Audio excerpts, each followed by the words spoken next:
couple seconds for the thing to start.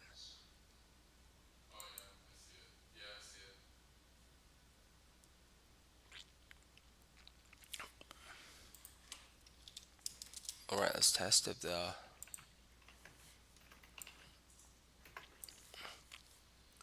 Wait, is the text linked to your channel? Because it's streamed to your channel. All right. Try typing something on the text box.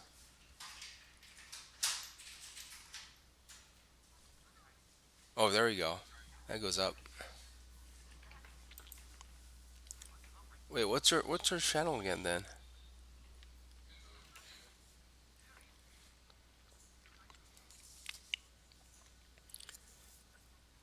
And let me do this.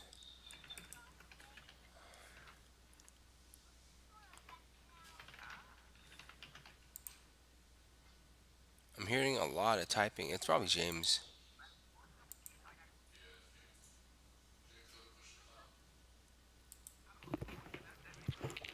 Yeah, I'm just resetting my password. Isn't there a thing on Twitch where I have to like select what thing I'm streaming?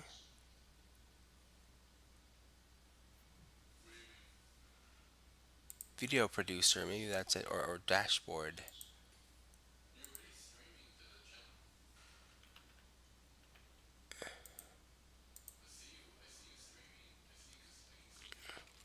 Yeah, now I need to like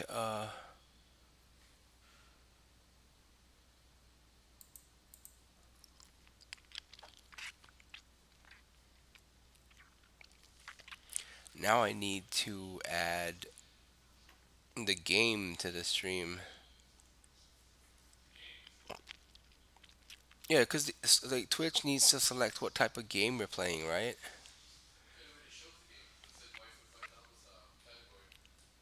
Nice. Okay. Okay.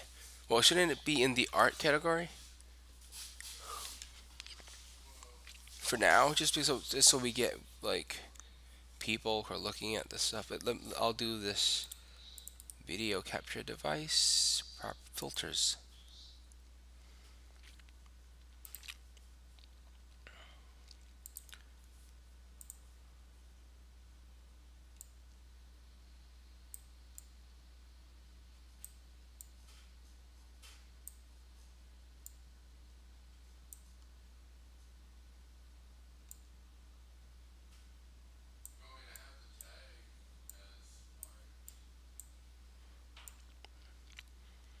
That may help with the Twitch getting more viewers for us. But you gotta switch it back if you're gonna play the game.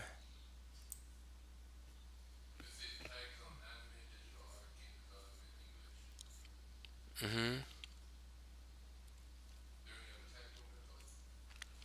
Well, I forgot. Like, how do I get so like I don't hear Z twice?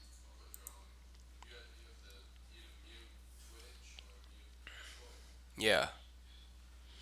Mute one of me. You? Mute one of me. Oh, that's right. No, I remember. I gotta turn the I turn the stream off. There we go. There we go. What? Oh, sure. You mute. Yeah, you mute Twitch. Takes care of it. Okay, cool. So we're live now, huh? Yep. And Good.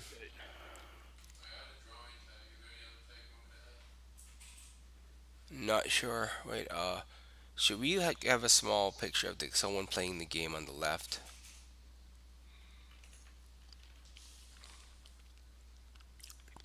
But how would we achieve that?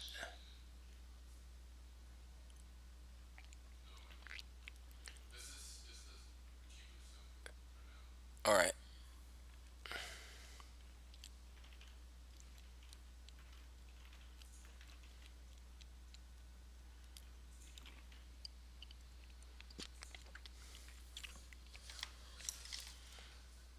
Oh yeah, I'm also using black and white now just because it um so the rest doesn't look weird.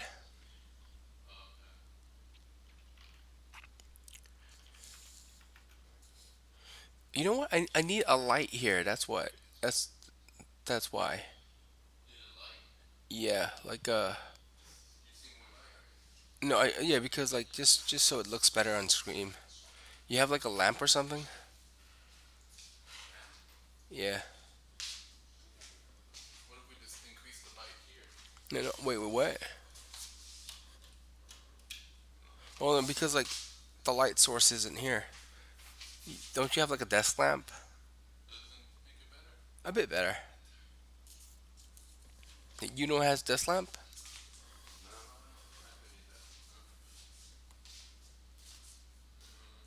All right, let's do what we can.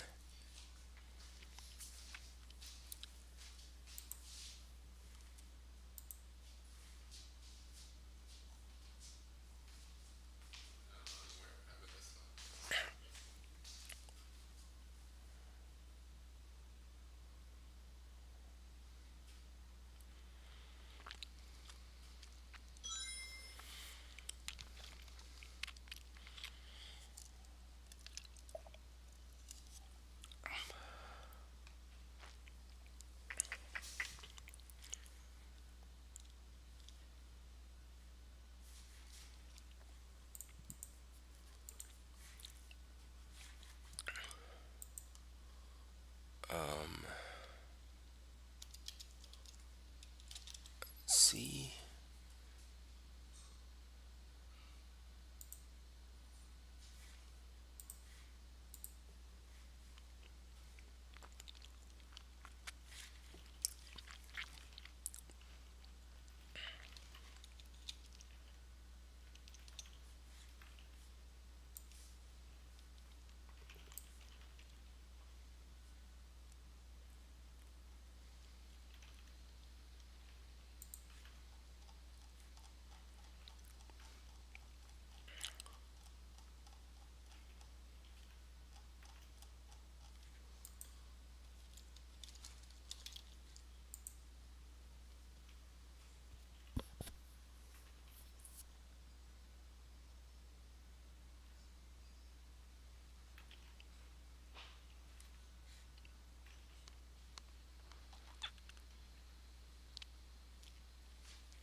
Wait, you have the file for Kasumi so I can put it in on the stream. Or Iromi. Iromi's fine too. Probably Iromi. Why not?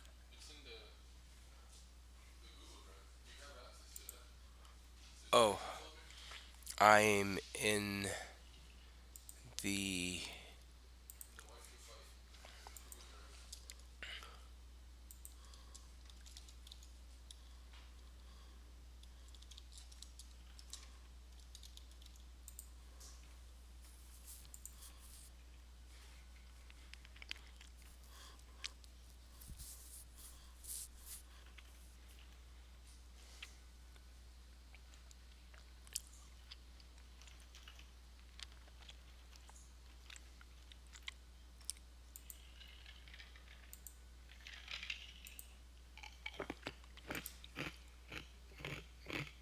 James, I can hear you munching. Oh, my bad. I'll turn it to push to talk. Yeah, no worries. Just so you know. I need to actually like change the what do you call it? The sensitivity.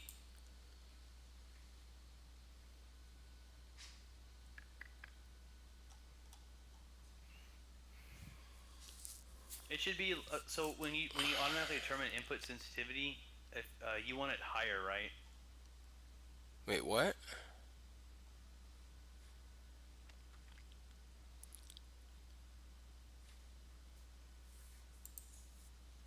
There. No, you still guys, you know, like fifth. There we go. Okay. Yeah. Now you should be able to hear me, and then if I do other things, you should be able to hear me.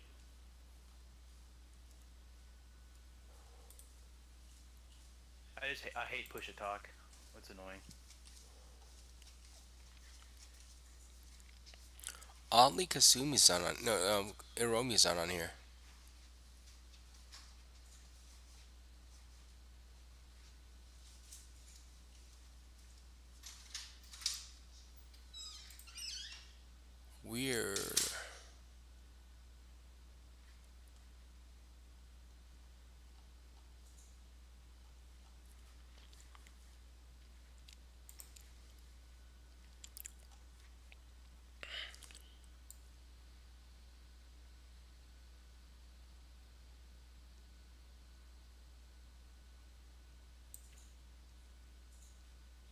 typing, by the way?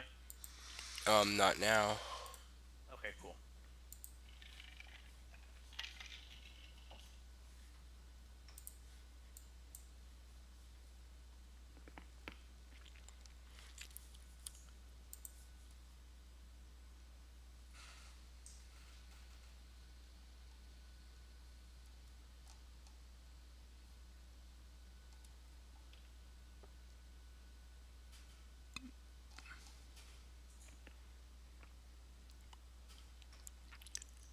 Wait, where's the PNG version like of Aromi that I sent you guys?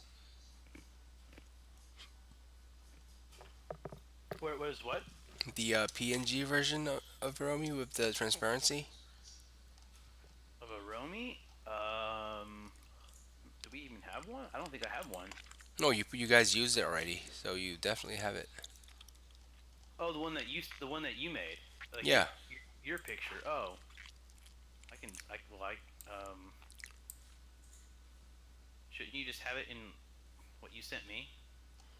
I'm looking through it. I just don't see it. It's weird. Well, these are all JPEGs. Yeah, unless I sent it to Gilbert or something. Yeah, I only have JPEGs. I don't have the PNG.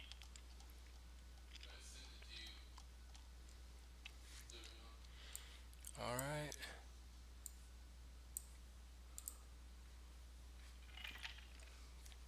There we go. Where's Wait. my camera? I need to take a picture for somebody.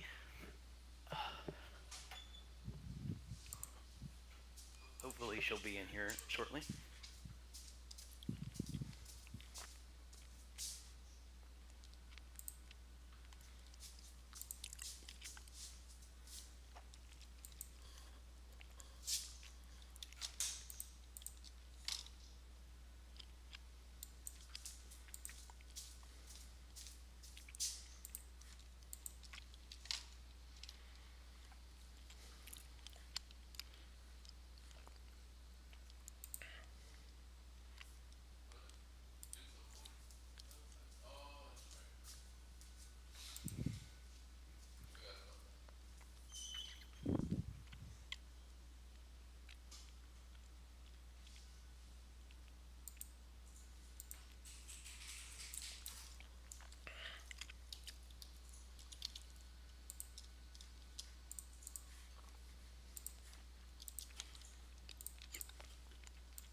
There we go. We got Aromi on the right side now.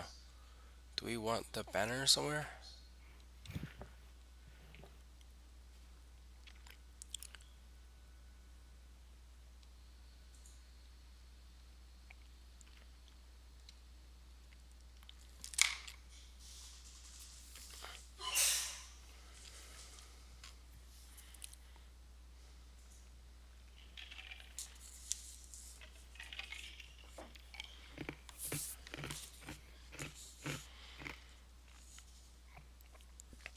All right, let's start.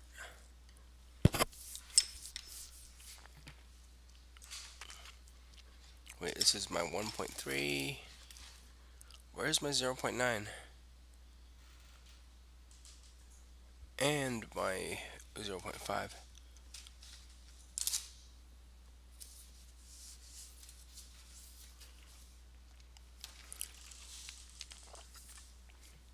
All right, be right back.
Okay, can you guys hear me now? I changed it to push talk. Hello? Can you guys hear me? Yes. All right, cool. Yeah, I tried to change the decibel level, hoping that I could just not have to use push talk, but that's fine.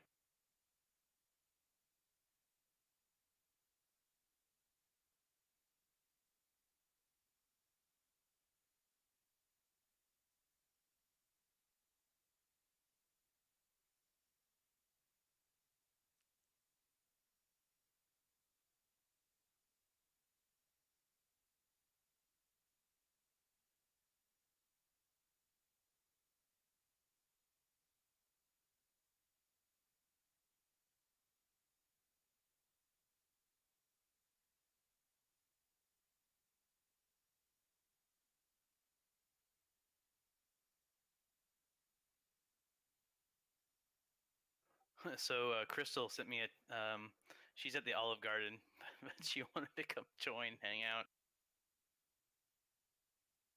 I thought she was actually gonna like come chill with us, but sad face.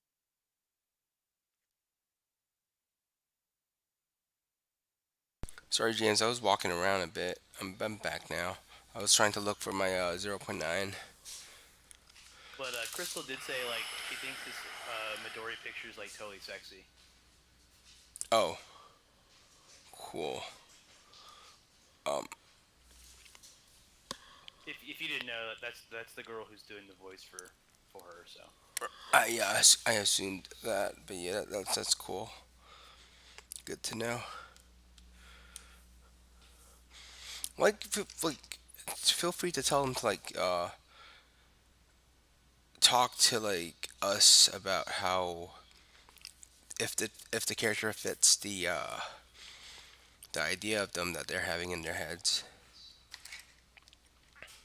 because we can still make like changes and stuff. What am I doing? Okay.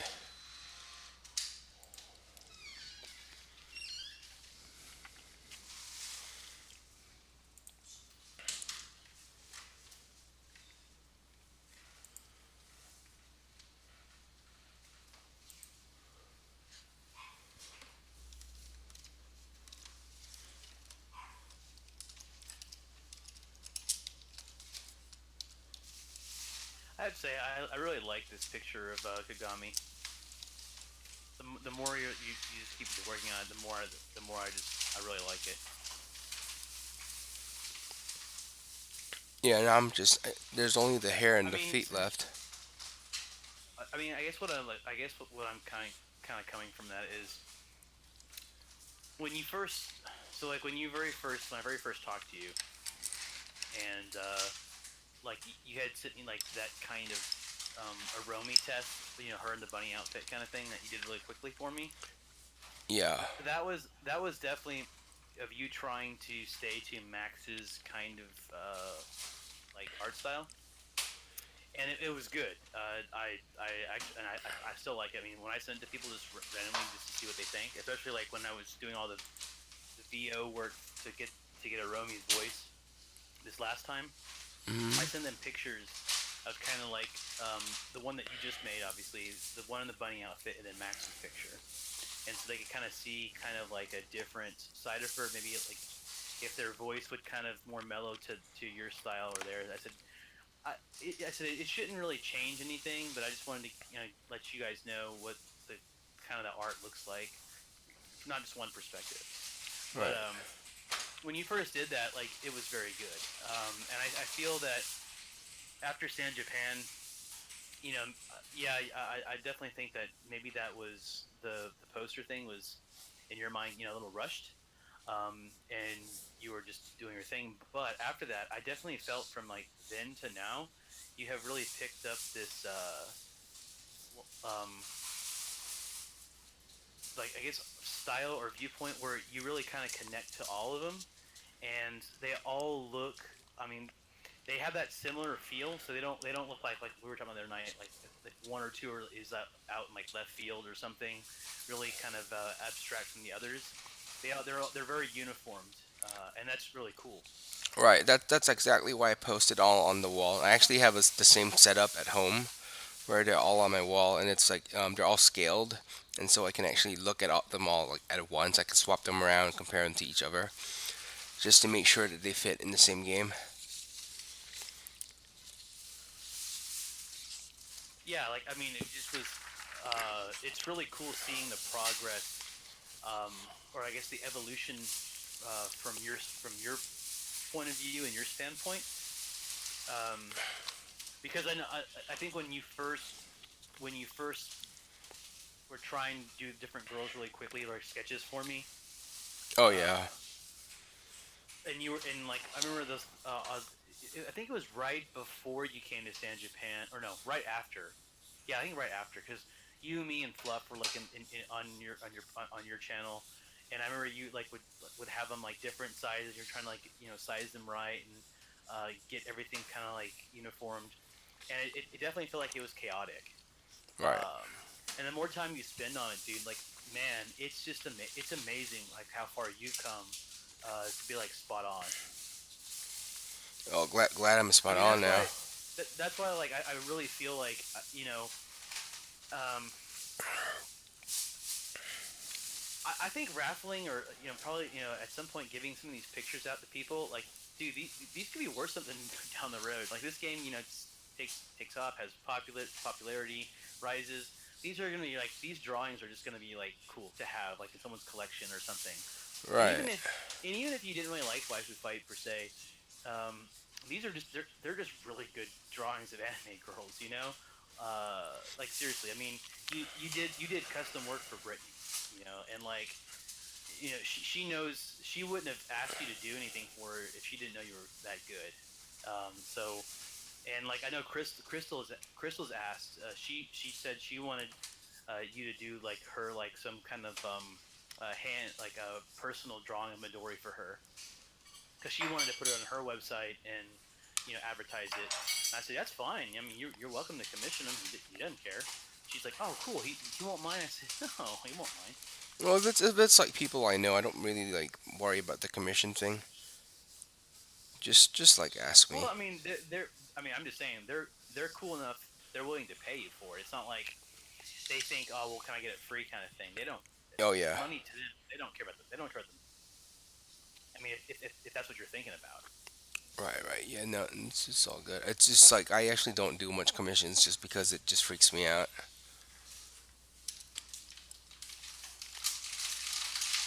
Um. It's another thing too, where it's also it wouldn't be like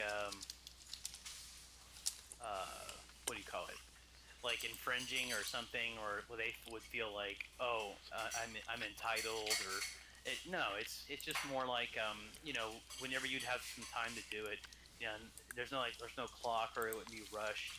Just whenever you'd have some free time, and then just mail it to them, but they would use it, and they would because man, I swear to God, dude, everyone that I show your stuff to, I've never heard one complaint or one like not a complaint, but just kind of a well, you could have done this or something. It's like everything that you do is just like it's amazing, man. It really is. Oh, thanks. I'm glad it's people like it.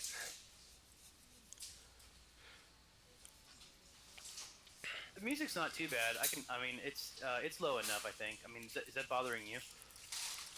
Wait. Would you want? Does someone want to like turn on the music for the stream? Gil put the music like on the background, like the theme music. Yeah. Because I don't have the stream sound on. I only have the Discord sound on. I mean, I hear it. But it's not loud. It's not where it's provoking or anything. It's fine. Wait. I'm just wondering how he got the music on the stream.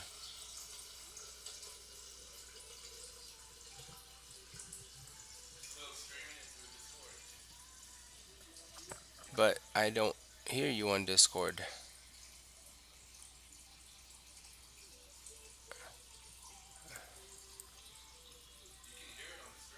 Oh yeah, it is. I can hear you on. It's on Discord. You're just your volume's just really low. But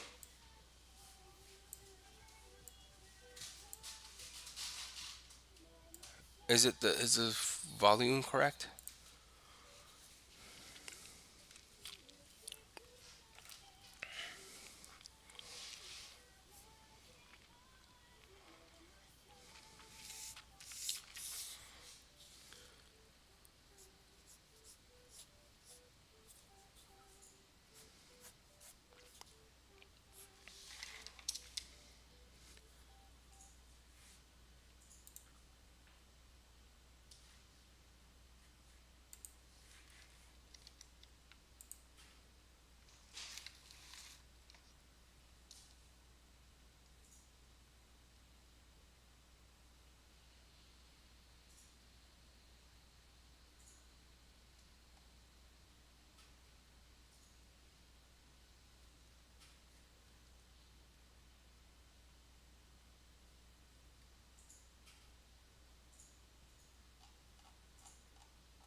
Wait, what's our Twitch channel again?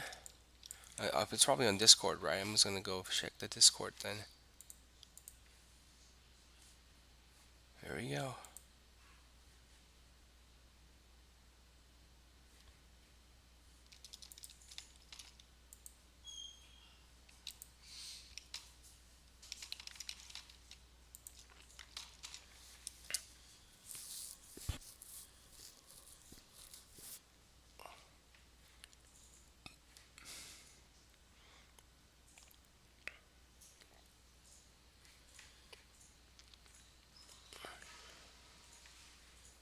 All right, I'll go spread it to like my people.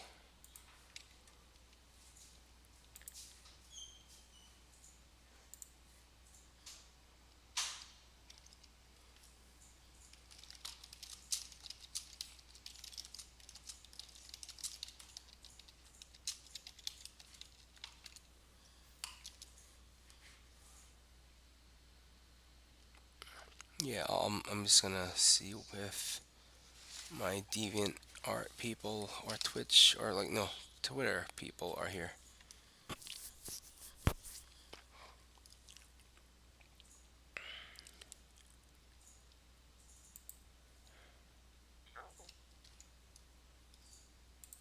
I like this Streamlabs thing. That's kind of funny. Like, I guess it's an automated message.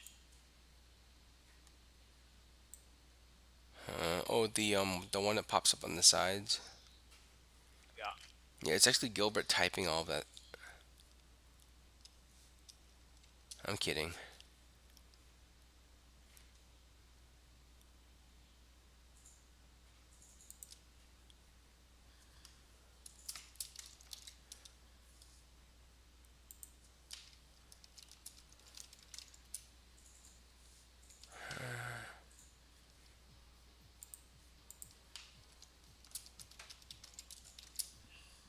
That's fine.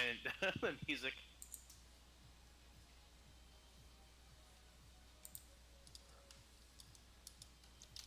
You know, it's fun with the music when I first was kind of going through it. Um, I probably spent a good month uh, finding decent music that would fit the game, and a lot of it was funny because I found a bunch of stuff that felt like it was very VN-ish kind of music, and I was like, well, some of it will work, some of it won't, because the game's really not like kind of a VN. Right. And so I had to kind of like figure out what would kind of work, but I was kind of going definitely for like a very kind of J-pop slash techno that really kind of pop music, like oh gosh, what are they called?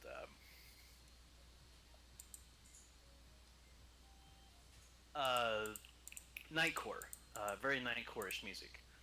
Just obviously music that was more techno-ish without the lyrics, because I thought lyrics in the background to our game would, like during the gameplay, would just be in the way. People wouldn't want that. I mean, certain games work here and there. I mean, depending on kind of music, like when you play a Castlevania kind of game and you hear that kind of like gothic chant from like monks or something, a choir. I mean, that makes sense, right? It's cool. But in a lot of applications, sometimes voice kind of is just irritating to hear, and so just you just want like an orchestra kind of thing, just music. And I feel like in this game, yeah, that made more sense. Now, for for the boss music, we have a guy that's still kind of working on something, and I've gone back and forth with him. I He's trying to put, I think, too much chant into it, and I think it'll overkill it. Like, I try to play the boss, like when I go to I just play the game, and I load up the boss screen and I'll just play her, and then I'll go and I'll play his little small little sample, and it just doesn't work. Just it's too distracting, which is what I was scared of. Uh, but I think I mean, if he gets it right, it might work. If not, I think it's better just to have music back there. Right.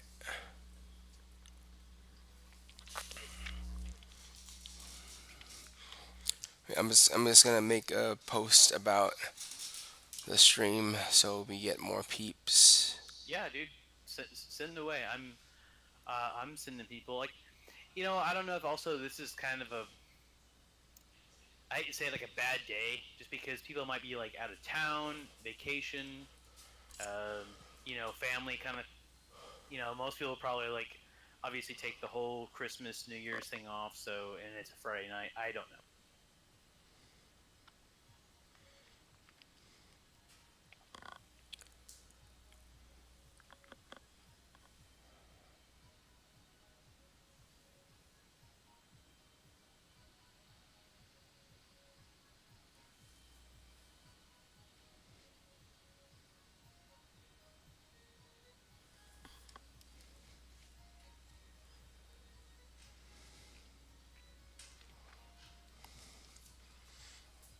I can't remember any of my passwords. I probably need to like get your thingy, Gilbert.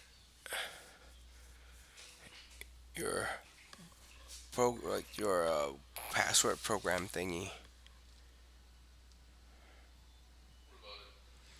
I probably need to like register for that.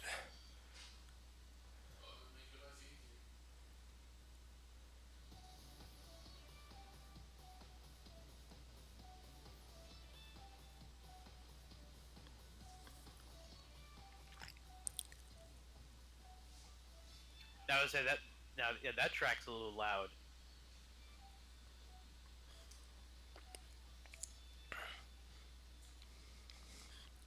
Would it be? It'd be so cool to actually have like a real like CD, like an OST. Yeah, let me get the link. Man, like this iPhone 5, like there's not enough memory for anything. So when I switch programs, the other one just dies. You have an iPhone 5? Yeah, it's a brand new iPhone 5 too. That's sad. I know, That, right? that phone is like so old. It is.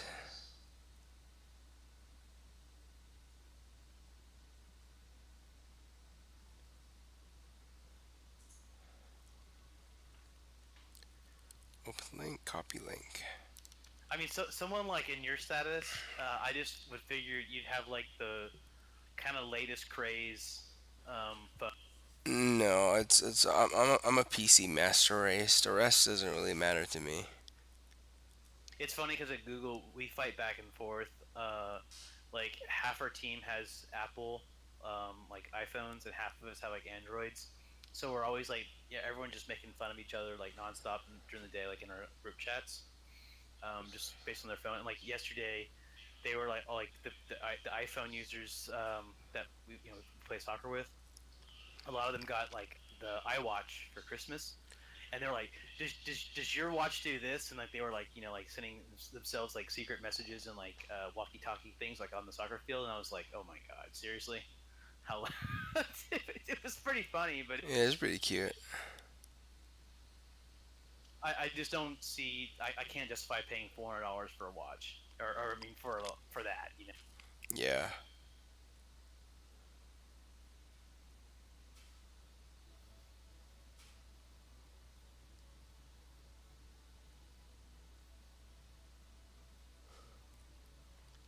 But I would also think you would be an Android user and not own an iPhone. Like you'd all be about that Samsung.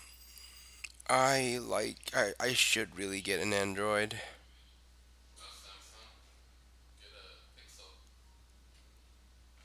Yeah, probably a pixel. I'm considering a pixel.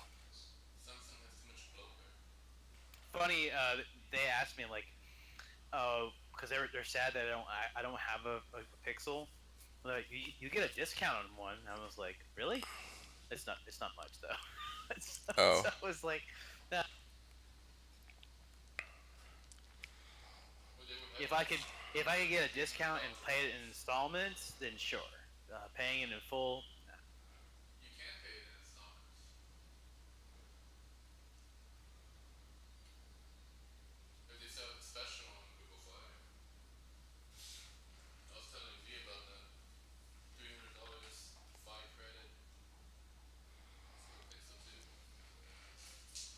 yeah, that's nice.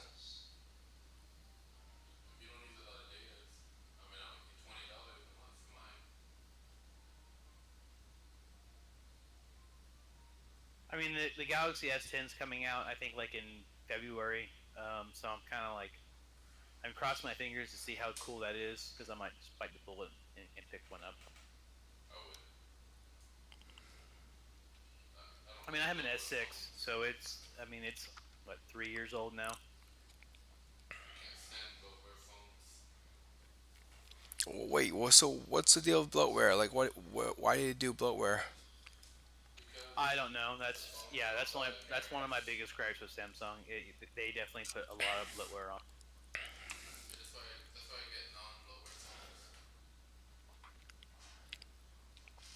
It also apparently, for some reason, I don't know. I don't understand it, but it gets worse. Like as they keep, the Android versions keep changing and going.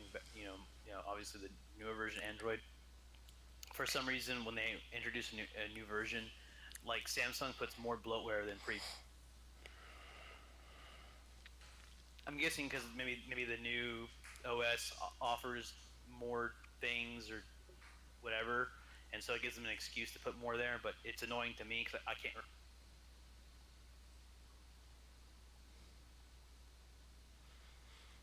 Wow, this is really ghetto. I'm making this picture like right on. Crap, crap, crap, crap. That's on an L. Is it L? I.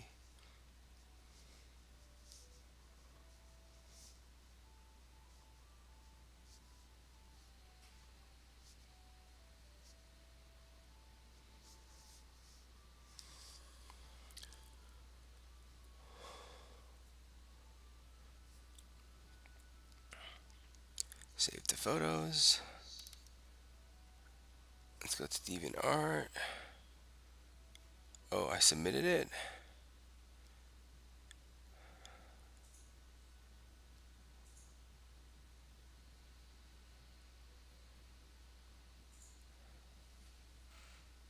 How do I change images?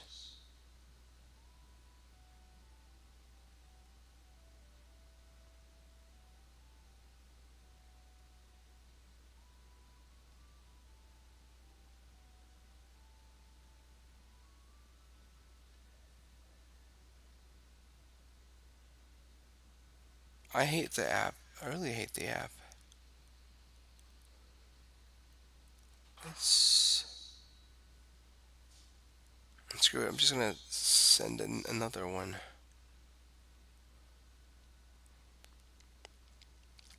I just realized I have like over probably 100 people and direct messages and friends on on Discord.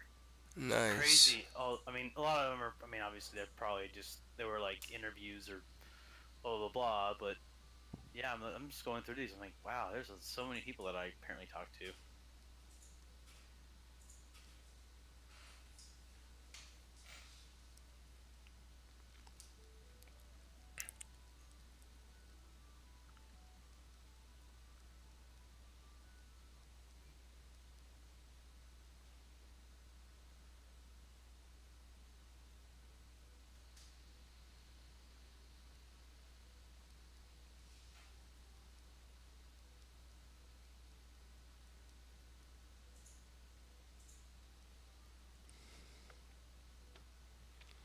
Paste.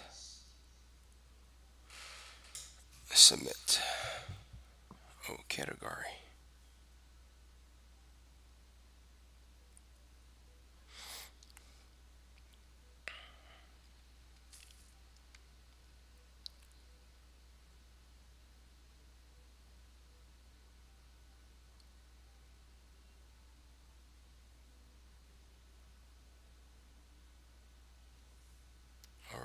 done. Now doing Twitter. Tumblr's dead anyway, isn't it? Oh, Tumblr? Yeah, absolutely. Yeah. Screw Tumblr then. I'm not gonna waste time posting on Tumblr. Tumblr now has become a a site for like scam artists and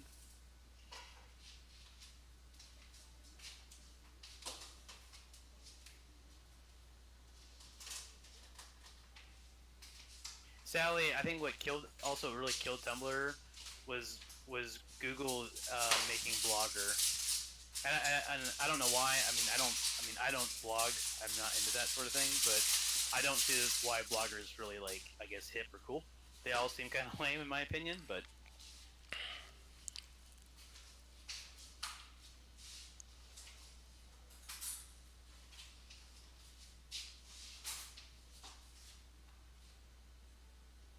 it's like if you didn't know, Google Plus is going away in the next couple of months. Oh yeah,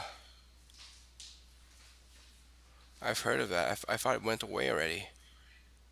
No, so actually in October it was they actually posted it's like yeah we're getting rid of it. It was announced in October. And I think it's lasting. I think from October it's they. I want to say it was 9 or 10 months from there. So whenever I guess probably like about sometime mid next year, it's going on. I thought Google Plus was cool when I first saw it, but I mean just no one uses it. It's pretty much it's just, It's for Google employees. I don't even they use it.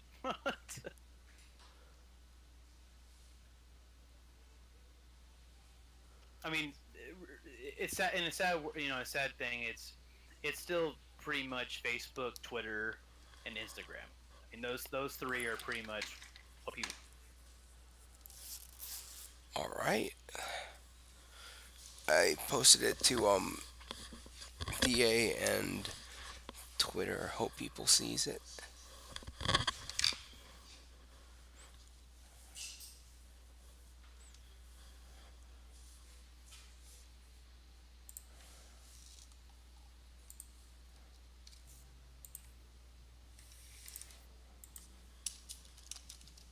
So this song you're hearing, I don't know. Can you hear this right now, or you can't? It's pretty low for me. Is it too low for you All right. So guys? this is like Yume's theme song. Oh, when I first heard this, for some reason I was very connected to Dragon Quest. This sounds like a typical Dragon Quest song you would hear in a town, or like like castle kind of theme. It felt very JRPG to me, very like old school JRPG. Um, and I just thought it was kind of quirky and cute, and so it kind of just fit her personality. So I was like, yeah, that's definitely for Yume. Right.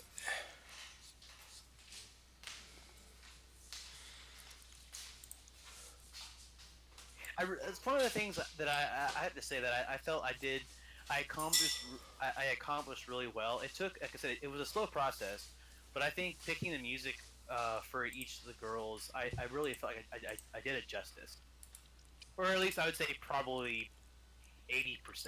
Let's go there, maybe 90%. A few of them are a little quirky, and I'm like, man, yeah, it kind of goes with their. It's kind of cool. Hey, Fluff's here. Yeah, Hey, Fluff, I just sent him a message. long time no see, bro. Pat the fluff.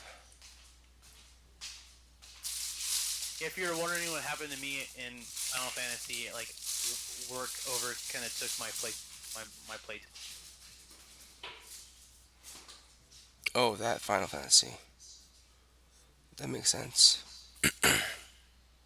Well, yeah, I mean, you guys, the last night you were here, remember I was just glued to my phone. Yeah. I played it all the way till like almost I think a week before San Japan.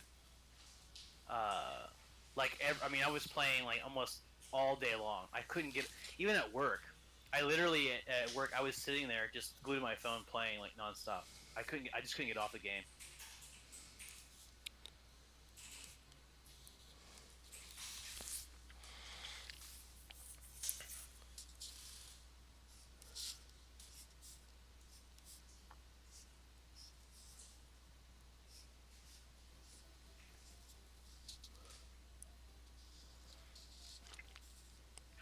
I actually miss Final Fantasy.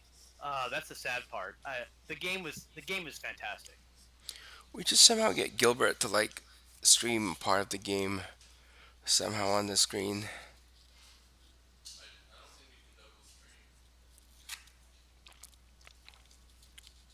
Maybe.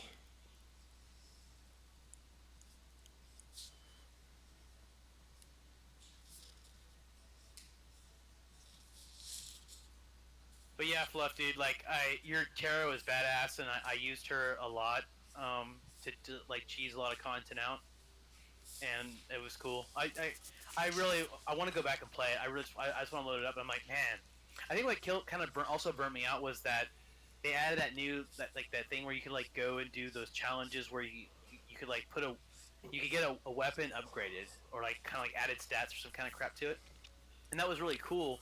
But I felt like it was kind of unfair because unless you had a really badass party or like a higher level, you couldn't get the better bonuses on gear, and only certain gear was accepted. So like it kind of made it lame. But Yeah, because I just posted it on different places. hey, people are starting to come in. This is cool. All right,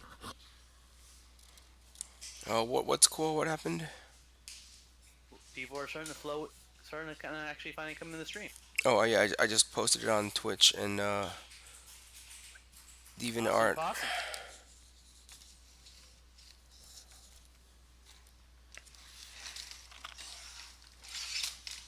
Move, keyboard, move. I definitely think that if we get a few more viewers coming in here, I will definitely probably like try to do like some giveaways or like some trivia questions for some cool lanyards or something. We have a little bit extra stuff on the side, so I don't mind giving a couple.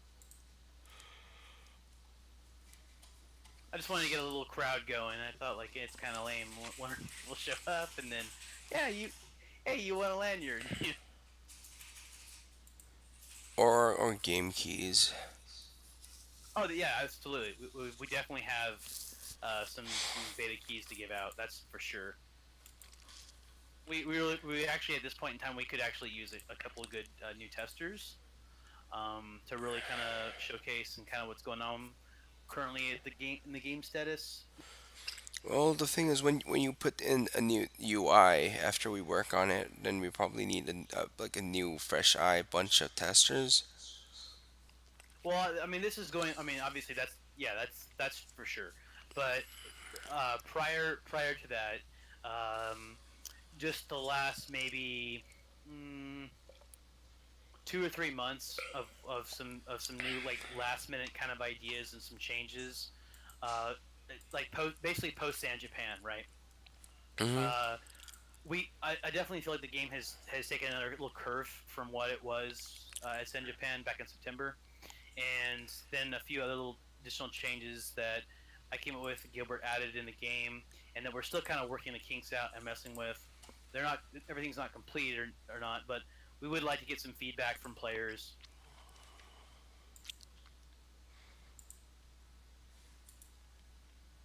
I hear music just fine. Hmm. Is it too light?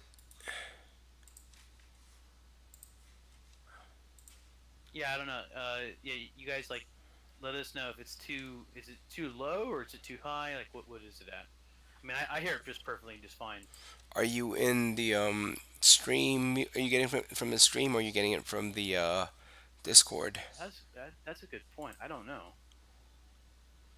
Oh, I bet it's only going through. Ah, It's alright. I'll turn up the Discord.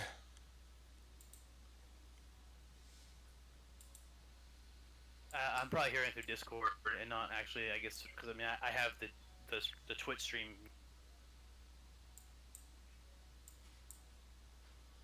Yeah, Gilbert, your sound's not actually that loud. The music isn't that loud. It's not loud. I can't. I can barely hear it. I know, but it's like even if I make it full. People are hearing it. Like we're hearing it. I guess I'm hearing it through Discord and not the. I had to mute it because I'll double hear it. But people are in the chat are saying they can't hear it. Yeah, because you're taking the. Wait, how can they hear it? Yeah, but I don't even hear your music with me. I barely hear it. I guess I'm the only one hearing it. Like, yeah, why is James the only one hearing it? It's fine, and I hear us talking over it. It sounds cool from my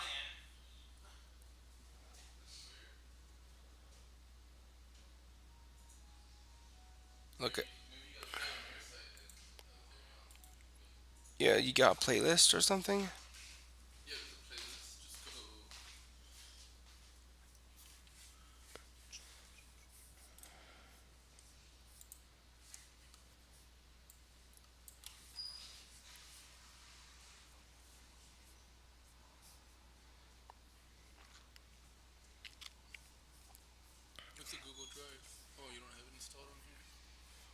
It's I just open it on like Internet Explorer right there. Because it's logged in on different things.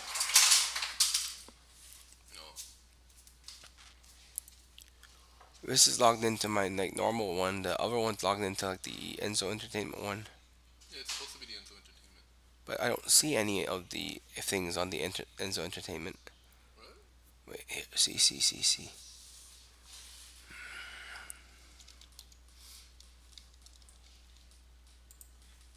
There's nothing on here because it's the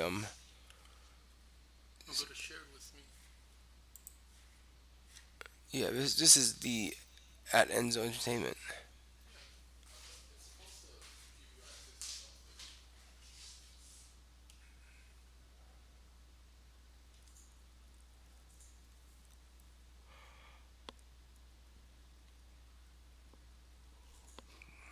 I'm just kind of curious how many of you guys in the chat are like friends of Zirion, know him, all that good stuff. Let me know. Or if anyone is new to the stream, so you guys know what we're doing. I just want to let people know that this is like game art, that this is for a game that we're working on. So if you don't know, let me know either way.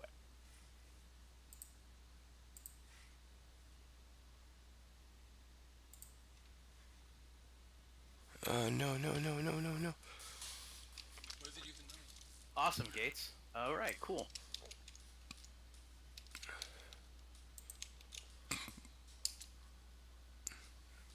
There we go. So Zirion is one of our many artists. In fact, our newest artist, which has really transformed a lot of our game that we're currently in development. Wait, what was that? So this game is Waifu Fight Dango style. How do I It's do a that? combination of Pong, Breakout, and Street Fighter added to it, and a little bit of Honey Pop mixed into the mix. So basically, you just it's a game about bouncing dangles on boobs. Yeah, the That's how you should pitch it. so the game. I wonder. Yeah, I can put pictures in the, or I can put links to pictures in the.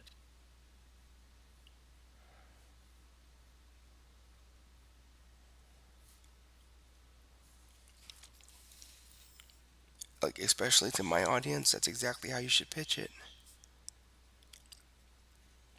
They're here for boobs.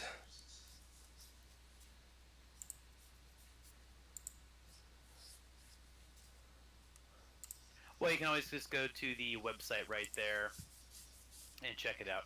Yeah, that's a very good description, Gates. Um, I would say Breakout and Pong plus boobs with Street Fighter elements, and then Is the VN kind of? It's not really this game's not a true VN. It has VN aspects to it, more like the old school Street Fighter, Mortal Kombat, like the old like '90s fighting games. When there's actually dialogue between the stages, that's kind of What you doing? the honey pop VN kind of aspect. So yeah, but also we have a lot of hidden content, a lot of Easter eggs in the game. Definitely a lot of mini games. What are you doing? So there's actually a lot of different Don't do kind of that. content going on. It's not just You don't want to do that. you That's guys not do. gonna add any sound to it. It's going to just pick up different sound areas. It's not a music player.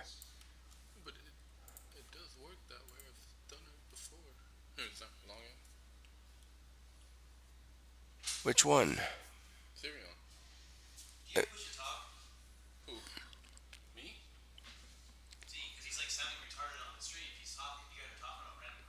Oh yeah. I can just turn off my like voice for a second.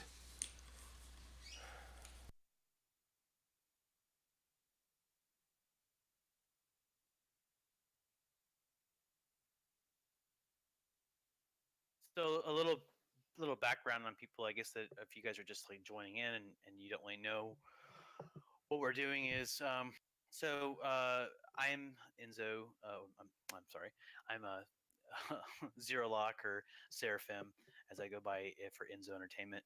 I am the lead designer, and with us and also in the chat, like in our Discord chat, we have Dracos, which is the head programmer, lead programmer, and then like I said, Zirion, which is one of our new artists, doing some live work on on characters that all this stuff's in the game already. Uh, some of the old art. He's revamping and making some changes. Also, a lot of this new art that he's working on will be going into the story section of the game. So it'll kind of just give the girls a little more pizzazz than their kind of current counterpart. Um,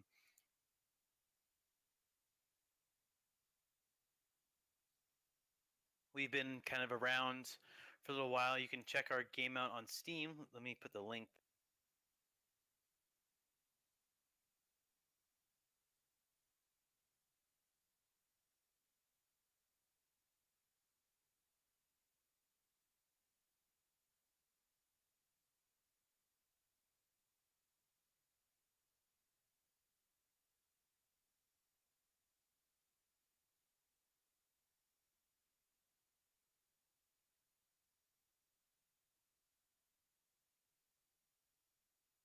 There you go.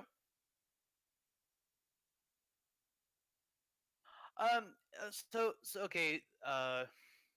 Zirion is not really. Well, he's doing two things. He's definitely adding his perspective of his art to the game. When he first contacted me and I first met him, I was kind of blown away with his skill, and so he decided he was very interested in our game because it's kind of up his alley, and we definitely all kind of connected. So we definitely got him involved in the project, and I've been amazed ever since that he's been working on stuff for us. So I felt like I kind of gave him a lot more free reign to do what I felt like what he could do to help us out and to make not say like changes or I hate using the word revamp. It's not really revamping. It's just making things better in a certain way. But we're also kind of like deviating. So certain areas will have his art style, and then you'll see a little bit different with our previous artists or other artists that work on the game too. So we're not sitting here and having him do everything. Most of it's already completed. He's just putting in his little aspect of things, which come to find out, like it's really cool, And this guy is a very talented guy, so definitely you guys check his stuff out.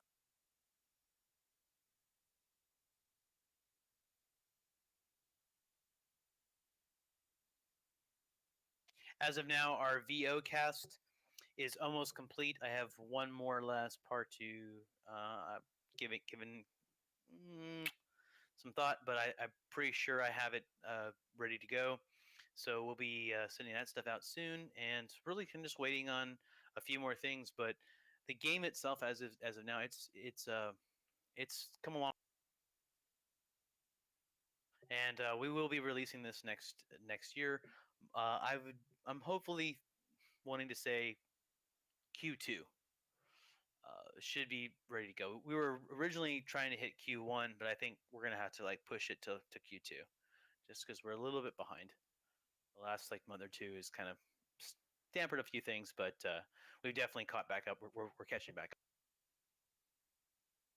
Like I said, San Japan's a big anime convention we go to, and kind of like showcase a few things, and wanted to make some changes based on that convention, and so kind of like maybe altered the timeline.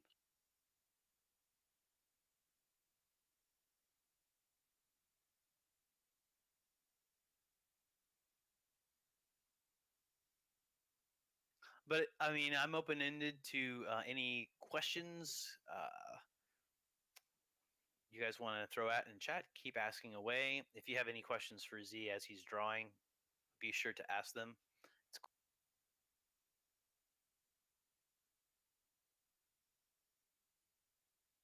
If he's not paying attention to the actual chat, I will ask the question to him.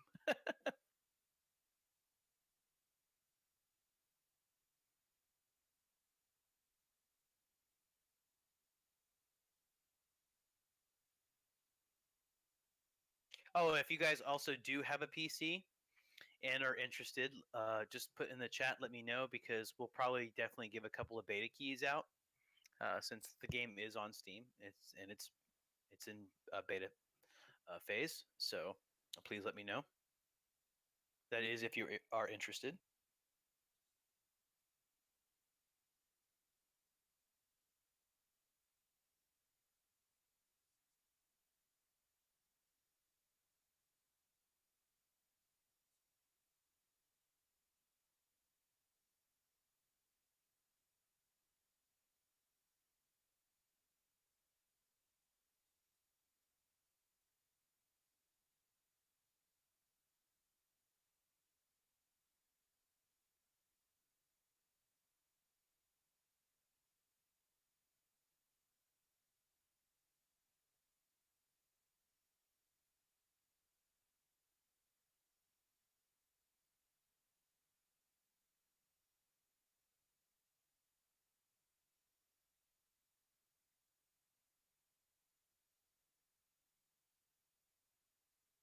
Did we turn the music off or no?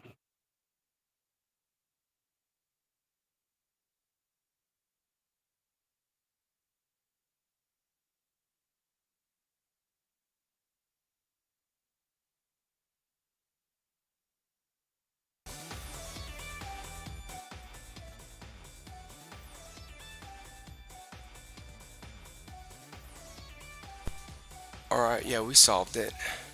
it. Oh, there we go. I Okay, got cool. the output wrong. I was worried I was just talking to myself. Yeah, now we, Yeah, like so. Hopefully, you guys can hear the music. Like you're actually hearing our in-game music in the background. yeah, it's the music now.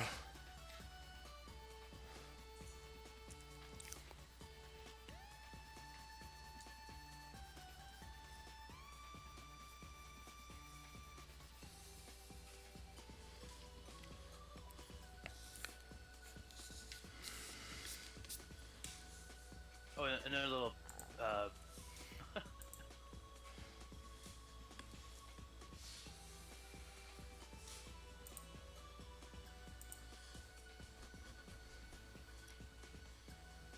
is there a way we could actually like? Could we put like a split screen or a small little screen of actually us playing the game? Yeah, I was trying to do that, That'd but actually be pretty cool. Actually, Gilbert could play the game if he wanted to. what you would need for that is actually for me to stream on my stream and then Gilbert pick it up and then stream it onto his stream. If you want the game like being played in the stream, the only way is you have to I have to go to another channel, then you pick up that channel and put it in your thing.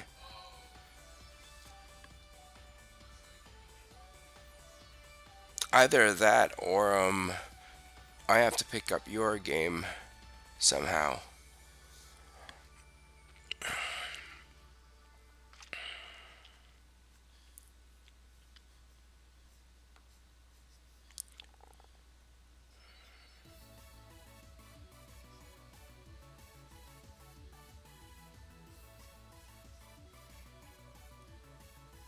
I have to say, I love the name Onimanko. That's a good name.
So like now, like the music disappeared.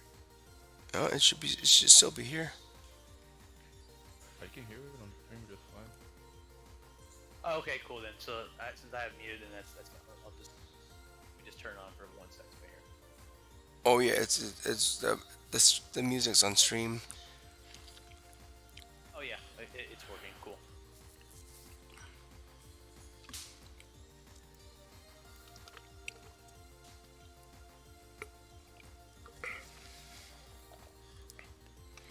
Well, thank you, Gates. I appreciate that.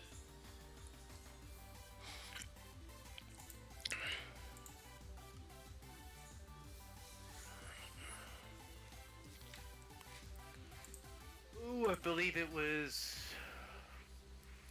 the end of July, beginning of August.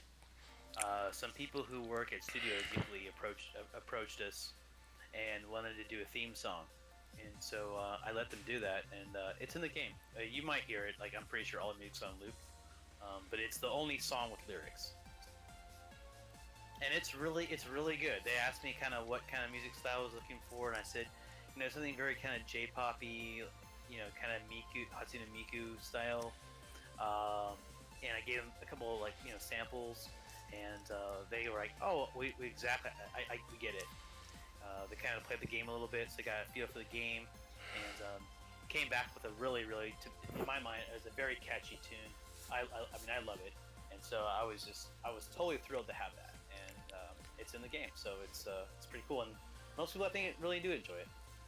They kind of want to do like an ending song and probably like some boss music for us that they're working on right now, which is pretty.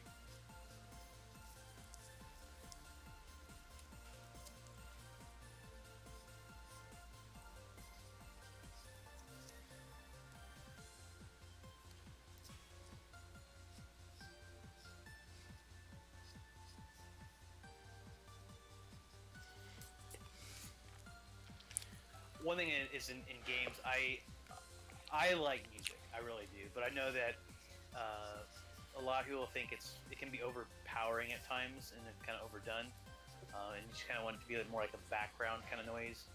Um, and so I was hoping that like what we have wasn't it didn't kind of cross that threshold in a way, where it's still there and it's fun to listen to, but for this kind of game, especially like when you're playing kind of like this game's very actiony when you get kind of into it. That if the music's a little more poppy and kind of it gets you in that little mood, it kind of oh man, you need to get into the game kind of thing. If it was just kind of bland and boring, it'd be like whatever. Or if it's too subtle, no, you wouldn't really care. But the point of the music is to kind of get you kind of into the action. So hopefully it definitely draws the player in. But I say who's young. Right. I I think think. so, I think some of those. I think some of the tracks do that, but I wouldn't know if all of them do. But for the most part,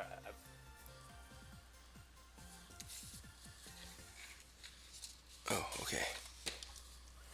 You know, what's funny is the way Kagami's, I guess, bottom half.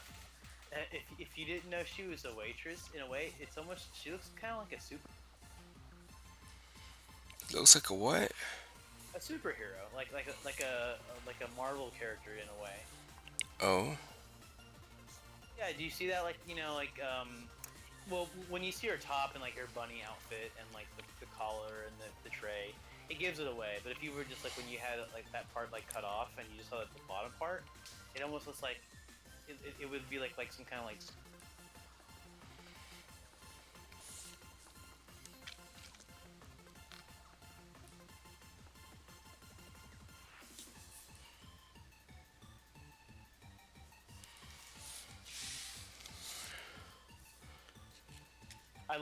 I like the tray that you have done on her.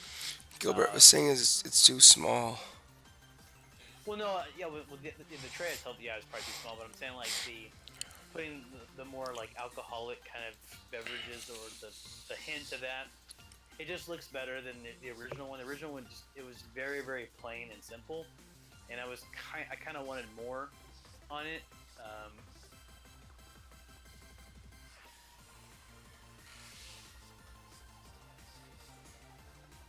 I guess I mean there's also a difference. The original picture, I think like you said, she's like leaning a little bit more forward to like the camera or the I guess the camera Yeah, angle, and it where didn't give her like it didn't give off the right vibe, so we had to yeah redraw the whole thing. you pushed her standing up taller, kind of in a different. I kind of and actually I think that kind of comes out better because it it shows more I guess more stomach her like that area and it kind of pushes up her chest It's instead of also more like her. sassy. Yeah, absolutely.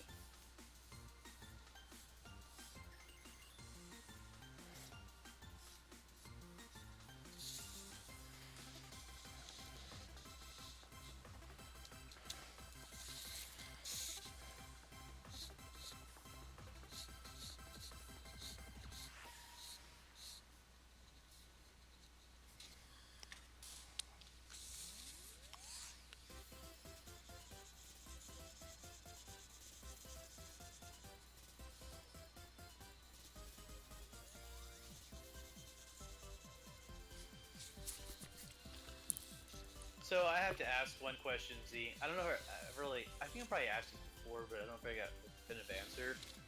Out of all the characters in the game, is there one that you like the best, or like you kind of identify like you thought was cool, or you know what did I guess what was your kind of take?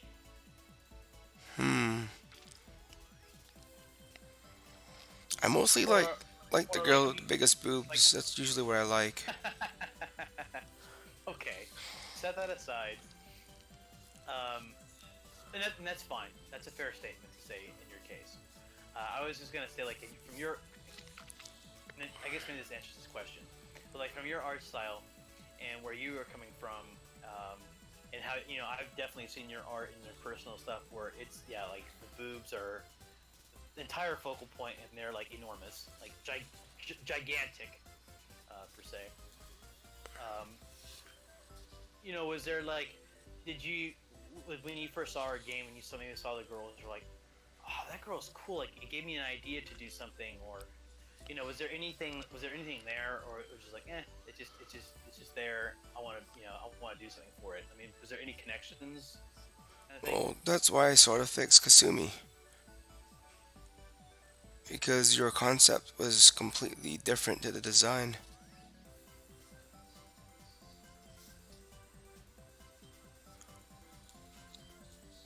So Kasumi was the one that you kind of I guess was attracted to. Yeah, because she has a boob joke. Well, yeah, of course, yeah. Well, I mean, well, definitely with your art style, she does. Well, the thing was you were trying to make it so that she has like the whole like her boobs are too big for her dress, right? Yeah, no, I was. That was what I was. That was like when I worked with Max on that, and I was like kind of coming up with an idea. I just thought that would be kind of funny. At the time, I didn't know how people would react to it. I just thought, every once in a while you see kind of an anime, and a girl kind of is like that. It's definitely not common. It's more of a kind of a rare thing, but it does exist, and I thought it'd be kind of cute to kind of like incorporate it in the game, and especially coming from the girl who's like the modest and kind of serene, like the girl that's not, all about herself. So like kind of like a gimmick to her, like, oh well, I wish I wasn't this big, or like I'm just kind of this shy whatever person, but Yeah. yeah, like my robe can't fit me. Yeah, but like so concept wise, I think Midori is actually the strongest. But like just because like Kasumi has a boob joke, I'm just like, yeah, I'll just go with the boob joke character. I think the other thing was also it was more easier to for me to give it to her because I like when I talked to the animator who animated Kasumi, I thought it'd be Yeah, I kind of agree with funny to Midori. I thought it'd be kind of funny to where her we animate her where her the robe kind of is kind of like keeps falling off the shoulder in a way, and Right. then kind of goes. But Wait, Gilbert, what were you saying? well, he just likes Midori, so he's whatever. If you mention Midori, he's gonna approve. Oh. Yeah, because Midori had this whole like meme thing going on with her, which is it's a like a fun type of thing to play with.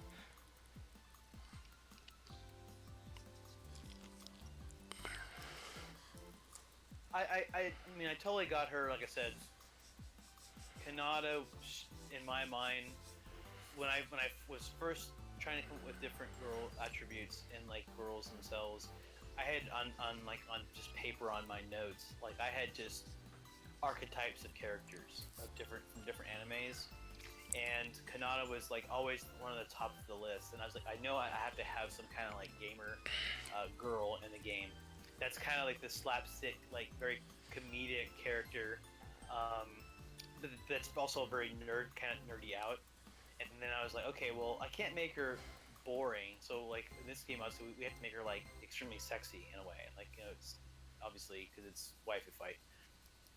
And so like I was like, okay, but I like the character archetype was just it was there, and it definitely just shined for a character in the game.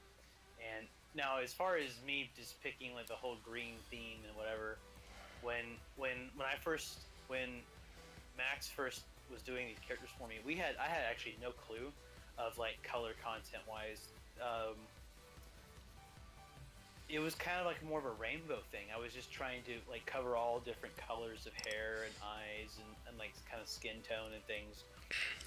I had a couple in mind that I wanted to do, but I was like, well, they can't all be that way. So we have to like kind of go crazy and be like interesting in colors. And so I just thought like, well, Midori's a, I mean that name came from me because Midori is a liquor. Actually, it's a watermelon liqueur, and it comes in a green bottle and it's a green liqueur and it's really pretty and it smells good. And I was like, that name just stuck with me, and I was like, okay, I can make a character named Midori. So like if that's the case, why not we give her like the whole like kind of green kind of theme to it? And so I just felt like we needed at the time. I remember Gilbert was like, we could use a girl in green with green hair, and I was like, yeah, oh yeah, you're right. We haven't got to that point yet. I didn't mention to Max, and so I thought, well, let's like make it where it's kind of wild, where she's got a whole kind of green theme kind of going on, and it worked. It really did. I actually I do like the way she came out. I really do.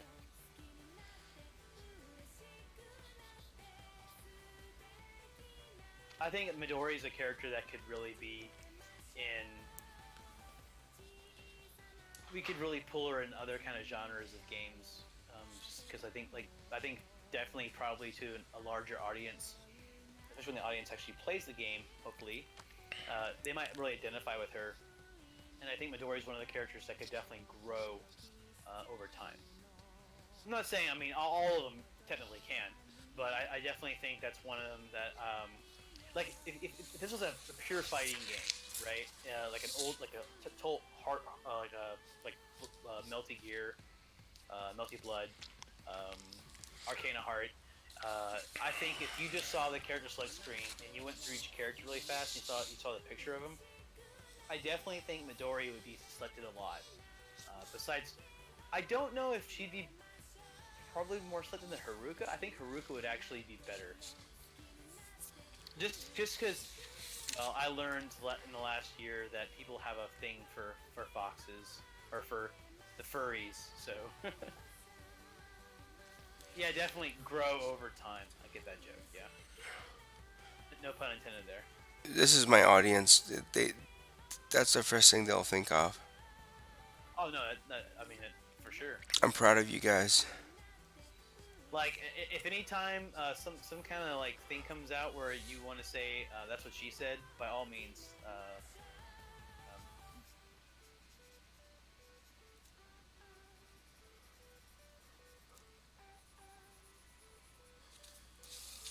All right, I think she's done. Yeah, I don't like how this hair ends. It's too thick.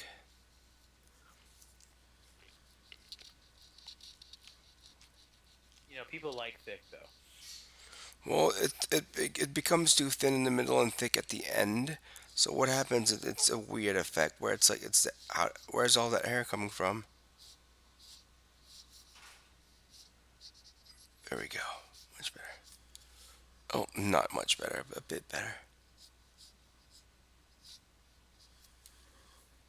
I guess. No, but let's just put this. I love her face on this picture because she looks like a girl with attitude, and that's exactly what Kami's about. Yeah, I do a lot of research. Like for Iromi, I actually had to like watch the anime you based it Like off from. like for example, the difference between because I know like for my VOs when they were trying out for roles, one of the things that they had, I guess, conflict that came up a lot here and there was it was really hard for them to decipher the difference between a Kane and a Kasumi.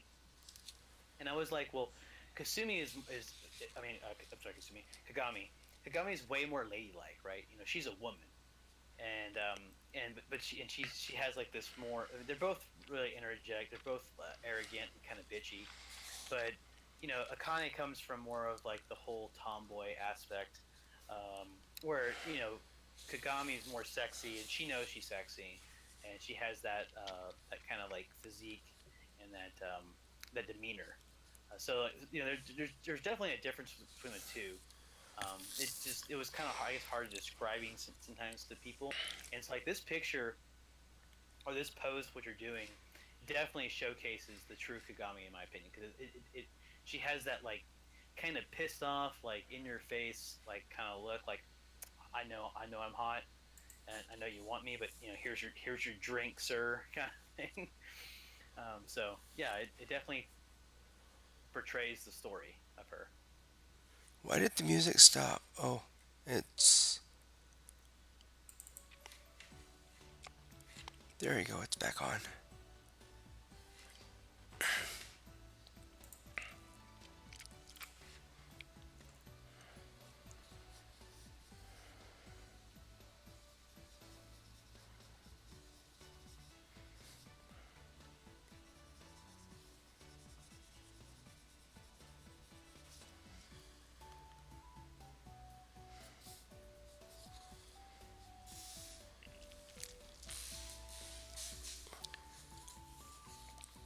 All right, let's pin her up.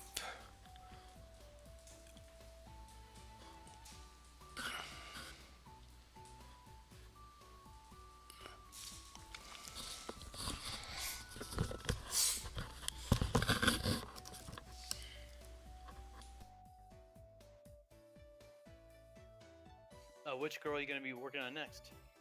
Any idea?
Alright, I'm back. Oh wait, I need to get my water.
Alright, guys, I'm really back now.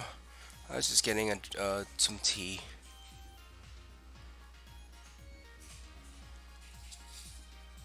so I don't start coughing or anything.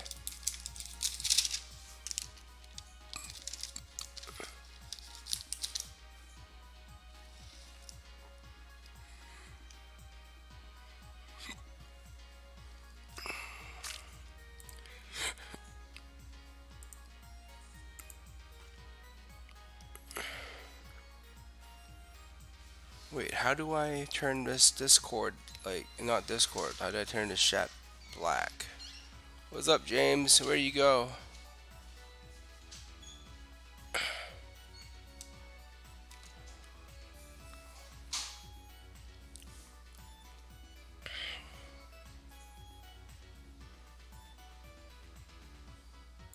Okay, I'm back.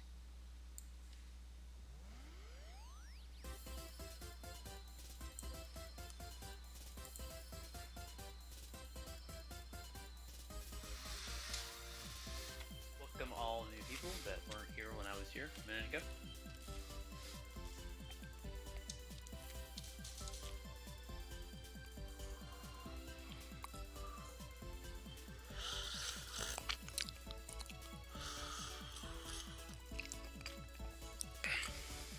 question. I don't know if. Well, we hope Z will be here next summer.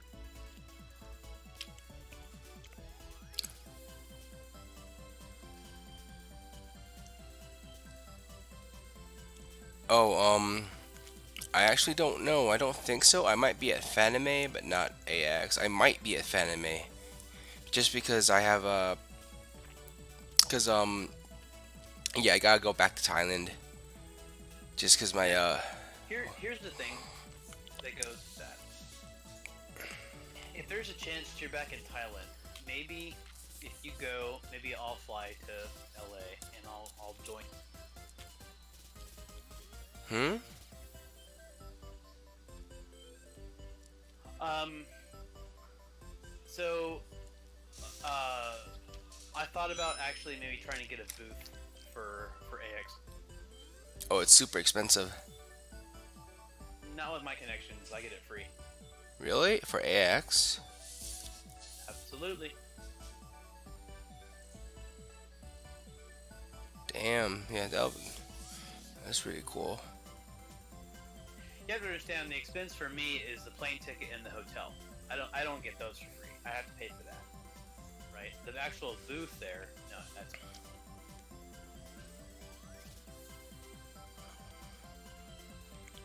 That's still a plane ticket, a plane ticket and a hotel would probably still is going to run me about $1,000 probably.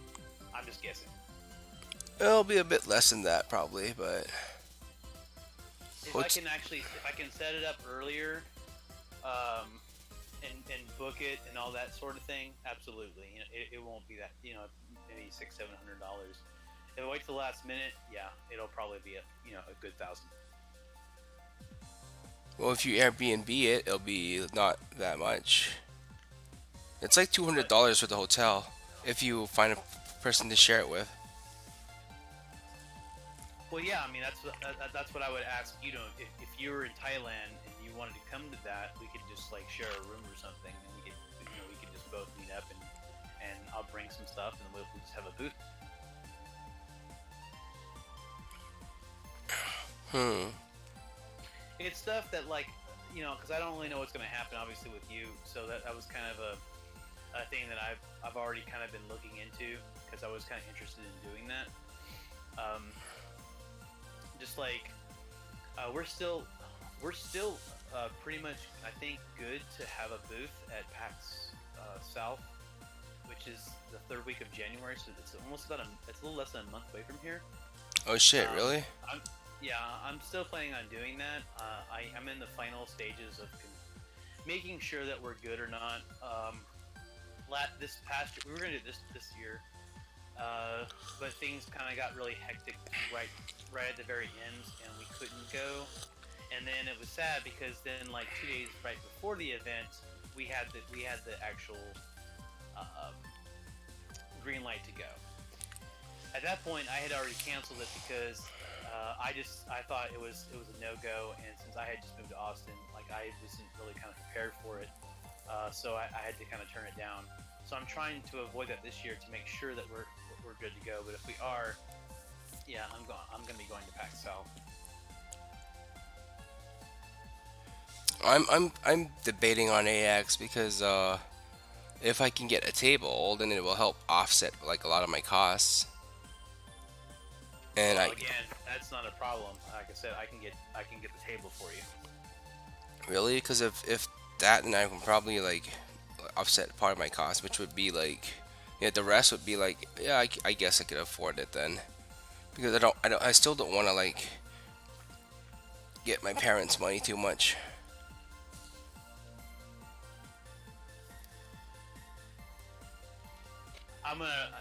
Honestly, if you go back to Thailand, I'm real sad, man.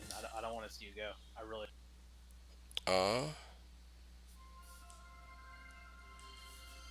I really don't. I mean, that's been like since you flew down here just to be with us this like last this week and a little bit next week. Like every night I've been thinking about that. Like it's heartbreaking to see you have to go back to.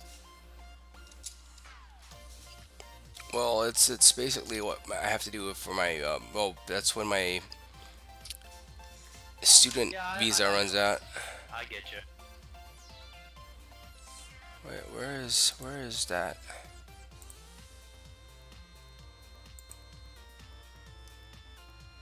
This is.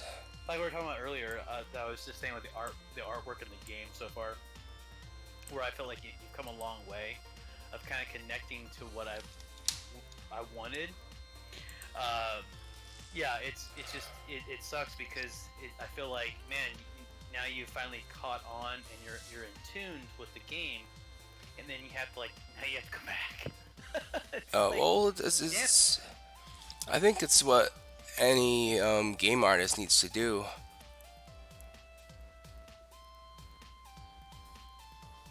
just any convince your parents, you want to stay here in the U.S. Maybe, but then like I probably have to go back first, and then whatever happens. Or maybe like we'll come visit you in Thailand. How about that? Yeah, you definitely come visit. That'd be actually cool. I mean, I've never been to Thailand. I mean, I've only been. I don't really count Mexico as kind of technically being outside the United States. So like that's because I've been to Mexico plenty of times.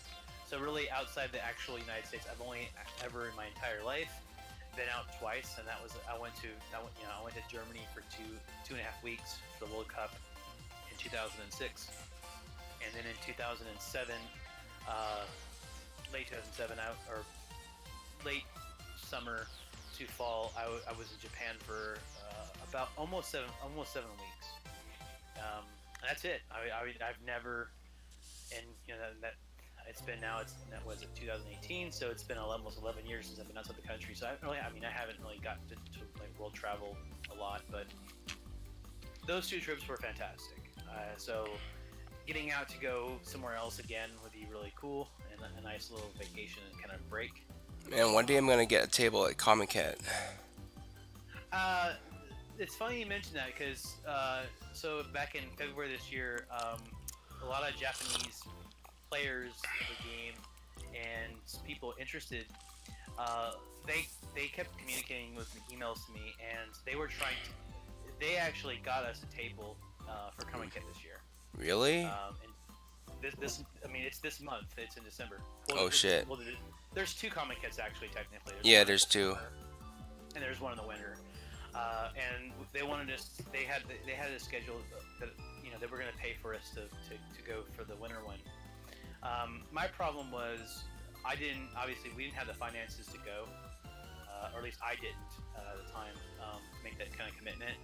And the other problem I was having was like, how do I transport the game over there, right? Like, I can't obviously take an arcade cabinet overseas and blah blah blah. Like, I would have to kind of know someone there, or some kind of like business that has like an arcade machine or a computer to kind of use. You can't just kind of just show up there and just have like this little like crappy table. I mean, if I was going to go do that, Comic Con's a really big deal. Yeah. I would have to actually kind of go a lot more all out, and it was that kind of problem that I was like, I just didn't know. There was probably no way that we could have done it. But if the game obviously comes out early next year, I definitely wouldn't have no problem next year probably trying to go to that, because if it's already out and we're just kind of there, kind of more advertising it and just showcasing what's going on, I think that'd be cool. And I really do think it would do the game justice. But also the fact that I didn't really, we were definitely we really want this game to be in the Japanese market. And that's definitely a big thing for us. And so already Japanese players were saying, "Oh, it's definitely worthy to be here. You should come." That was a really kind of like good sign for me. I was like, "Oh, that's cool." If they appreciate the work and the art and everything in the game, that means a lot to me, because kind of to me, I'm a hardcore anime fan, and so to me, like, I'm trying to pay homage to pure Japanese style work, right? I didn't want anything of this game to be Americanized. Did that make sense?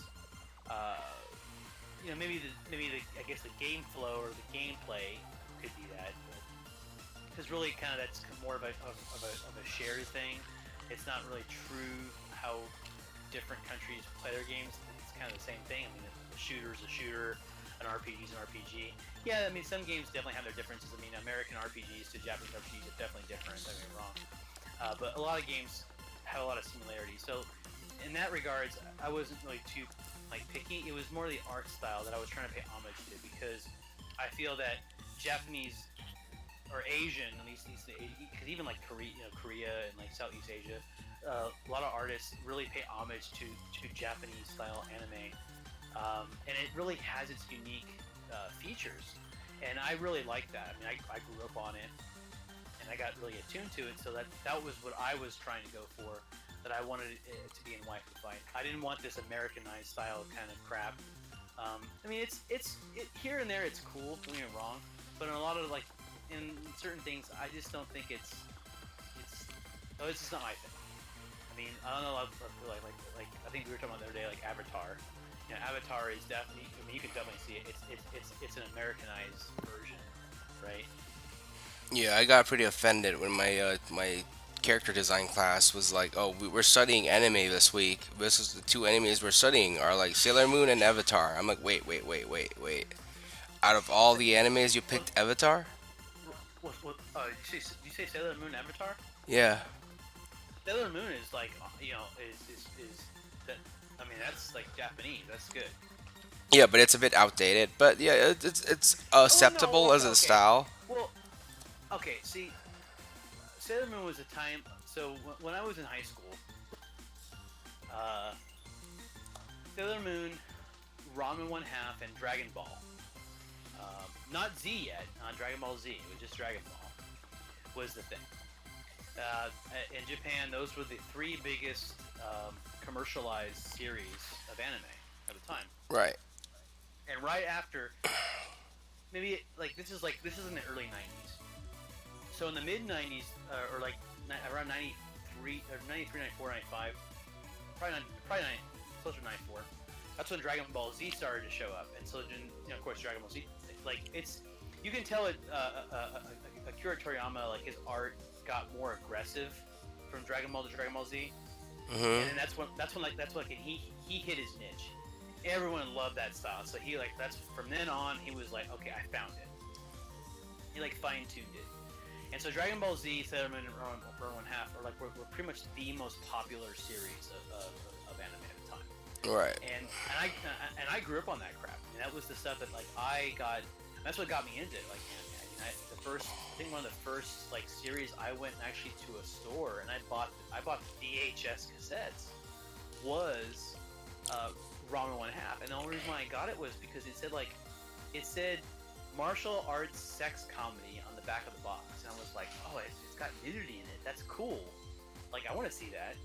And that just got me so in tune to the whole culture. And then obviously Sailor Moon was on TV. Because the Canadian company, for what it's called, bought the rights to it, and they made the English version, and it was on on in the morning, and it was just really cool. But in my opinion, like in my out of those three, my Ramen One Half to me was my entire high school era. I love Ramen One Half. I thought it was one of the most coolest and cutest animes ever created. To me, that's Rumikyo Takahashi's like best series. I know everyone was gonna say like it's probably like Yu Yu Hakusho or the other one. Inuyasha. What? Inuyasha. Yeah, Inuyasha. Yeah, like those were I guess more because anime got more popular in the States. Then like when those came out, everyone just knows that, and like I think probably that generation didn't even know Ramen One Half existed. But to me, Ramen One Half was so creative. It's funny, and there's so much irony to it because all the characters have some kind of connection to each other. They're cute and they're silly. It was just cool, and also she really reminisced how high school was in the '90s. And I obviously I didn't grow up in Japan. I wish I did, but I felt like she definitely made high school like what it probably really was to be in high school at that time back in Japan. That's cool.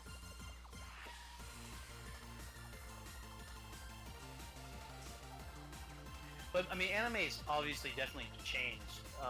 You can look at if you look at like at the '70s, '80s period, all like the Gundam, BattleTech, Robotech kind of stuff, and then like kind of like the late '80s. like Fist of the North Star. Um, oh gosh, Metropolis, and then Hi, like going Jackie. into yeah, and then going into the early '90s where it's like Ninja Scroll, Vampire Hunter D, and then the mid to late '90s like something like Ghost in the Shell. You can definitely see the comparison to like especially and it's really in the face, the eye style. The eye styles have changed over the years. Um, they're way more in today's anime. They're way more bigger, and their faces are way more detailed than they used to be. 20 years ago. And so, I mean, it's that modernization. I mean, everything modernizes, right, and changes. So, like, um, it's just what I kind of grew up on. Was a different thing. And then, obviously today, people now are getting into anime. Anime's, I mean, oh gosh, it's super mainstream. I probably, if I were to go back in time, I never probably assumed it would be this mainstream in the U.S. Back in those days. I just would assume it would still kind of be like sub kind of cultural thing, but bigger than when it was back then. Just not as like crazy as today.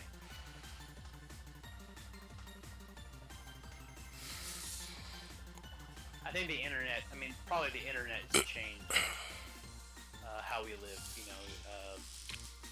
Just at my work, last week we were kind of talking about that. Just there's things that didn't Going to exist. stack anime video.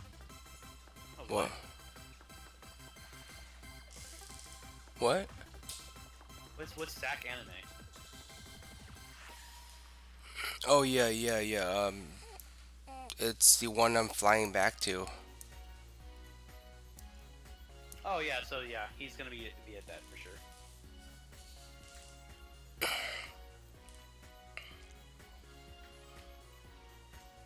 That's why Louis was looking for a room.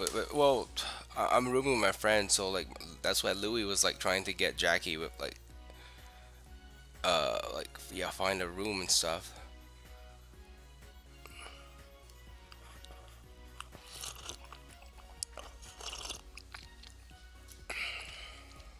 I'm just gonna guess Sac means Sacramento, for short. Yep. Okay.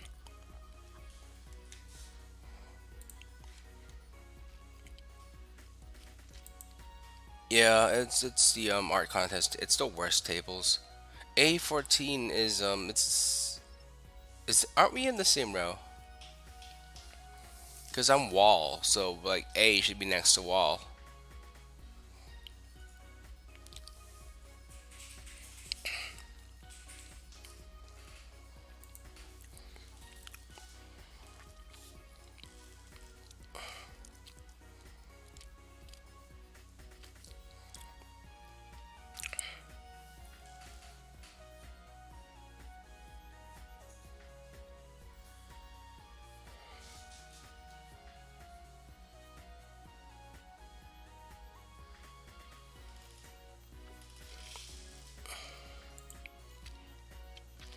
Yeah, well, I'm tabling with one of my friends actually. She's been I've been we knew each other a long time ago from a game, and we've been like uh room partners at Fanime since the first Fanime I went to.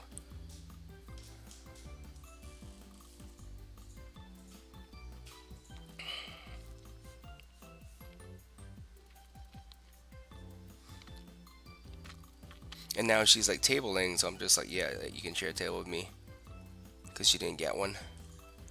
She'll also be tabling at the mini art mart as well.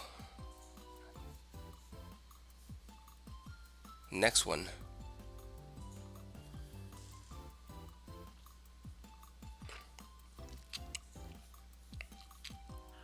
By some chance, also, if you are, if you do end up having to go back to Thailand and you're over there, I definitely would love to have you back though next year for Sanjin.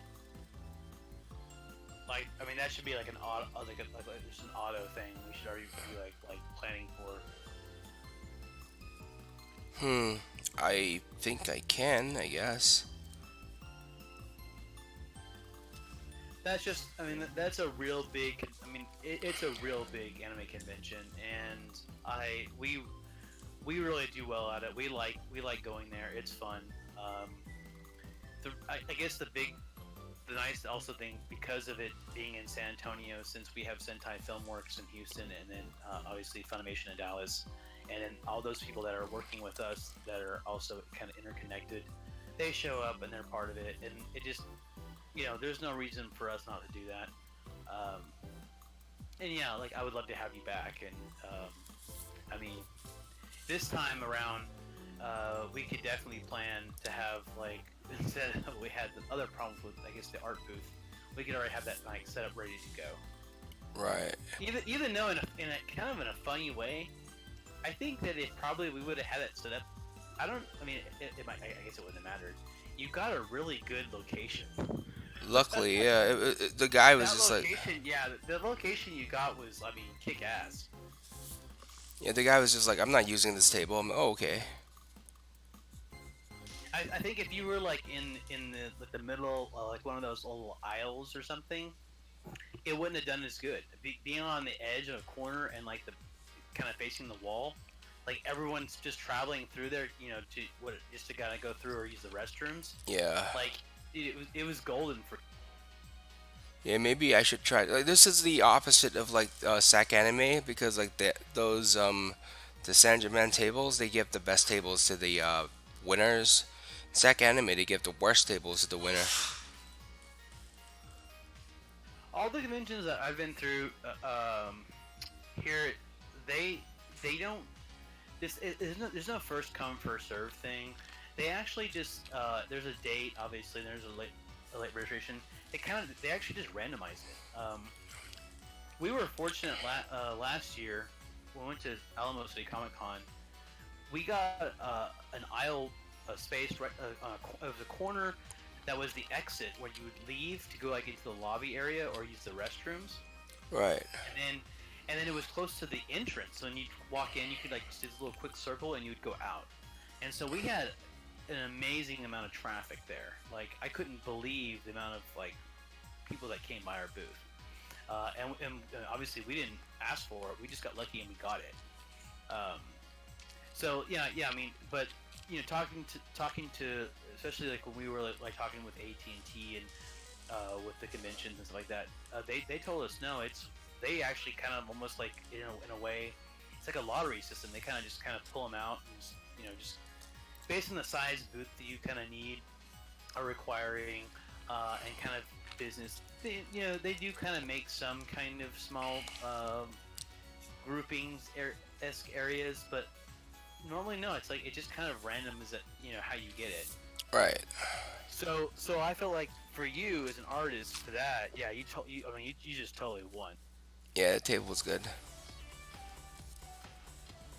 I also think it was nice because you went and got you guys went and got the pipes and you set the nice little thing. I mean that guy next to you didn't have nearly anything like that. So like I mean you walk by, they just see your display. Well, It's like, the thing is, who's this? he put he had a back display, which Yeah, I is saw it, okay, but but it's he also didn't have enough stuff on. it's not as attractive as what you guys did, you and Fluff. Yeah, I felt it's, like that was just way better to see it up front on the hang. It looks more cheesy when you actually look at it, but who cares? I mean, honestly, it's all about attention. When someone's walking and they turn the corner and they look at it and they go, "Oh my God, what is that?" And they yeah, approach you. Hey, that's what it's about, right? And they come in, that's what you're doing. Oh man, I love you, whatever. Like, I mean, every time I walk by there, I constantly saw people say, "I want to buy a rim. I want to buy a ram." I was like, they were big back like at that time. Now I'm not so sure how big they are. I ordered like 5 more. Like that's probably how. no, they're still popular. They're still extremely popular. At my office where I'm at Google. Those are the only besides Froggy or Frappy or whatever her name is. Frappy, yeah. No one knows. Yeah, people that work there, everyone comes by and like when they come by, like they see that, they're like, "Oh my God, who drew that?" And they're always it's either Ram or her. No one else knows the rest of the characters or who they are or whatever. They're just so attracted to them. Um, but because I put the Rim and the Ram because it's kind of like a mural thing. I put them together. Yeah. Right, it's like one piece. People just are so attracted to that. Like I get so much attention. Interesting. Like, Yeah. so cool.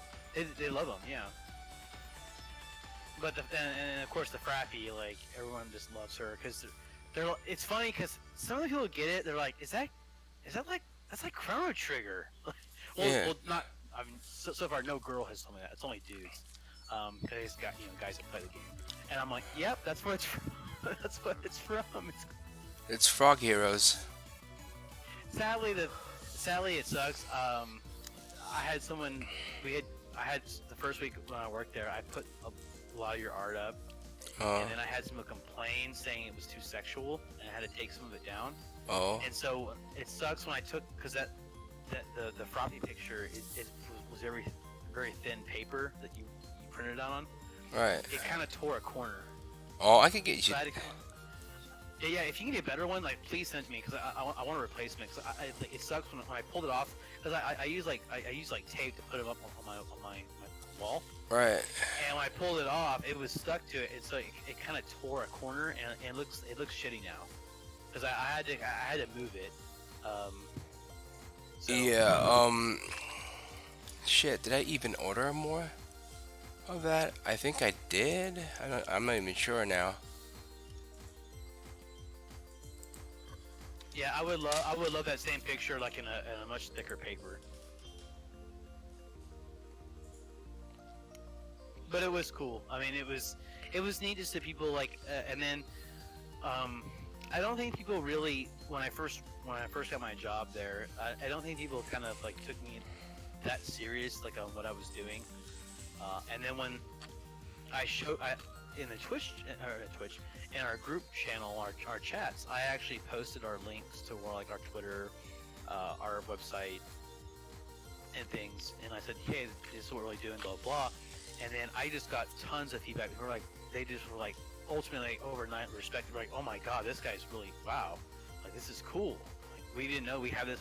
This is going on here in Austin. Like this is cool.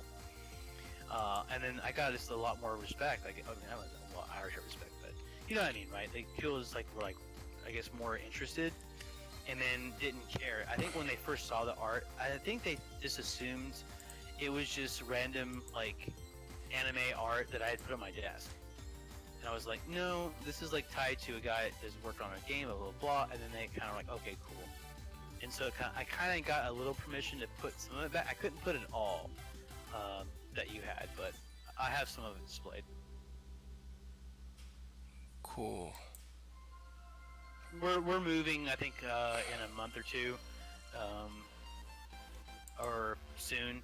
I believe they're buying a new office space or whatever, and we get to actually pick like our office.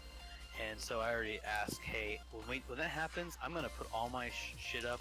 It's cool, and my energy's cool. He's like, yeah, I don't care. It's cool. So I will display your shit everywhere. Yay. Yeah, I hope. I'm glad you guys are like putting. Like, it's actually being put up.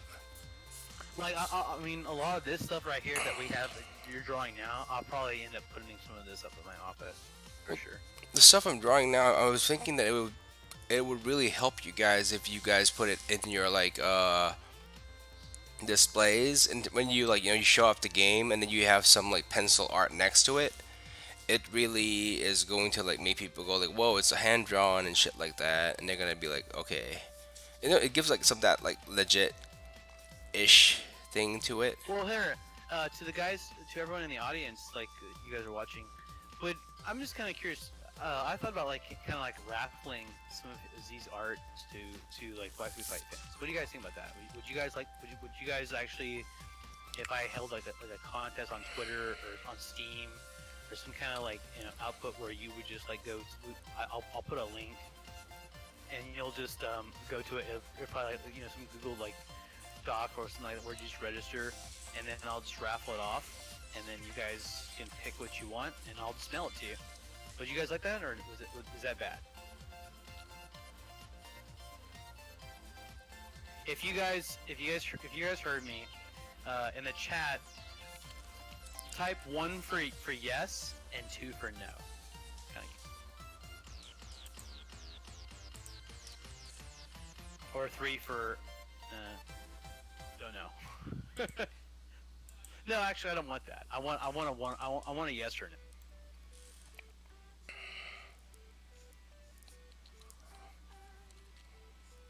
I got 2 yeses so far. No, this doesn't stress him out. This is stuff that he's doing like right now, while he's here in Austin, Texas, with us. Jackie So this is stresses like me out. this is like things that obviously we'll have in our Waifu Fight folder, and instead of like just keeping it, I mean obviously I want to keep some for myself, and I'm pretty sure Gilbert might want some of it himself, whatever. We'll keep some of it just for like history and like for art for ourselves, but well, I mean I'd rather give some of it away and be cool with like with fans, because it's unique. Obviously you don't get this kind of sort of thing, and when the game goes live and it's out there, hardcore fans would love to have some kind of work that was part of the game's construction, especially if the game just really becomes really popular. But even if it doesn't really become popular, it's just like the hardcore fans. I mean, it's neat to have some of it. Just like we had people at every convention, they wanna buy like our banners and things from us, and they wanna like buy like more of a posters and things that we can't really sell, or we don't want to sell because we just have one of. They're like, no, I'll pay you. Thanks, pay you. mind. And so I figured this would be kind of cool, to like just kind of like raffle some stuff off. It's not like I'm selling it or anything. I mean, we probably could do that too, but I wouldn't want that. I'd rather just give it to fans, like to loyal fans that are interested in our game, who like what we're doing, and it's kind of like a kind of a thank you in a way. I mean, to me, what do I care if I pay like $1 for a little envelope or whatever, and like a couple of dollars for some stamps or something? You know what I mean? It's cool. I have no problem. If someone else were to win this and get it and enjoy it, hey, that's cool. I would appreciate it. It's just like when we do like conventions, we have like we do like a tournament, and we give this in Japan we gave shirts away. We have lanyards. And we have like some other like physical stuff, and people they really get into it. They really like it. A big, huge, nice framed wall picture, and even like Brittany Lauda was there because she's doing the voice for Jessica. Gills. Brittany was there signing autographs, and she signed a bunch of stuff for people, and then she signed things for me to give away. So like it'd be cool, like I said, even if like Z signs this, and maybe me and Gilbert sign like these pictures, and yeah, I'll have no problem giving them away to people. If you guys like I said, you guys think it's cool and you would like that, yeah, I'll definitely do it in the future.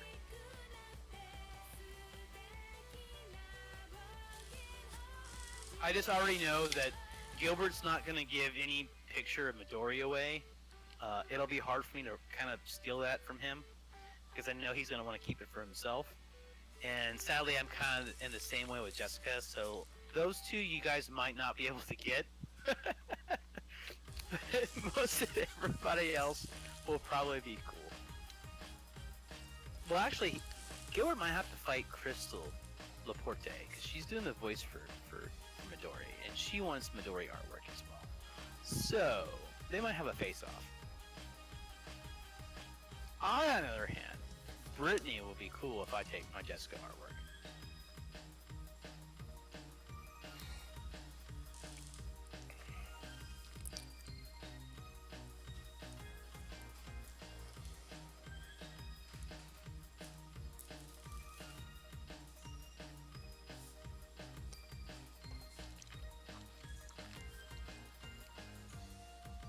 Oh, by the way, anyone in the chat, I'm just kind of curious, anyone actually coming to PAX South? Anyone close in the Austin area? Sorry, San Antonio area, or Texas area?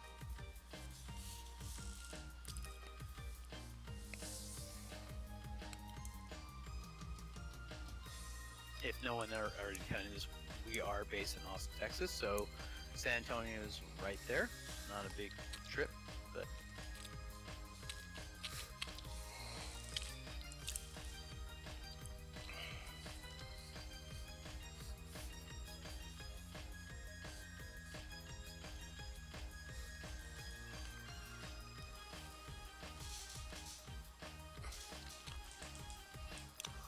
oh, by the way, I already told you, Fluff, before, but I want to.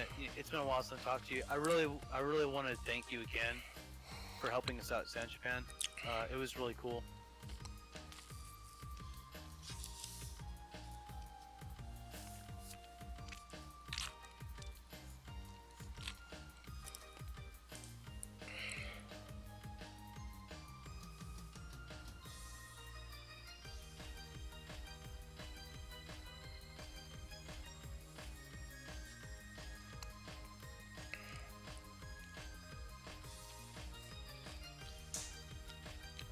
Where in Texas are you, Mind?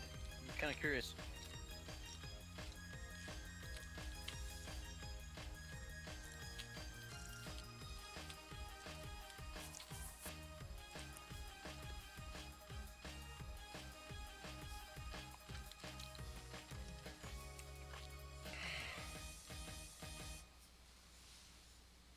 Yeah, Fluff, dude. Again, next year, if you know, even if uh, Zirion can't come to San Japan, dude, you're welcome to come up here and stay with us and hang out and come to San Japan. Like, it'd be cool. I have no problem with you coming and hanging out at the booth and whatever. And if you want to stay at our house, it's cool. Like, we don't care. I mean, the more help that we get, the better, you know? So.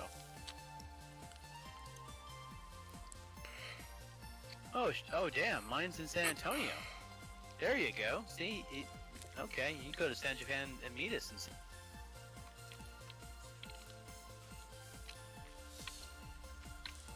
Did you go to San Japan this year, mine?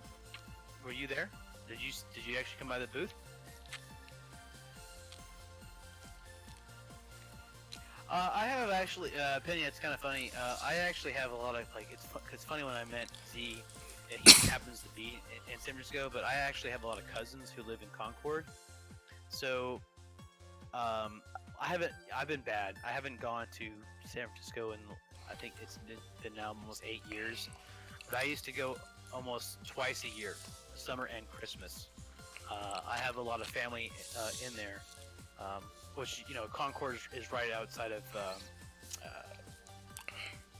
Oakland. You know, you cross the Bay Bridge, you go to Oakland, and then you just it's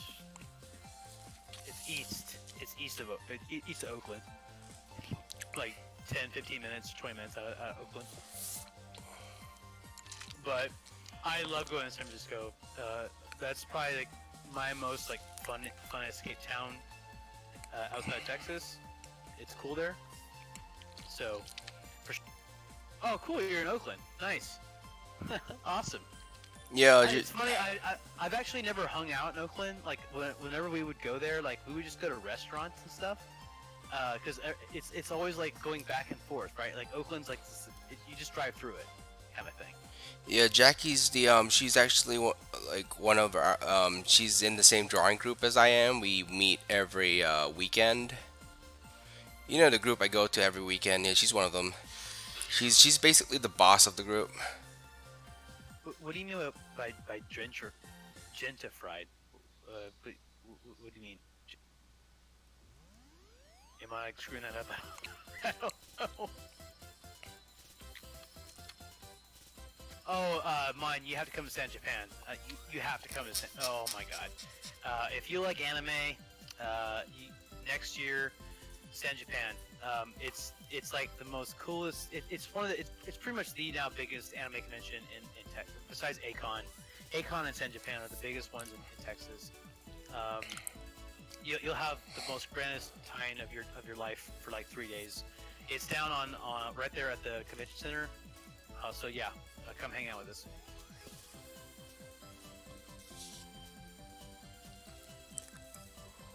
Yeah, it's funny because like I said, I've never actually like from San Francisco. When you look over the bay, Oakland looks like it's just industrial crap, right? It's just a bunch of I guess along the coast, it's all industrial, just cranes and just garbage and whatever. You go over there, it's like, oh, there's actually people there. But then, like I said, I never actually stopped to go there because I was like, well, what's the point? Like, what is here? Um, and just passing by, like, my cousins and friends that I have that live up there in either in San Francisco or living in Concord, they no, they're like, oh, dude, Oakland has some of the best restaurants. There's fantastic places to eat there. And I'm like, well, yeah, but San Francisco is right across the bridge. There's probably better restaurants there. Why don't we just go eat there? And so yeah, I mean, from time to time we go over there and kind of try stuff out. So, yeah, not bad. Oh no, I totally agree. Oakland food is cheaper. That's very true. San Francisco can be expensive. I'm not gonna lie. Yeah. One of the few places in San Francisco that I've always, it's never really changed. I mean, okay, now it's been 8 years. But for the longest time, I always thought the food court in Japantown, in the little mall area, like on the second floor, the little sushi carts, the sushi was actually pretty cheap. And like just get like a little cup of green tea and like a little roll or two. It's very very cheap. Which I would have figured be expensive, but no, it's actually pretty cheap. Besides Chinatown, Chinatown's also another cheap place. If you want like cheap just food, Chinatown's there. I don't think there's the food carts there anymore. Oh, that's sad. I'm sad about it. And I'm curious, is there okay? So there was a place I grew up on going to, and I used to buy. So how I used to make a lot of money in high school. I would. So this is back in 1995. Yeah, 1995, 1996. I made a lot of money every year. So I don't know if you guys in the chat have ever played a game called Magic the Gathering. I grew up with Magic. I started with Unlimited, so I had the old Power and Black Lotus and Moxes and stuff like that. I used to all the stores. I'm from Corpus Christi, so all the stores would give me a bunch of money because in Japantown there was a place called Japan Video Media Incorporated. And it was basically like a rental store. Like half the store was to rent every anime you could think of, a Japanese movie or anime, and it was for rent. On the other side of the store, you could buy a brand new copy of it. Well, right across the where the food court was, that was where Japan Video was there. Right. It was like this comics. There was like this Japanese comics store. And they sold a bunch of comic books there. Well, they carried Japanese Magic cards. So at the time in '95 in Japan, that's Japan's first Magic set was 4th edition. Well, 4th edition to the Japanese was black bordered, and the English version was white bordered. So people hated that. Well, the Japanese cards were extremely rare and hard to get. So what I would do is all these stores would give me hundreds and hundreds and thousands of dollars, just cash. And I would fly up there, just see my family and hang out with my friends. And I would go to the store, and I would actually I would buy every single booster box of 4th edition they had, and I would bring like 2 or 3 suitcases, and I would fill them these boxes. Well, the other thing is dual land. If you guys ever played Magic, dual lands, revised dual lands at the time were like down here in Corpus were like selling for $5 a piece, which I thought was pretty high.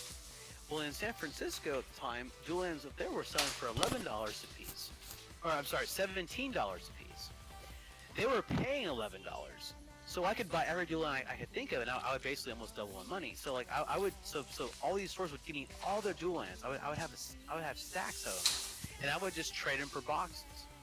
And I would, and of course they would hook me with more cards and money and all this kind of crap. So like that's why why I was actually going up there twice a year. Technically, was more or less to make money off Magic, but also to see my my cousins and stuff.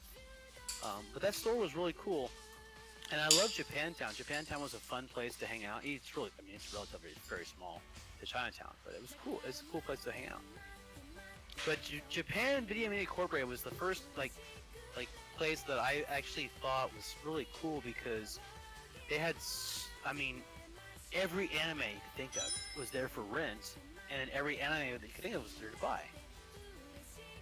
And the other thing with Japantown back in those days, you guys, I think it was called, was it Tower Records, or something. There was only like one or a couple stores that sold the original Sailor Moon, the CD, the music CD. Oh, I had to go all over San Francisco to find it. Oh my god, it was a pain in the ass. I think was it Tower? Oh god, I can't remember the store. Only like a couple places sold it.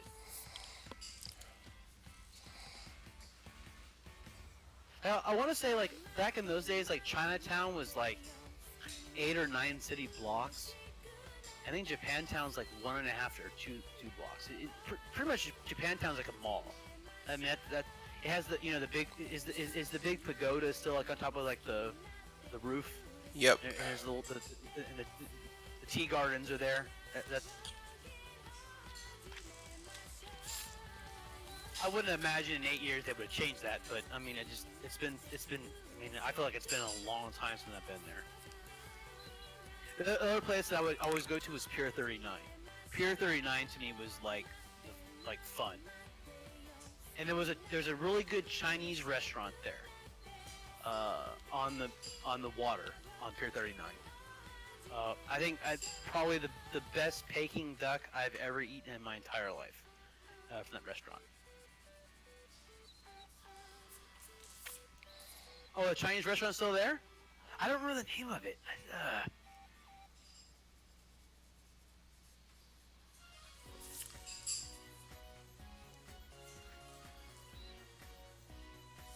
If that place is still there, when next time I go back up there, I'm going there, because that was like that's a phenomenal Chinese restaurant. It's funny because I mean, Chinatown's not too far from Pier 39 technically, and then you have like Fisherman's Wharf just down the coast. It's like there's a lot better probably places to go eat. But if you're, because I know Pier 39 is probably more of a tourist attraction than anything. But God, that restaurant was. Ugh. There's a Chinatown in Oakland? I didn't know that. There's a Chinatown everywhere. There's a Chinatown in Thailand. What are you talking? No, there's not many Chinatowns in Texas. Oh. You have a huge one in Houston. There's a big one in Houston. Everyone else, I don't think so.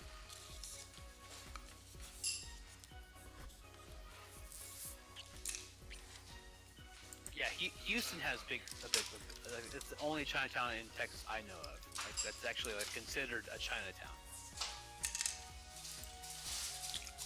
That's cool in Oakland. Wow. I never. Yeah. Like I said, I guess it's always just me just passing through. Like there was never a reason for us to stop in Oakland. I mean, we would just to and from Concord to San Francisco.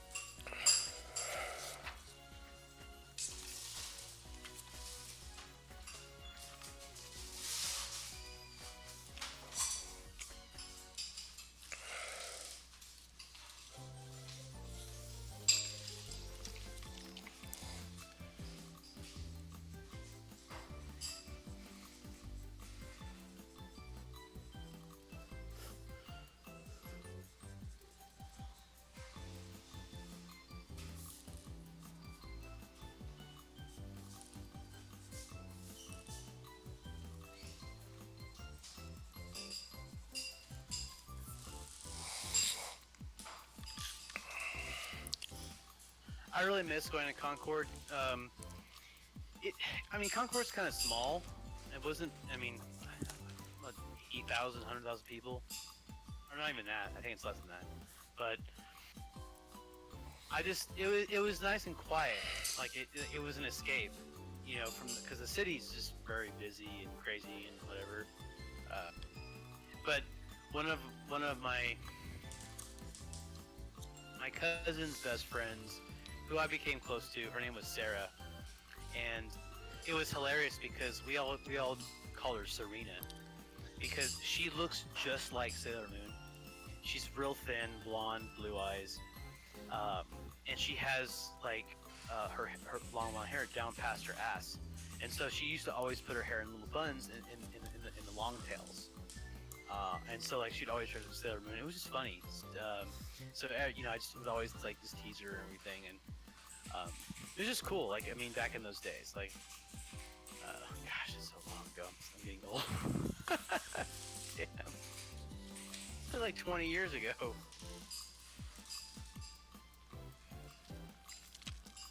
Yeah, so the Chinatown here in Austin, it's tiny. I don't really consider it a Chinatown.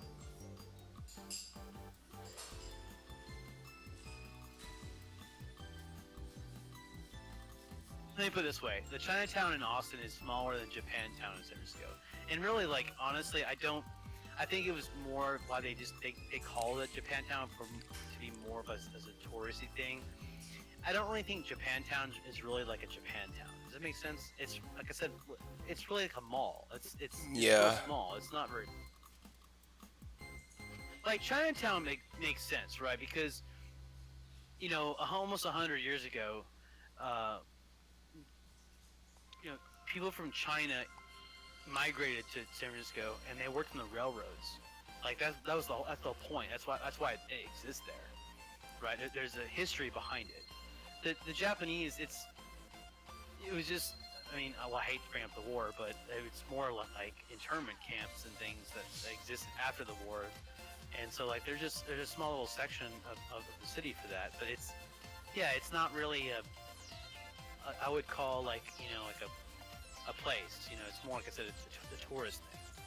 I mean, it's cool that they in the city when you walk up and down or when you go through the streets, you'll see like the little Japanese like the pagoda it says Japantown, so it's cool to find it, and it does exist. But I don't believe it, to all the attractions in San Francisco, it's definitely one of the smaller ones. Yeah, definitely.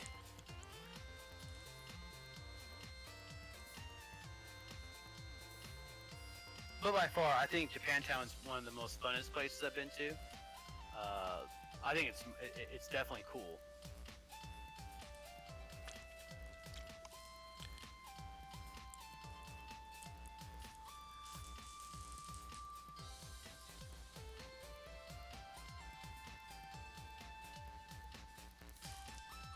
It's really cool that having Z be from there because it just kind of it brings back just me being memories of being there, just all the things I've done. Because San Francisco, honestly, if no one's been there, guys, it's a fun place.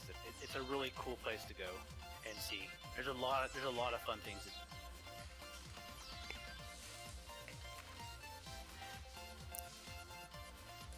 You're not too far from like Napa Valley if you want to cross the Bay Bridge, or I mean the Golden Gate Bridge. You go to Napa Valley and like taste wine and wine country. Um, I never had that. Well, I don't know. I never. I mean, I mean, well, every city has homeless people, so I never really kind of saw them. If they were there, they were there. I didn't know. But, Oh, like I said, they're the main attraction now. I mean, we have a lot of homeless people in Austin. I mean, you see them everywhere. So I'm just saying, like, Shadow. I wouldn't, yeah, I wouldn't make that. Oh no, that part. It's because the shadow's complicated, so I drew it in. Because I'm trying to figure out exactly what I want to do with it. Because I'm probably gonna lift this side up, to be honest.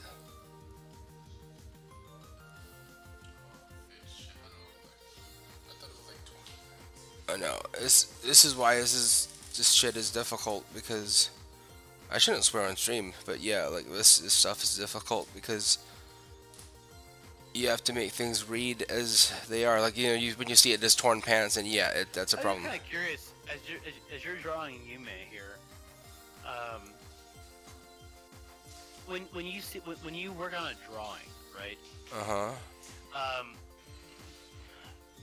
I mean, I don't know because you're obviously you're an artist and I'm not. When I look at comics or just like illustrations, in just general, just from especially sketch artists, obviously just draw in pencil. It's at certain times. Is there a reason why you maybe overshade or undershade, or is it like is that an artist being kind of lazy and not doing it?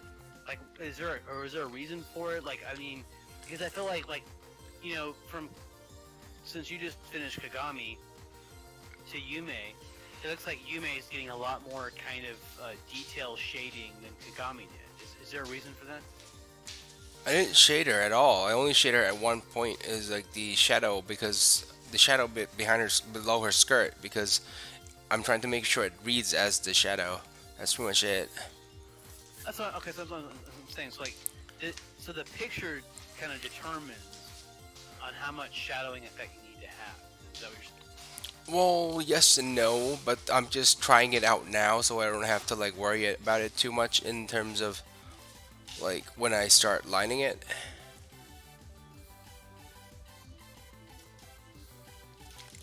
Anything I do now, I don't have to do later. That's why this step, the longer you take on this step, the shorter the coloring step takes. I see. And I'm I was always just curious about that because I mean, like I said, I mean, I've seen over the, I mean, obviously I'm getting old, so I've seen a lot of art over so many years of just like sketch kind of work, or even like I guess it's similar they would consider like finalized kind of art. Even when they color it, like they kind of sketch color, hmm. different like shades of just color pencils, whatever. And I was just kind of always wondering, was that like an artistic style, or is it necessarily needed? Is it not needed? What causes? Because I mean, honestly, when I look at stuff, I mean, I'm really big into like when I see more shading, that's cool because I can really kind of it really pulls out the image more than when you leave it out. Yeah, yeah. But I know how like artists like to be abstract or kind of be like, oh, well, it's not necessary. It's cool this way. I'm like, well, I don't get it. But I don't have the artist kind of mind, outlook kind of. You know what I mean? Wait, sorry, So give me one sec. Gilbert's saying something. it's like for example like Picasso, right? Big famous artist. I don't get I just don't get it, right? When I look at his stuff, it's cool in a way, but I just don't get like this big boner for it. It's not one of my like to me like Van Gogh. Van Gogh's huge, right? Van Gogh in his way, like I actually like his art style. Like I'm attracted to it. It's interesting. Like it kind of like it screws my mind in a way. It's like that's really cool. So like I guess it's kind of different for every individual, right? And so that's what I'm kind of like. I just kind of figured because I'm not an artist, so it when I watch someone like you actually draw stuff, it's just cool to ask these questions because to me it's interesting to kind of know like how you derive or how you don't derive. Like what it is or what isn't. Right. To me, this is an entire educational process to me. Just being a viewer, like you guys, like I don't know how many questions you guys have, or if you already know the answers to. But to me, as I'm not an artist. In my mind, when I was talking to him about the character designs themselves, and when I sent him when we talked about back and forth, in my mind, I have a vision, and as a game designer, I have a vision in my mind, right? But that's all it is. It can't go beyond that because I can't draw. So like I have to like kind of convey my thoughts to him with words or communication, and then he has to put that on paper. So how he does it on paper to me is a very interesting skill and something really cool to be able to do. Which I wish I had that skill. I don't. I wish I could do that myself. It's fascinating to me. It really is. Well, the funny thing is like there's like back in school, right? Like the reason, like one of the main reasons I took this project was because like all my teachers like kept saying like, "Hey, like there's no anime games out there," and I was just like, "Oh, like it's becoming big. Why wouldn't there be any anime games out there?" And I just wanted to work on something on my style. But the thing is, so there's this huge gap between like the amount of like game dev artists who could actually do decent anime because they tried to iron it out of you back in school. But yeah, all of this stuff is basically trying to understand what the project is and what the project needs. Well, I guess one of the things that, like, okay, when I was probably 13 or 14 years old, I did really good. So I actually tried to draw. This is okay, I don't think no one has ever heard this story before. At least not immediately. Any of you guys or people I know. This is like old school shit. So like like in late grade school, middle school, I used to trace a lot of work. Actually, this is funny. What actually started this was actually Chrono Trigger. The box art of Chrono Trigger. Um, I got a picture and I actually so I traced a bunch of stuff from Chrono Trigger, and then I did my own drawing of Chrono, and over time it came out really good, and people thought it was I traced it. I said no, I hand drew that. So it took me months and months and months to kind of like get this kind of idea going on.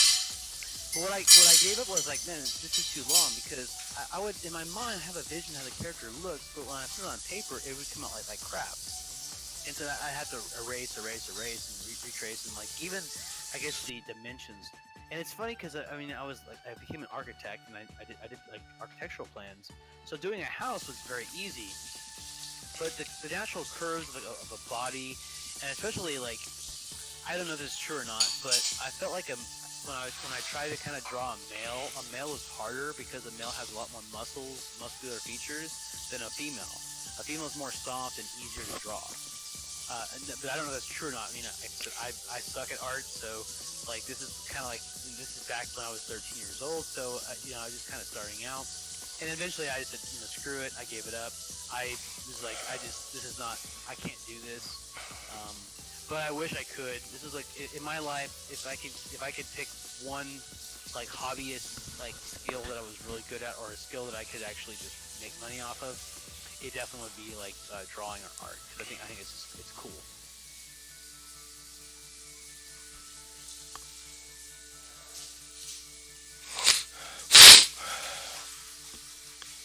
I honestly think, Whoops. just being a part of this culture and knowing people, I don't know if artists really get enough attention they deserve. Years ago I'd say I'm wrong, and that artists do get that, but the more I get more familiar with them and I get to know them, I think they don't. And that when true skill is there, like it needs to be acknowledged. And that was really the coolest thing about Zirion. When he kind of found us, we found him, kind of thing. Um, and he liked what we were doing as far as the game goes. And then I got to see his portfolio. I thought it was kind of a match made in heaven, right? Um, he and especially when he came down from Stand Japan and actually got to meet us for his first time. I don't know like if he was thinking what he was thinking, like, oh, these guys are gonna be kind of weird, crazy. He shows up and it was like we all had a good time. It was fun, and yeah, I think we just all kind of like clicked. And yeah, I mean I love his work. His work's phenomenal, guys. So this guy's truly a complete badass.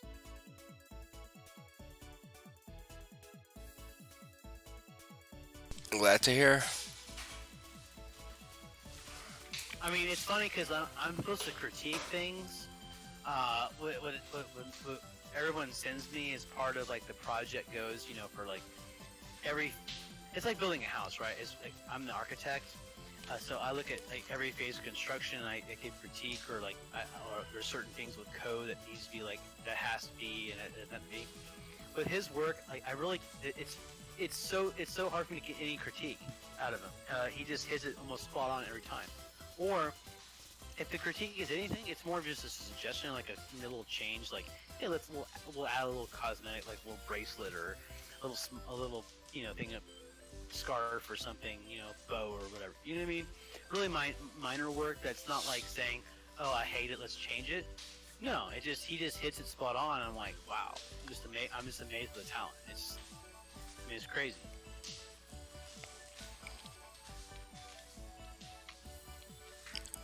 I that's uh, that's probably well, okay.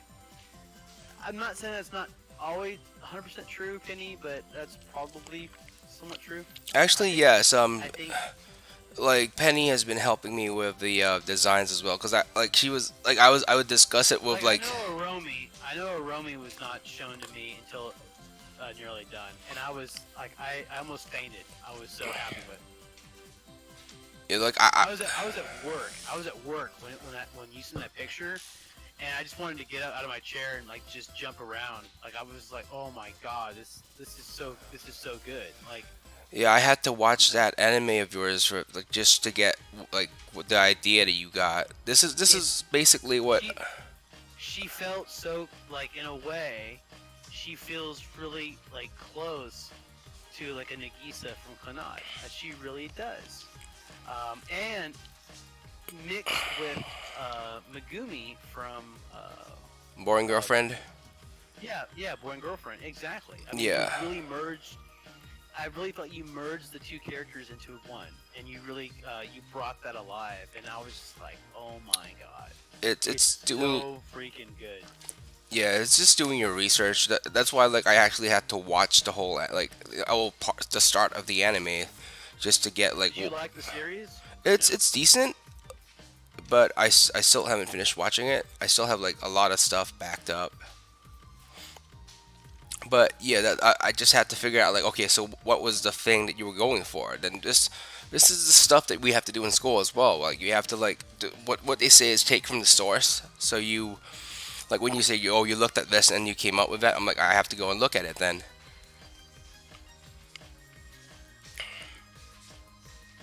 Yeah, well, a lot of things. Oh, so I guess if people in the chat, if you guys don't know my background, I have actually technically worked.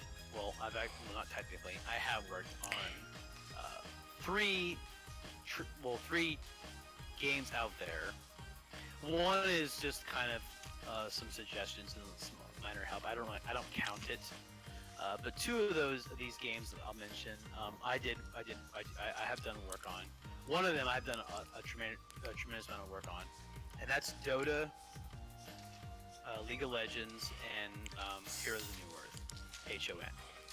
HON is the one where I really just I gave suggestions. I did a lot of alpha testing and beta testing, and I played the game. But a good friend of mine actually got hired there, who's their lead character designer, and I know him personally, a good friend of mine. And I just gave him some insights and help here and there. But I don't really count myself working on that title. I have really no credit. I just I did my own thing.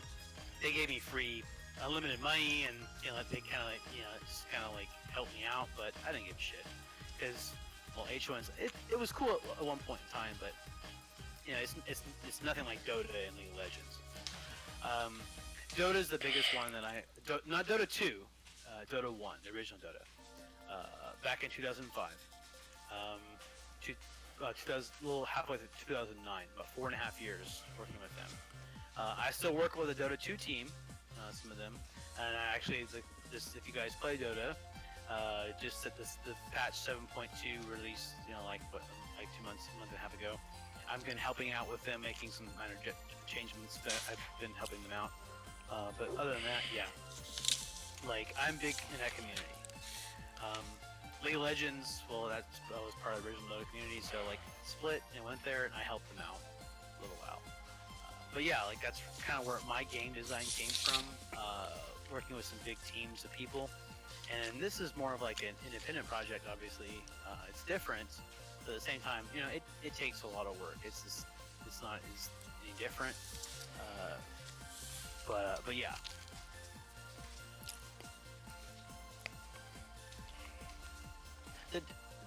working on those games was definitely working on a bit different on this, because this is like all decisions of every little aspect of the game. Whereas, I had more of like I just did character design and core mechanics, so definitely different.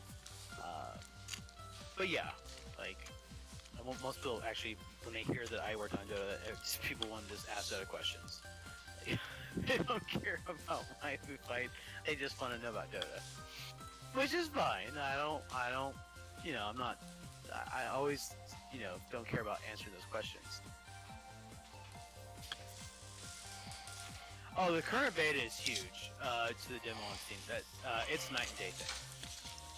Gates, if you would like actually a beta key, you are welcome to one. Let me know if you would like one. We'll send you.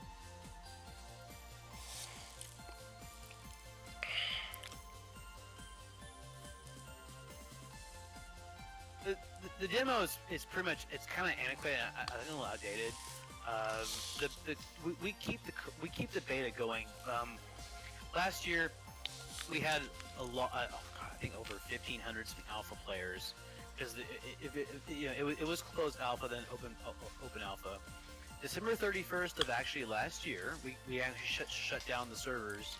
And then I think about 2 weeks into January, we reopened them to it. We made a beta server, but we kept that really small. And throughout the year, we've added some people. We've given keys. We've kept it a much more smaller core player base. We definitely gave some keys out to people just to try the game out and so forth, but as far as internal testers kind of go, it's definitely a lot smaller than it was last year. But then when we closed the alpha to the beta and the changes we made, it was very, very big, and so there's a huge difference in play. And then I think by I wanted to say February, at some point there was a much bigger change to the game. And that a lot of the previous players would obviously probably wouldn't see, because they weren't invited to the beta. But the game changed a lot. It was almost like a U-turn kind of thing. We changed a lot of directions just from a lot of the feedback we got last year, and some of the things we talked about, and that, like, as a team, and we changed the game. So yeah, like, it's a lot different. The demo that you can play, like, I don't know where we got the demo from, if it's from Steam. I don't think Steam has it. It might. But like Itch.io or Game Jolt, there's a lot of places we have our demo out. That's very simplistic. The actual beta right now, we have a lot of things going there, and a lot of stuff also it's just for testers to try out and test and give us feedback. I mean, some of the things in the game that you would see in the current beta, they're not going to be in the actual final release. They're just in there for us, for testers to play and kind of like skip around. Like, we have, instead of giving you guys like cheat codes and using cheat codes to kind of jump around the game, we already have those like kind of in place. You can just like click and whatever. But like for us, is like internal, or as actually developers, we still have cheat codes and things like that we can use to cheat and kind of skip around and do things. I mean, obviously we don't get them in the public, but they are there. But all that will come out when the game launches. I'm not gonna leave it in there, but I'm just saying, yeah. But if you want a key, let me know. I have no problem sending you a key, and right down in the channel, anyone else wants a key, like, it's cool. Like, just let me know.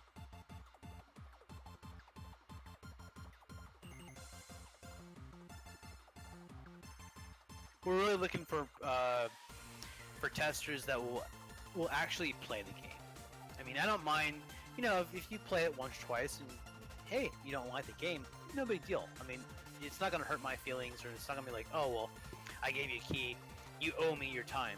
No, it's cool. If you like I said, if you don't have much time, it's not a big deal. If you play it like once or twice here and there, and you can, that's cool. If you like the game and want to keep playing it, even better, and you want to help us out, hey, help support us. We would love that.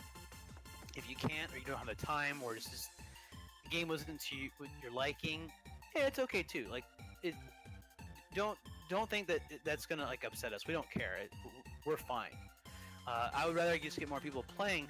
I mean, yeah, we want the more popular tester to like keep playing to help us out, but I know not everyone does that. I mean, I'm guilty of it too. I've played games where I get beta keys and I'm like, it wasn't my liking. I just wasn't into it. So obviously I'm not gonna keep playing it. So I mean, it's not a big deal. Like, you guys don't. It's cool. Don't worry. It's all good. You guys can, if you guys want to play, you can just play it once. You play it for an hour. That's it. And you're done. Hey, you helped us out. Like, we're cool about that. You know.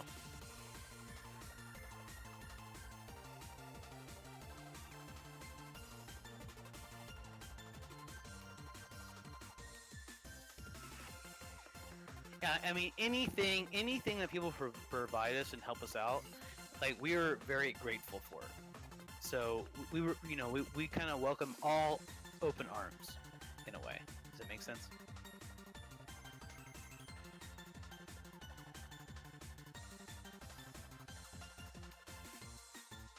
Really, at this point, it's not like I mean, the major thing we're looking for is definitely bug testing, like people to actually break the game.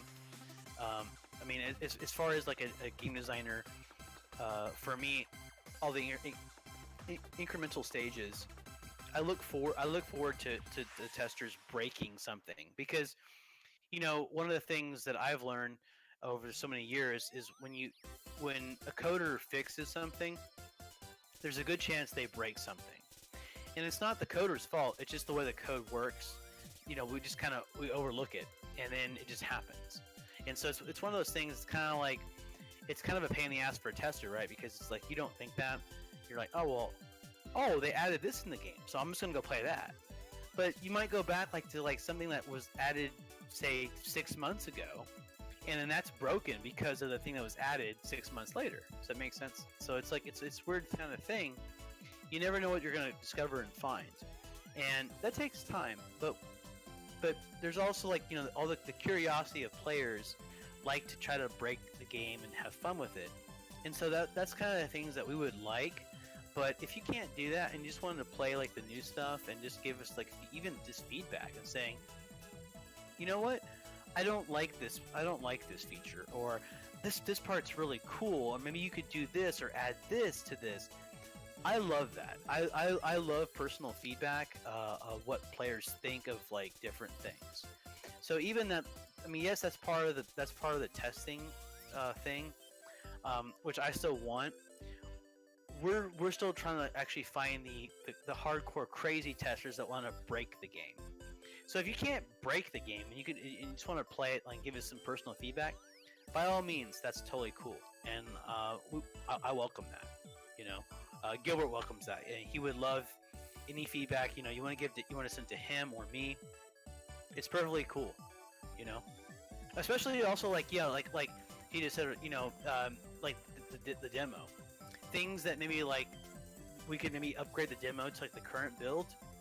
That's like definitely in his court. Like, you play the current build, you play the demo, and you're like, hey, the demo could probably use this. Yeah, that's cool. We already kind of talked about, we definitely need a new demo because the demo is somewhat outdated. And so that's fine. I have no problem with probably updating it to something. Now, just so you know, the demo isn't going to have everything in the game, obviously, because that's not what a demo is.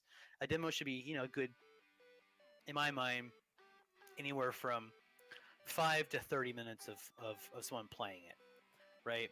There's the quick demos where they're just really quick, and then there's the long ones. But even, I think, past 30 minutes to me for a demo that's kind of pushing it. Maybe to some extent, I could agree with maybe an hour, depending on the genre type. Maybe it's like an RPG or something like that. That makes sense. But in most cases, I think 5 to 30 minutes, it grabs the attention of the player. They got what they wanted. They maybe play a level or two, or got to do like a little small introduction or something, and that's it. It's kind of I hate using the word teaser, but in a way it is kind of a teaser. It's like it gets them interested, and so it's like, okay, kind of cool. They're not there to test the demo. I'm like, oh, the demo's broken. I mean, obviously you don't want to have a broken demo, but you know what I mean. If the demo just plays fine, it gets them attracted to the game. That's kind of purposes, right?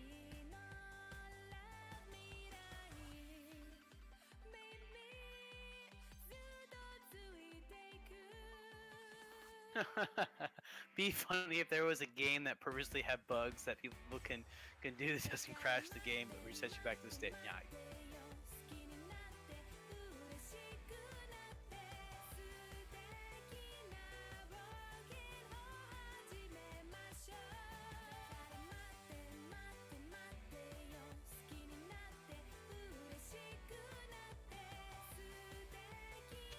So Gates, did you get a did you actually get a beta key? Wait, I don't understand what you're talking about. You're saying a one minor gripe. Maybe save if the user passed through the. I don't understand what what you're asking. You're saying if you're playing the tutorial and the game you were to crash. Like rephrase that. What are you talking about?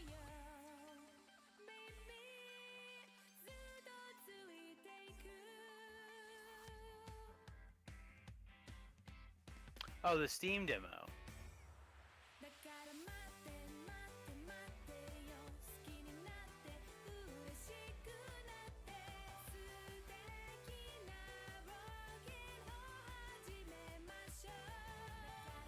Oh, okay, I see.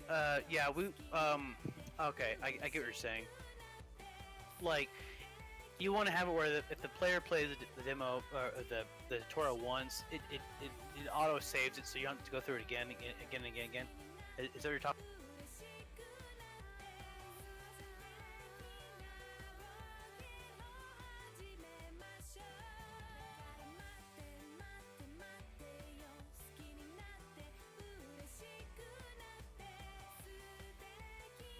We just actually just put out a current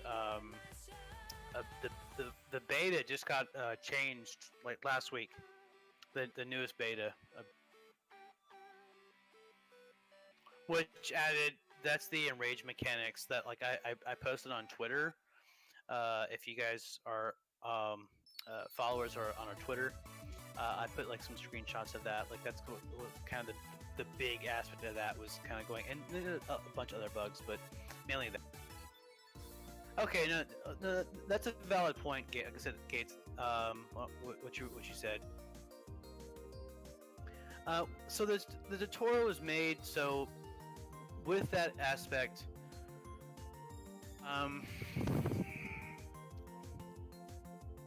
Yeah, no, okay, all right. That's actually good. You find that out. We found that out on the main version, and we fixed that on the main version. So there is no soft locking the game anymore in the beta because we had that same problem. I guess we didn't. That's good that you pointed out. We didn't catch that in the tutorial. I think I found that bug myself. Where I found it, I think some testers ended up finding it right after me. But yeah, because I discovered it locks the game, and so we fixed that. That's fixed for the main version, but I didn't realize that was still bugged on the. Well, thank you. I appreciate that. You...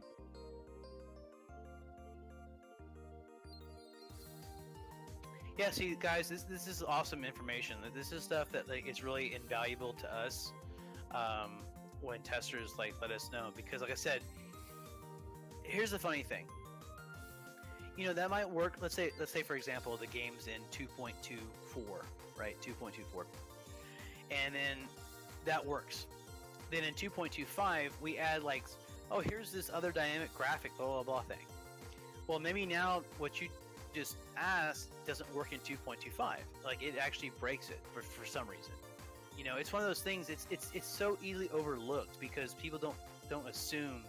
They just assume if something works, it works forever. That's not true. And so like it's harder as the game gets bigger and bigger and bigger. There's more things to look at.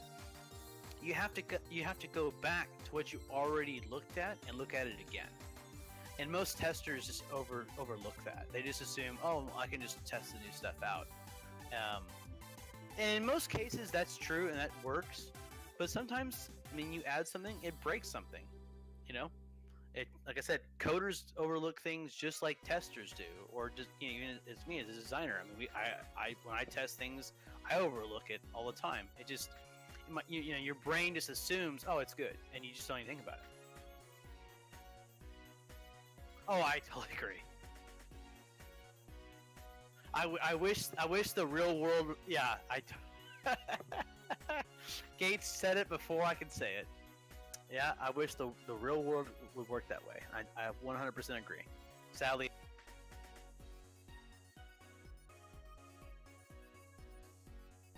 it's funny because you would think, like I said, you would just assume, you would think it works, and then it doesn't. You know. And the funny thing is, we've actually found bugs in the game that had probably been there for maybe a year. We only find them because like we break something. I guess in the obviously in future, that somehow correlates to that, and we find that bug. But if we never added that new system or that new idea, we would have never found that old existing bug because just didn't even know it was there. So I mean, as a tester, it's fun to do that. But I know like in modern days, most testers they just want to play the game. Uh, they just fool around. That's it. They don't want to take it seriously. Don't care. And I mean, that's understandable. I mean, that's why obviously big companies like say Blizzard, for like a WoW, when WoW came, it's like, oh, here's 500,000 beta keys. It's this process of numbers, right? Well, when you have 500,000 people playing the game, your percentage goes up. You're going to get some return to say, hey, there's a problem, there's a bug, or they find something. I mean, obviously, 500,000 is a much bigger number than say 10. You get 10 people playing the game, it's like, yeah, what's going to happen with 10 people playing it versus 500,000? And so yeah, there's a discrepancy there. So yeah, the more we have at it, it definitely helps us out. And obviously, people who really want to try. Like I said, we know that some people just want to play it just for the fun of it, and that's fine. We just hope that people actually, when they find a bug or they see something kind of wrong, they give us some feedback, because that's what we're about. I love feedback. The more feedback we get, the better the game's going to be. It really is. The lesser feedback from people, we just assume everything is good. We don't know, right? I mean, that should be an expectation. Especially for Gilbert as a programmer, he relies on the feedback. He has to have it, right? Without anything to him, he just assumes the code's fine, right? Whereas me, I can make more of assumptions a little bit here and there, kind of what I see going on the design aspects, and I can kind of like, this is kind of okay, or this is kind of bad. He has to have it. Like it is very pertinent for him to have the information.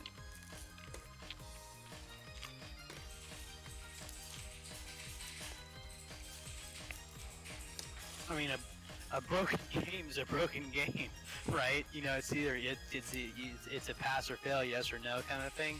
So yeah, like it's very important that he knows those. But the ones that are really hard are the ones that like are really hard to replicate. Like obviously we know that since this is a PC game, everyone has different components. The hardware wise, different RAM. Sound card, video card, CPU, and so like some of those things might happen because of your hardware, and it's like hard to understand that. We just assume like, oh well, it works fine, blah blah blah, and so sometimes some of those issues are hard to find. So like whenever if you're a tester and he comes back and says, hey, I really need to have how that bug was created. If you can replicate the steps, that really helps him. To solve the problem. When you can't replicate it and it's just evidence one time, you're like, oh well, I got this random bug, and it's like to us, we're like kind of like, yeah, it's hard. I mean, I've been there because I've told him things that I found that I was like, I did this and it was broke, and I tried it 100 more times and I couldn't get it to do it again. He was like, well, I have no clue, and I can see that. Obviously, he needs the actual proof. So, when you're testing, if you can replicate a problem multiple times, then bingo. Let us know, and the problem will be solved really quickly. Without that, it's pretty a pain in the ass.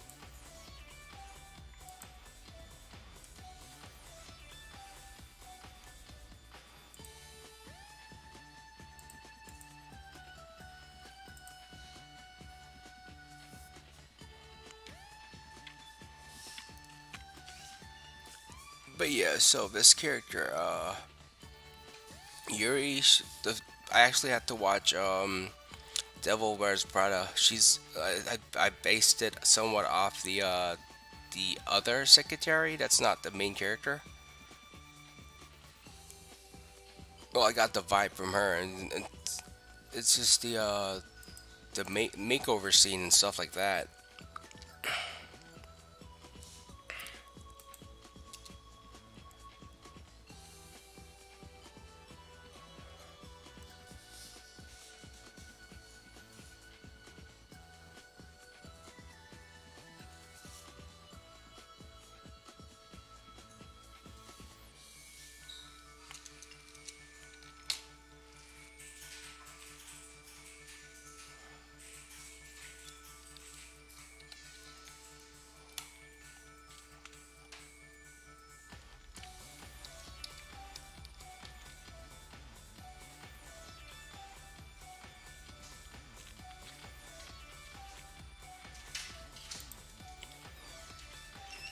Oh yeah, I think Mind asked if I did commissions. I'm really like I rarely take them because unless I'm in like a convention, then I would usually like be like, oh maybe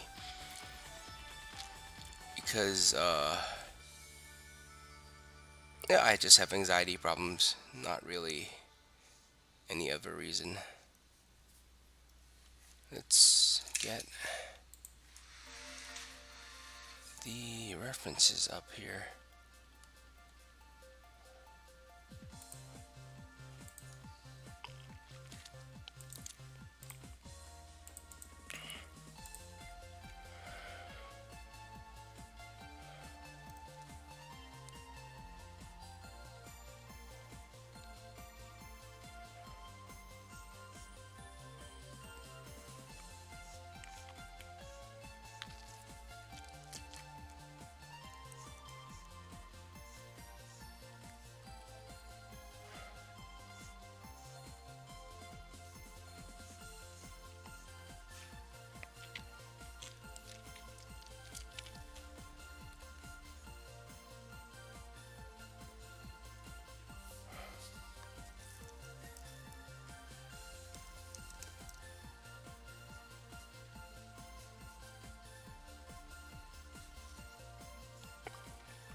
Yeah, you can get commissions at conventions. I like getting commissions at conventions. It's my main reason for going to them. The second one is like panels. I love going to panels, like you know, art panels. That's why I go to CTN. Like, it's stupidly expensive, but the panels are really good.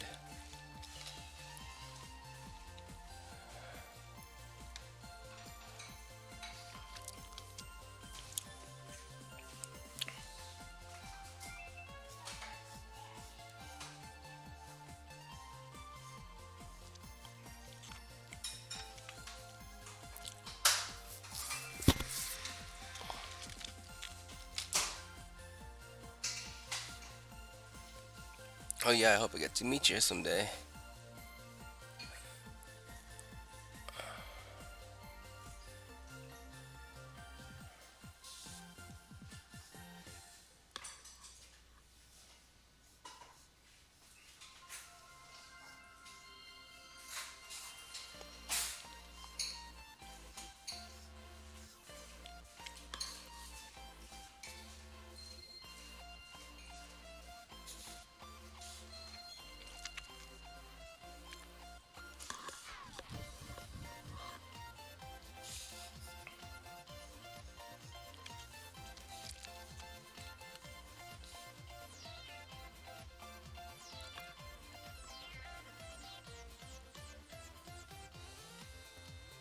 Oh, so mine it said you want a key too. By all means, Let me know if you guys, like I said, you want a key, we'll send you one.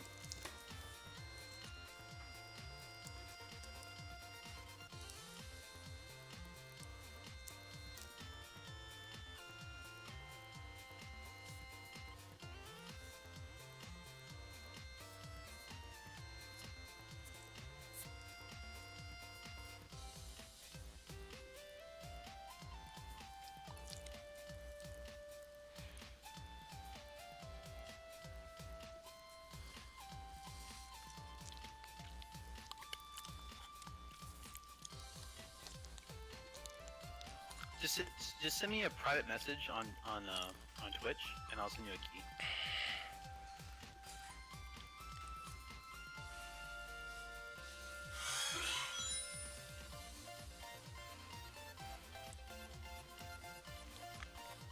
I don't want to post the key in the chat because then people, someone else might gank it from you. So.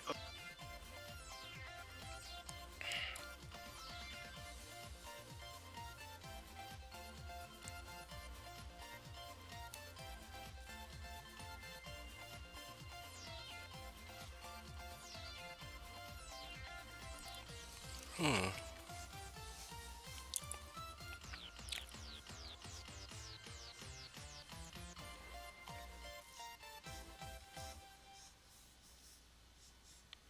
Another thing is, if you want, you can always like join our Discord channel. Let me, I'll link the Discord channel.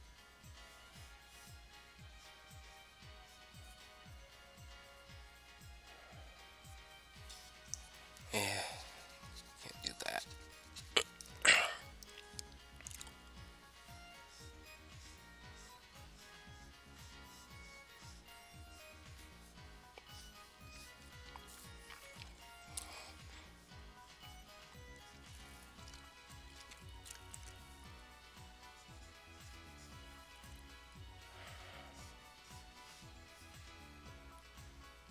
There you go. You guys can join the channel.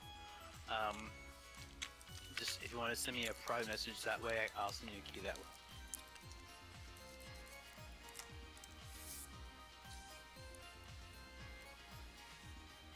Obviously, I'm Zero Lock, Enzo Entertainment. That's Dracos or Waifu God. You can also send him a message if you want to, and he'll send you a key. Just ask one of us, and we'll send you guys.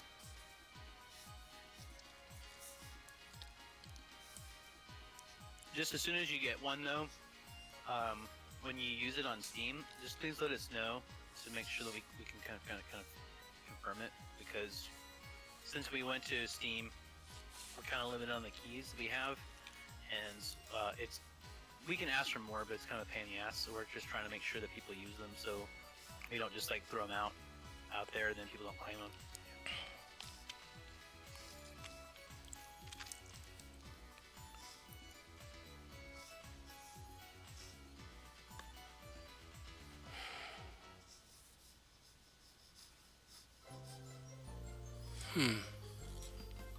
Oh, dude, is that you, a pimp named Slipback?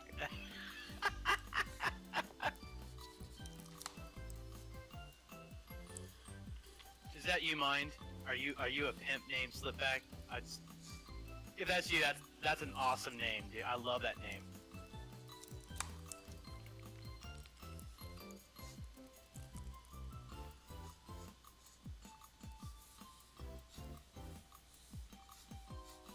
Please tell me. Oh, that's awesome. If you guys don't know what that's from the Boondocks. That's like probably one of my favorite episodes.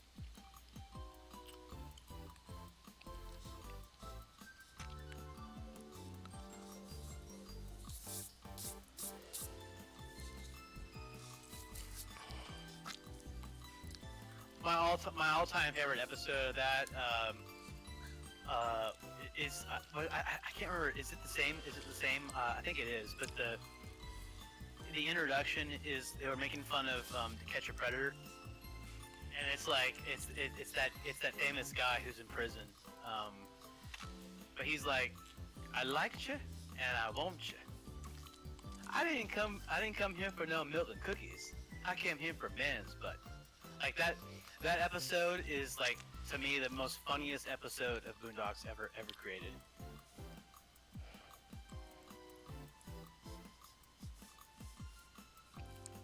Instead of Chris Handsome, it's Chris Handsome. It's like, it was, oh my god, it was fantastic.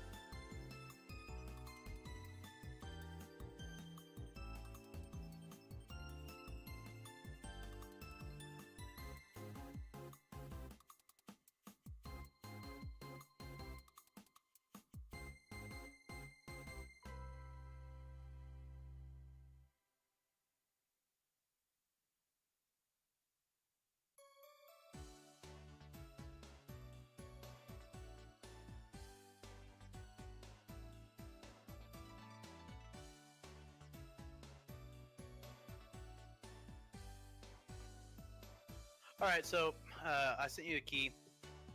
Just understand that that's a Steam key. So if you don't, do you know how to claim Steam keys? Or if you don't, I'll tell you how to do it. It's real.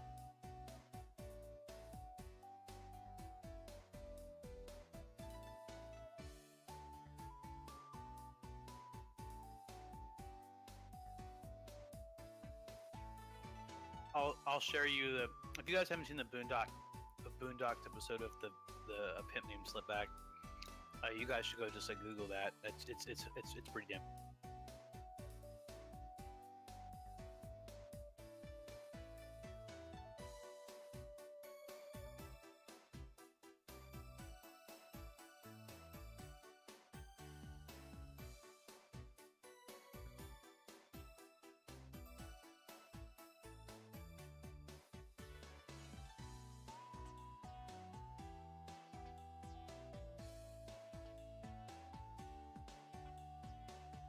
But that link right there is, like I said, that is the most funniest freaking opening to a Boondocks episode ever, because it totally makes fun of To Catch a Predator, and I mean the guy in there, that's a real guy, like he really exists, and he's in prison, but they kind of they kind of spooned it off him, but go watch that, you'll laugh your ass off.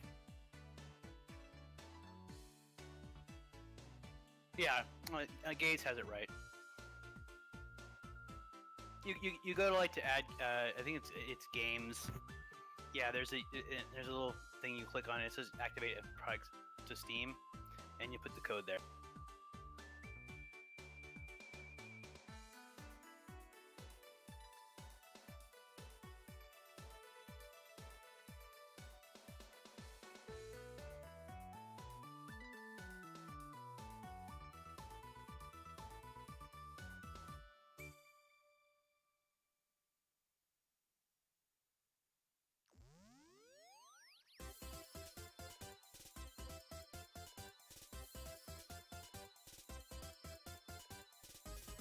Did Did you get a key already, Gates, or did you want one?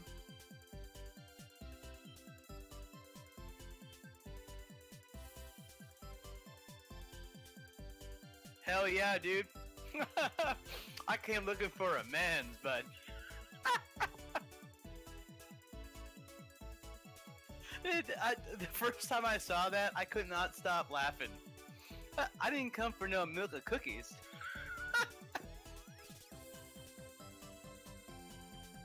If you guys want to see that guy in real person, I'll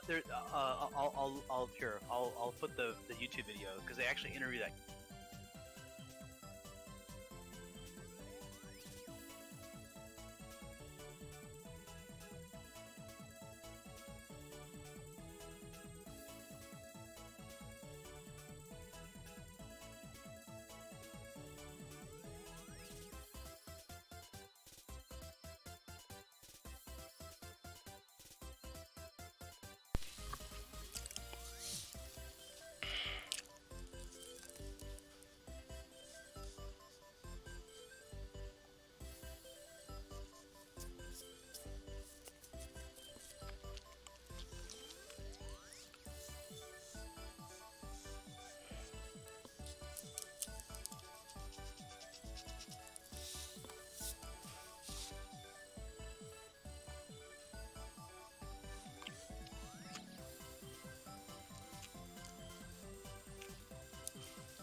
love when people try to be like funny with their like screen names and stuff like that.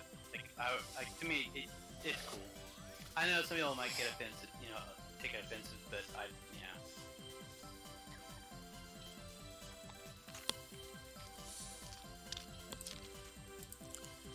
I've been actually waiting for Zirion to do her. So he's doing our secret kind of character in the game. Uh, the obviously when you play the game, you'll kind of quickly learn that she is kind of your tutorial kind of maiden, helpful guide here and there. She gives you hints and tips, and eventually it's kind of really not really that big a deal, but she is kind of a hidden character in the game that eventually the players will unlock and that you can play. So I'm seeing his interpretation of her is like, to me, like really cool.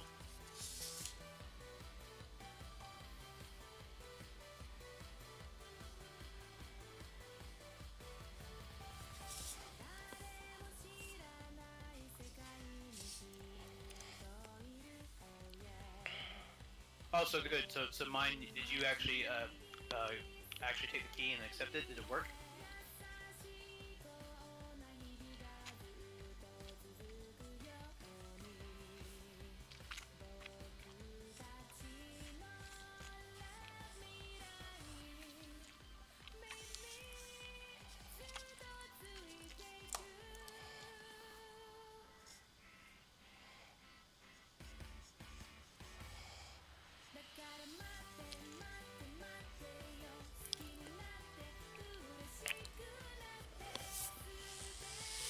Great. That's cool. Well, I hope you enjoy it.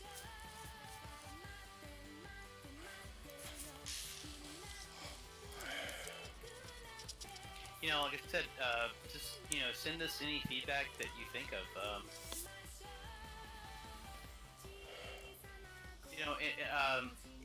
Likes, dislikes. Just throw out whatever you think of. Don't. I actually like criticism, so don't feel like if there's something that you hate or you're like this sucks ass, just send it to me. Like it doesn't insult me. Like there's things that I listen to. Obviously, if it's one of those things where it's just one person sends me something, it's hard to make a change. But if I hear it repetitively multiple people, then yeah, we definitely, I'm like, okay, we'll look into it, and I'll take it into consideration. Now, even if it's something minor that say like you're the only person who comes with me, I still look at it because we've actually had some really cool criticism before, or like ideas that have like spawned off like new things that we've added in the game, or we've taken out based off one person. So don't think that okay, too small is too small, too big is too big kind of thing. We do look at everything. It's just one of those things where it's like, if it's a small little Christmas thing, it's like, it's one little gripe. No one else kind of says it. I mean, we can't appease everybody per se, because we would be making this game for the next 10 years, if that makes any sense. So I do have to kind of take it with a grain of salt, but a lot of times when people submit an idea, like we might put it we put everything like in a folder kind of thing. So we look back. There's actually some ideas that people had suggested like a year or so ago that we're just kind of like implementing now. Like, you know what? Someone so and so had said this like a year ago. Blah, blah, blah.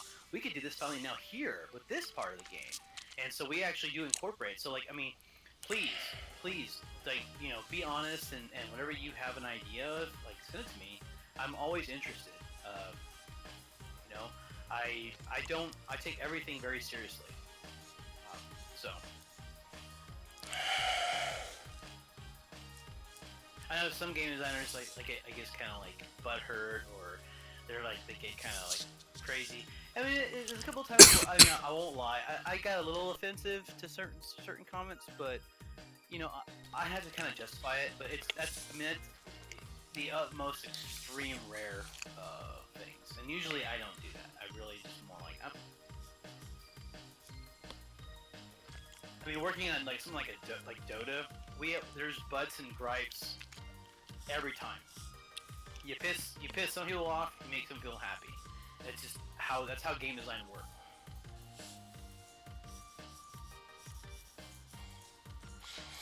Yeah, I don't think. I actually, think about that. I don't think there's not there's no game on the planet that everyone likes. You know, there's always gonna be someone who just like hates something about something.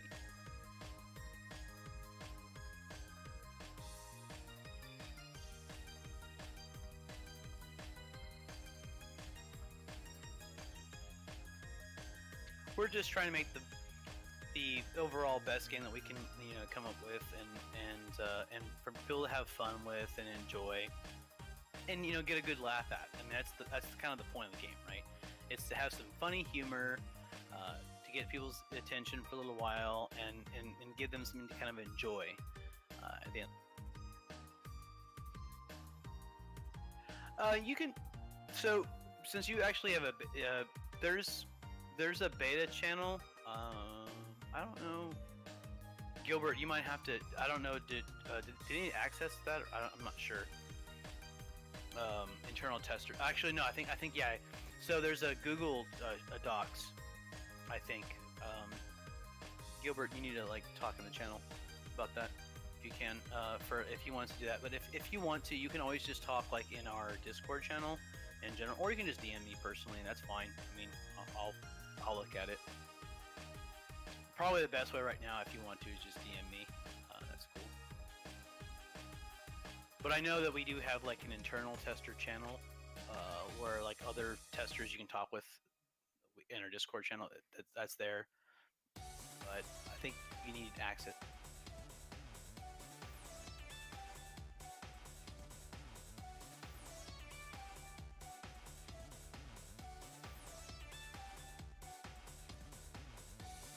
We've added a lot more channels in the Discord than we originally had. It was more simplistic. Um, we're trying to make it more. I hate using the word segregated, but kind of like where artists do here, and the VOs go here, and the testers go here, and just kind of keep it more, I guess, more separated, where it's not like just like jumbled in general chat, where it's like kind of crazy and people have no clue what's going on. Makes any sense?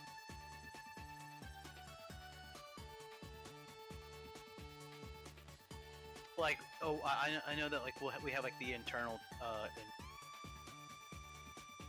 the actual tester Discord. Yeah, like so the tester role itself in Discord. That's more like the internal testers, like the ones that are like actually just like going crazy and like playing it nonstop and giving us like crazy feedback. As to like just a normal tester, just if you only play it maybe an hour or two and that's all you want to ever play it, you're like, it wasn't for me. And even that, like if you even if you don't want to send feedback, like there's nothing there, you don't have to. It's not a big deal. The internal testers is, I guess, more for the people who really they want to kind of do that. We're not asking for that. It's just where if people are interested, let us know, and we'll definitely kind of grant you that status.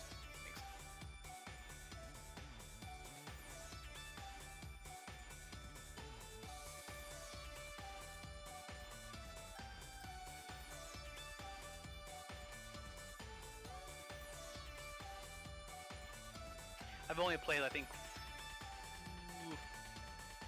one game where that. Yes, I'm Zero Lock, Penny. I keep Zero Lock around because in the MOBA world, Dota, League of Legends, and Heroes of New Earth, that's me. Um, I'm big in that world with Zero Lock. So I keep the name around just because if old fans and all people that know me from years ago, if they come in contact with our game, then they already know kind of who I am. Other than that, for Enzo, I use the name Seraphim. That's like in all the MMOs I've ever played. Seraphim was like one of my biggest names, or Egg Rolls, or Ariel, one of the three names. But pretty much Seraphim or Egg Rolls. I've played EverQuest for almost 18 years, so. WoW, oh gosh, Final Fantasy 11. I play a lot of MMOs. Yeah, I felt like it'd be better to keep it segregated, just because the fact that like if people don't. new people don't know who I am. That's fine. But I wanted to keep Zero Log just around as a dev, since I started dev work with those games with that name. So it makes more.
There we go, Penny. I sent you the key, and have fun with it. Enjoy it.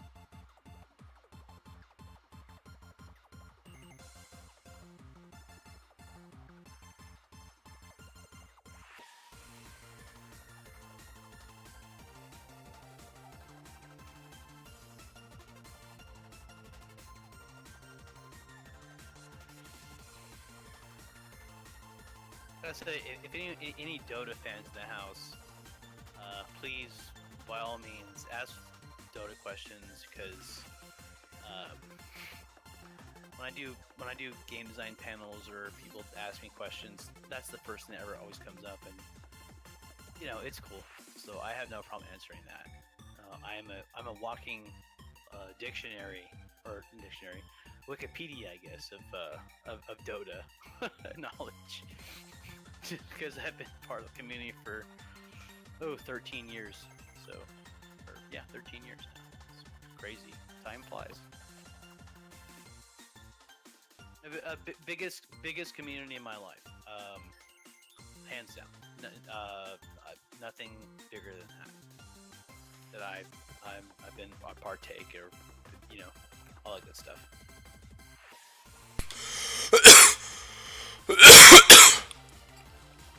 And Z's dying, apparently.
I'm sorry, I'm back.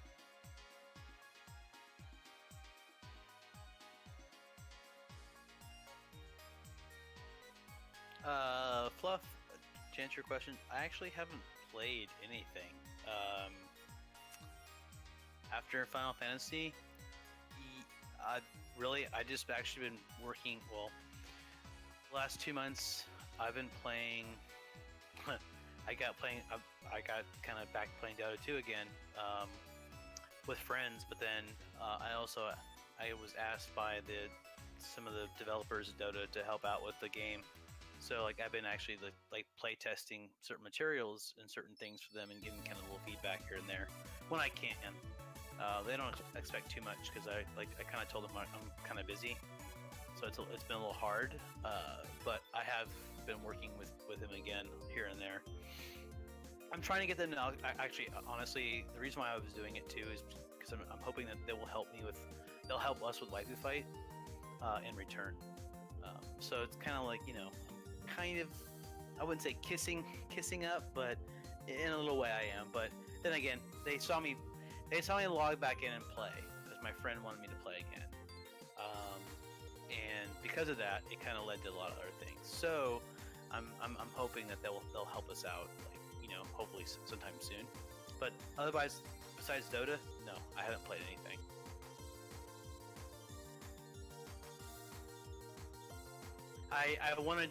Actually wanted to buy Dragon Quest 11.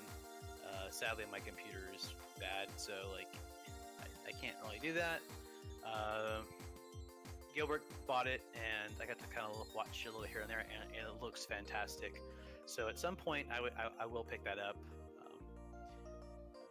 But other than that, yeah, I haven't really played anything.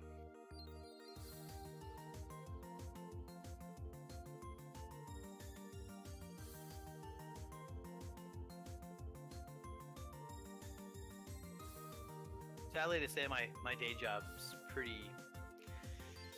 It wears me out. Like I don't want to look at a monitor anymore past like 5 o'clock. But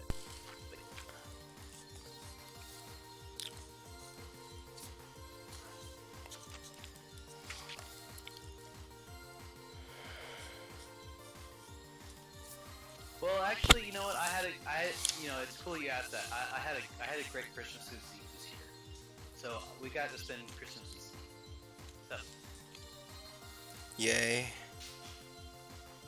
I was actually shocked when he first said that he wanted to come up here for the holidays. I think we talked about it a little while. And I said, hey, well, we're not doing anything for the holidays, blah blah blah. You come up and see us, and then I just assumed, well, he's probably gonna go visit his family. He's gonna be busy.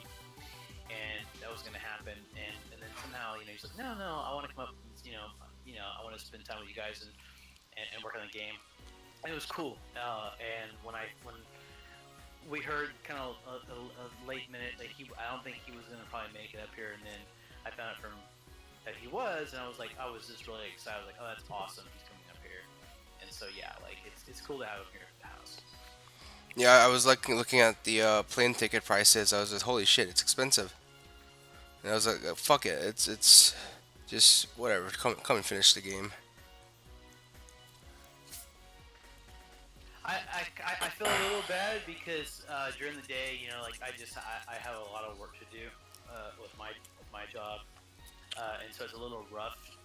But other than that, yeah, it's been great. It's been really fun, and like I really don't want him to leave. So let's stay.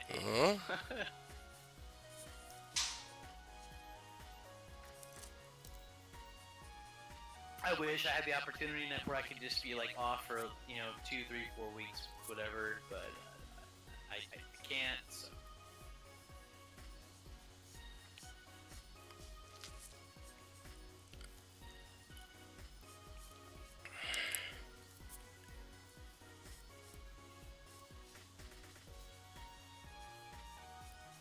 Funny is so the last like 3 or 4 days here, every night I've had people outside our neighborhood, like where we're at.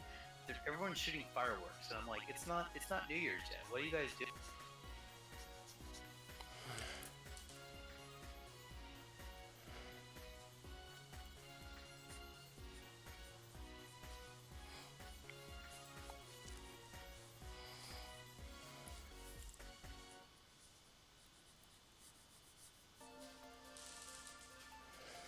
actually, Gil's on his computer, and I'm on mine. So I don't. He has a mic, I think.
You know, that day when was it? Yeah, I think was it the night before you guys left? I don't remember when we went. When you guys went and did like the insulating the houses and stuff. Right. Dude, I was real depressed when during that day. So I was like, man, tomorrow's it. Huh? Was that the same? We went to Starbucks and then we went and ordered pizza, or we picked up pizza and brought it home. Yeah, something like that. Yeah, I was like, man, dude, I just didn't want you guys to go. I really didn't. I mean, I was having a great time. It was a lot of fun. I'm glad you're having a great time. Yeah, I guess it dawned on me at that point where like everything caught up so fast and it was just over all of a sudden. You know what I mean? Yeah. Well, because we had the convention the first couple of days, and everyone was busy. I mean, we were all busy doing everything and running everything and doing things, and so Right. we didn't really have the hangout time kind of aspect, right? And then those last couple days, it was like that was the hangout time, and I just felt like it wasn't enough, and it was really fun. I really enjoyed. Like even it was kind of sad. Like we went. You left, and it was just me and Fluff. We're watching anime and like just hanging out. And then he's like, "Oh, I gotta go." And I was like, "Damn, that sucks." Oh, yeah. He was telling me about it. I mean, I really did enjoy that time. Like it was a break from everything, and I had a great time. So. Yeah, I wasn't expecting to like have fun and stuff like that. I'm just like, yeah, let's do it. It's Yeah, man, that was one of the things what I was trying to tell the people in the chat earlier that like I felt when you first came down, I didn't think you cause I going back to the chats before you came down here, I thought like you had like some kind of like, oh man, this is gonna be like bad. Should I even go down there? It's gonna be a failure. Like a waste of my time. Blah blah blah. And I didn't think you realized like what we were kind of like what we were like going for and like how we are. We're fun. We really are. Me and Gilbert.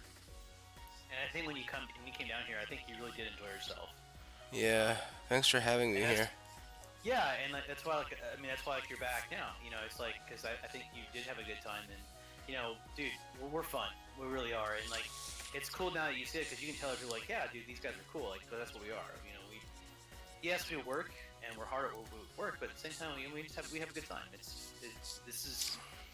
I always like when I tell like people that want to work on the game and just how I perceive things. I like to make things fun. I hate things boring like on a day-to-day basis. Like, oh, gotta do this, gotta do this, gotta do this. Like, no, I don't look at things that way.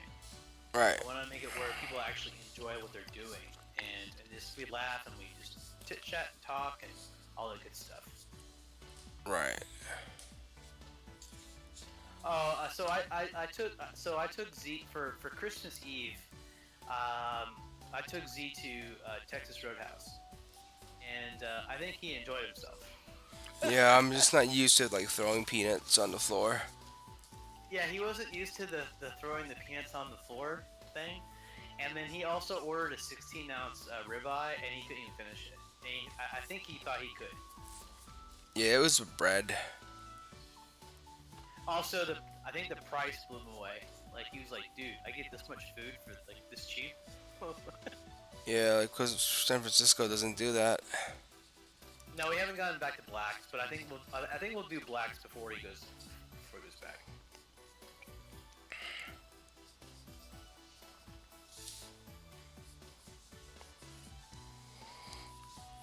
Yeah, so Penny, there's a place called it's not just tech.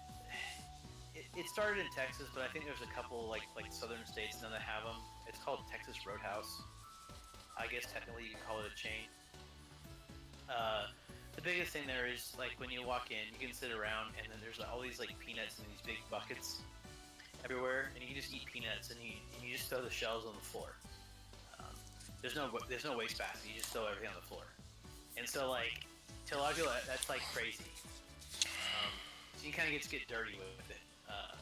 But it's a steakhouse, and they serve like good big size steaks for what I would call,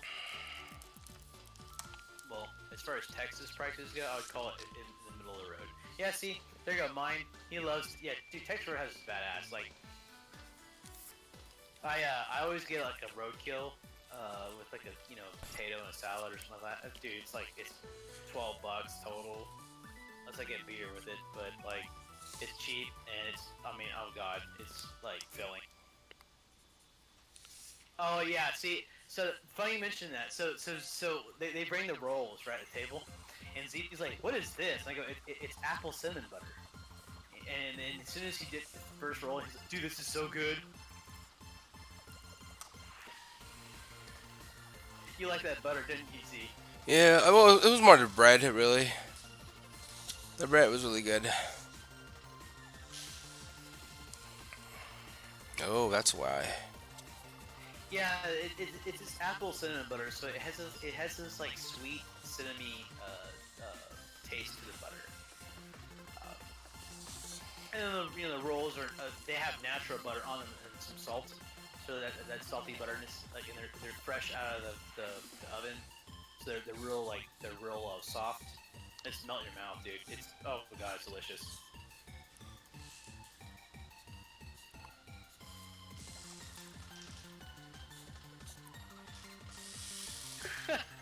Yeah, but like I didn't know where to go for Christmas Eve. It was like I don't know. I think like 7:30.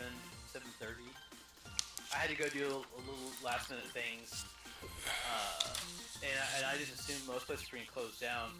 And I was like, man, I want to go eat somewhere. So they were open late, and I was like, sweet.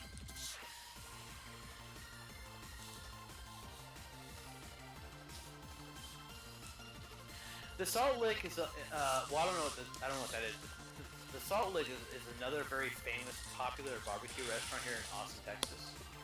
There's actually three. So the three biggest ones in Austin that are really popular is called the Salt Lick, uh, Ironworks, and Black's. Those are like the three best barbecue restaurants in Austin, Texas. And those are like famous barbecue restaurants all over the place. Um, we went to we took Z and Fluff when he was here last time to Black, and I think Fluff's been at Black before, but yeah, Black's is good.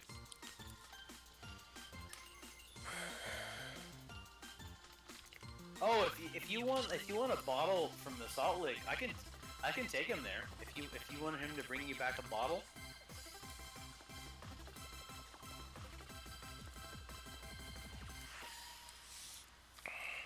Yeah, the Salt Lake's downtown. That's. Some people argue that that's the best place in Austin, Texas. I honestly think Black's or Ironworks is better. That's my personal taste. But the Salt Lake, yeah, it's huge. Definitely huge. There you go, Z. You got to bring back a bottle of some Salt Lake barbecue sauce for your friend. Sure. I'll pay you back. See, I was telling Z that there's nowhere else in the country that you can get barbecue like you can get in Texas. Like we have an abundance of meat here. Just we have cows and things, and Yeah. like Texas loves its barbecue, and it's cheap here because it's so abundant, right? Right. But you gotta find you still have to find the good places. But that being said, we love our barbecue. We eat it often, and so like yeah, when foreigners outside Texas come here and they want to go to a really good barbecue restaurant, it's like oh my god, like I died and gone to heaven. Like back at home, it's you're not gonna find that there. Right.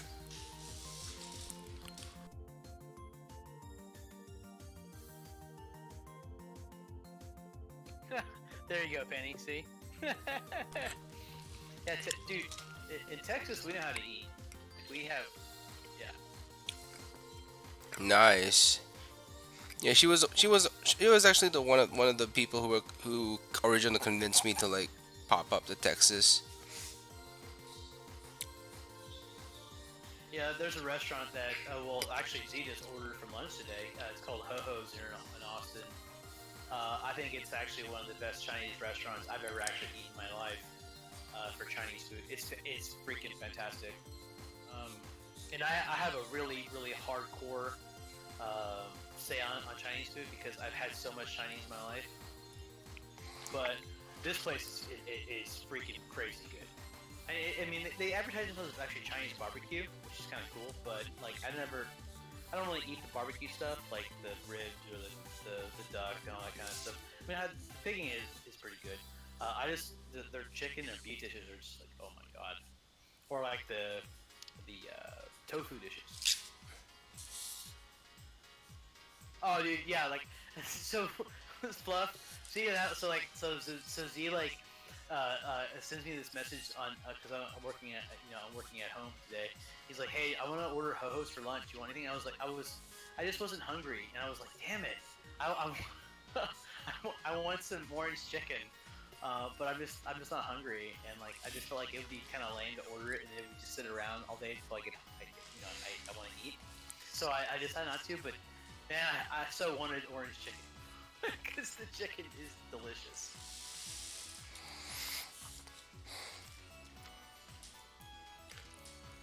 All right, I think I'm done with. I'll take a rest. I'll come and look at her again because I am a Taking a bit. break? Or are you done for the night? I'll take a break because I still need to give her like one other look. Yeah, yeah. Just finish her, and I guess we'll be. Maybe. I'll just be right back. Put the be right back sign up. Yeah, yeah. Take a little break. I never heard of Henry's Tacos before. Oh yeah, Fluff. Dude, I order orange chicken every time I go to Ho-Ho's. Like, it's either orange chicken or I get the sesame tofu. It's one of the two. I've every time like almost a year before you showed up. That's what I would order.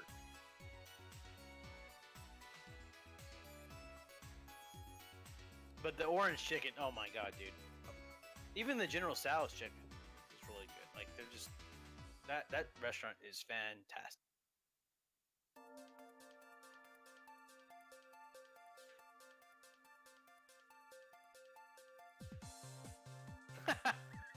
Panda Express.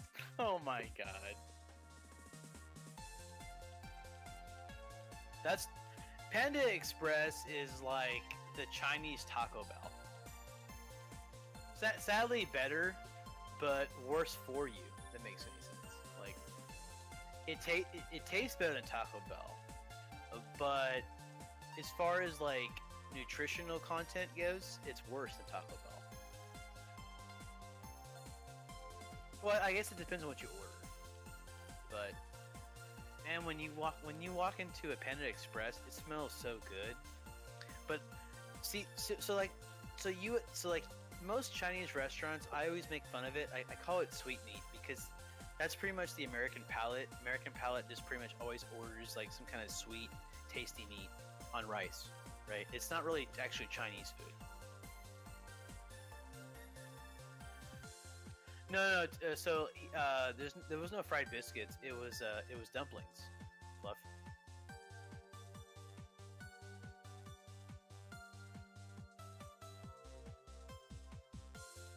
Ho Ho's is real Chinese food.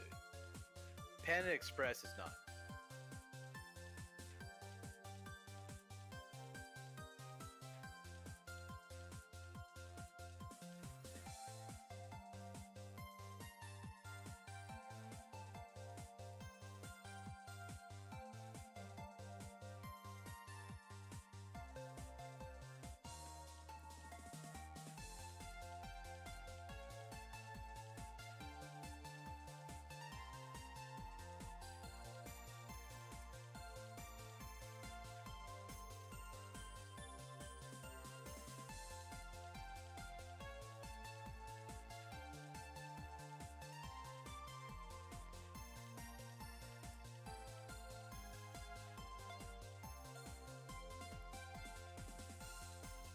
No.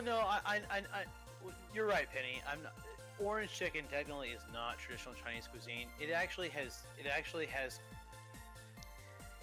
certain of the kind of the U.S. like Chinese dishes have now converted over to China a little bit in some way. But not traditionally. Yeah, it's still yes, orange kind of flavored like beef or orange chicken. Um, it is kind of an Americanized thing, but like this, some of the restaurants have adapted to Chinese cuisine. So like, there's more like vegetables. There's like, it's not as sweetness. It's just a little. It's a hint of it. Uh, so yeah, it's more mellow. It's not like you're like I said, like what you would expect as like some like either buffet or a cheap Chinese like Americanized place, right? Where it's just a bunch of like I don't know if you guys. I mean, I used to be a sushi chef, but also I did do some cooking in a restaurant before, a Japanese restaurant, and we made like some Chinese stuff like that. But Chinese, like the Americanized, how you get that a lot is it's I'm right there.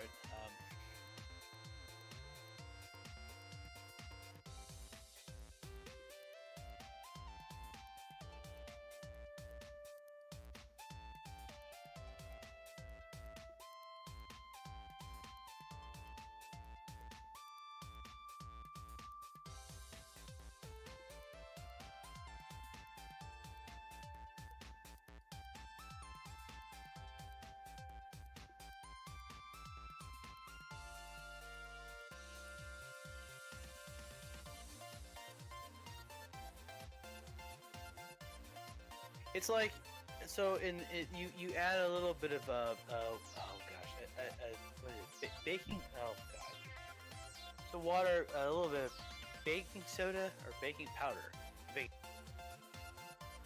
and it makes the sauce very thick, like extremely thick. It makes it sticky. So like when you put the meat into it, it makes it very that's what gives it that tangy stickiness flavor to it. That's not actually not Chinese actual cuisine. Like Chinese don't use that. That's an Americanized.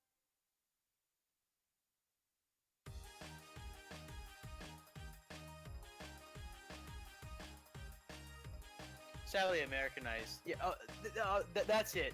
Thank you, Penny. That I went blank. It's cornstarch. Yeah, cornstarch and water. That's it. My bad. You're right. That's what I was thinking of. I remember. I just my mind went blank. Cornstarch and water makes it very thick and sticky, and it only takes a very little cornstarch to do it. Um, to make it that way. And of course, if you add more, it's really thick and crazy. But you just need a little bit. Yeah, it makes that stickiness.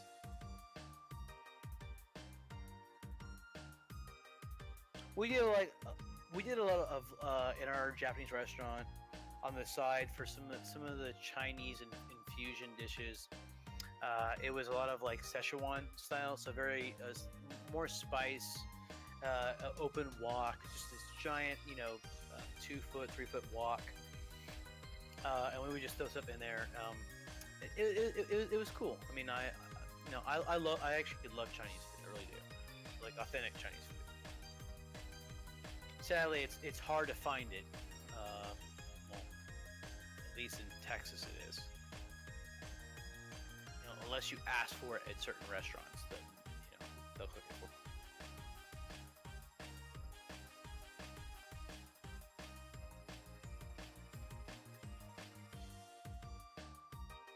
you. Pickle Rick.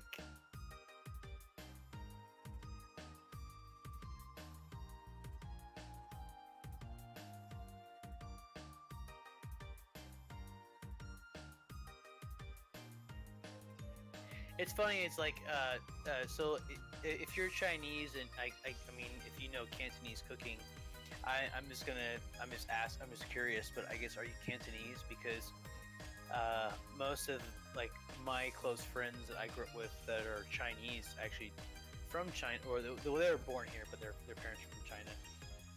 They all I always ask them, like, growing up, they speak Mandarin and Cantonese. They speak neither. It's more like I guess a regional dialect, but most of them, I guess the dialect is closer to a Mandarin, whatever that means. That's really cool. Isn't Cantonese the smaller of the two? Mandarin's the bigger one, right?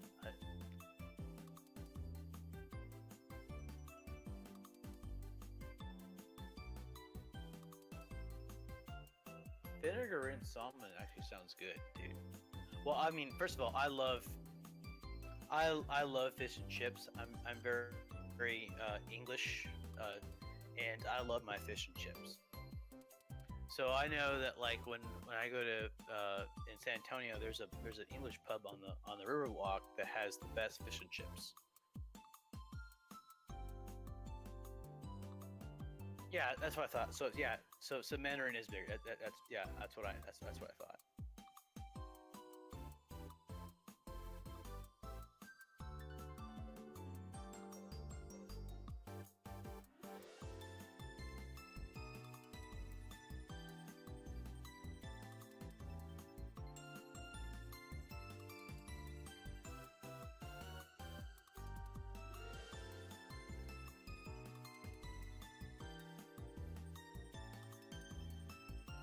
Cantonese is ghetto Mandarin, really?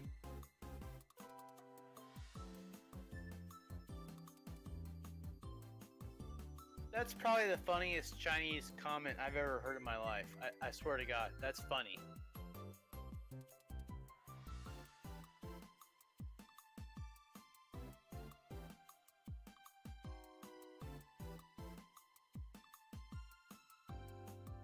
It's a ghetto Mandarin. I love that comment. That's just funny. I mean, I don't think I've ever heard that expression in my life. That's cool. I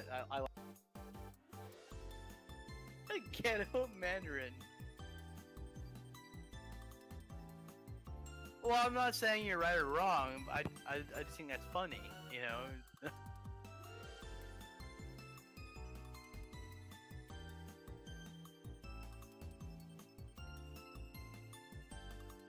I guess what makes it more funny is it's probably a Chinese person using the word ghetto, because I just wouldn't imagine they would actually call it that. But because ghetto is a very Americanized like term, very or slang term. I just.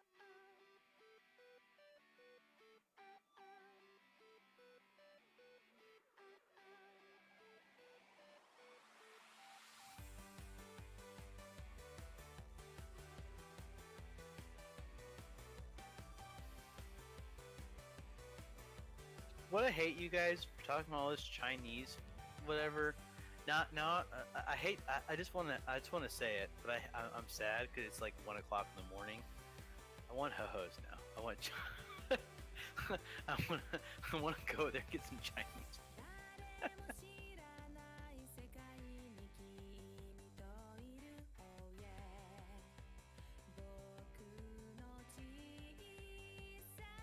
I'm probably jealous now that Z got ho-hos earlier this after, like 12 hours ago for lunch, and I had to work, so I was like, no, I can't.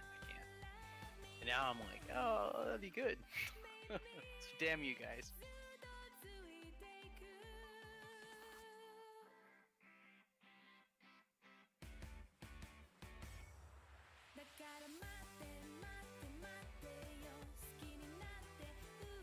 Yeah, that's what I'm saying, Fluff, dude. Like, I mean, I guess it's worse for you because you don't live here, so you can't get it, or we can order whatever we want. But I mean, yeah, I could, dude, right now some orange chicken or whatever. Oh my god. Yeah. Or even like they have one dish called Chinese broccoli. It's fantastic. It's really it's like Chinese broccoli and mushrooms sautéed in this really good like kind of sauce. It's oh god, it's good.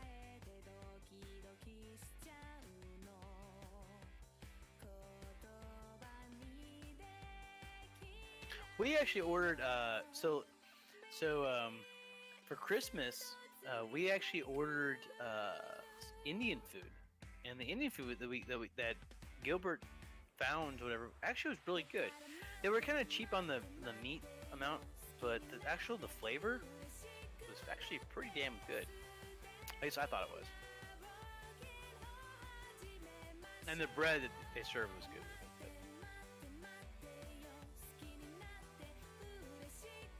Oh yeah, Gil's mom was here for Christmas, and so she made us a bunch of good stuff for everybody. Yeah, we have this huge on this. We have this huge big pot of like chicken stuff, and that's what I had for dinner tonight.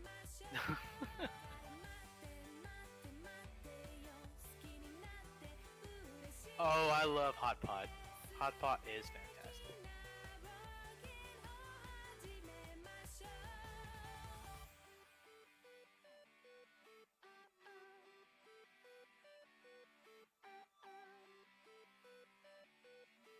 Yeah, sad face, Fluff, dude. Like I wish that I guess we would have known sooner, or maybe you could have come up here and stay with us too, because yeah, it was good.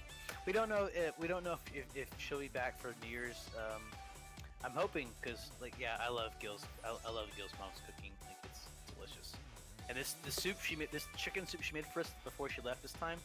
Oh my god, dude! Like in my room, I can just hear that it smells so good. It's fantastic.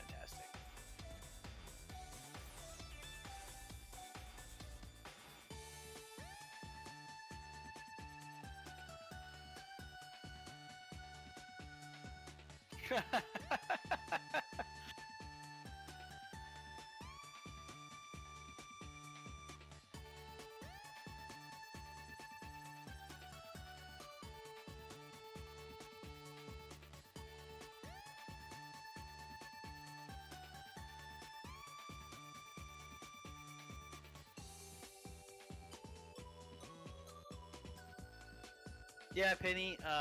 If I come to San Francisco, I'll definitely have to like I'll come visit or hang out with you. By all means, I I I'm big in. I mean, I like tasting different foods. I really do, and it's just kind of some kind of fun things. And I like what there's certain things I like and there's certain things I don't like, but I'm always willing to try new things. So yeah.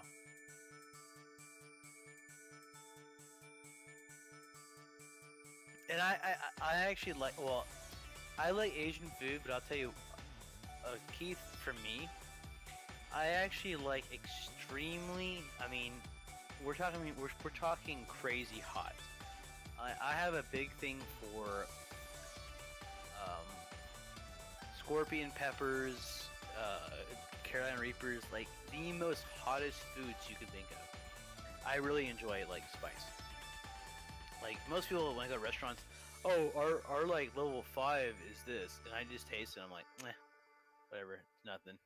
It's like putting a bit of Tabasco on like some meat or something. Like it doesn't do anything to me.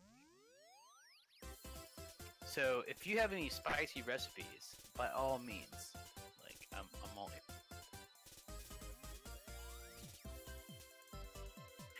If you ever go to San Antonio, Texas, and you go to a restaurant called Chunky's, they have this burger called the Four Horsemen, which is like, you know, a lot of amounts of four like harsh peppers. I'm on the list, and I'm there. I ate the burger, no problem. So, like, yeah, I've eaten a lot of. I mean, not just there. I've eaten a lot of like spicy food challenges. Like, to me, like they're interesting. They don't bother me. And I'll never wimp out. Like if there's a spicy challenge, I'll do it.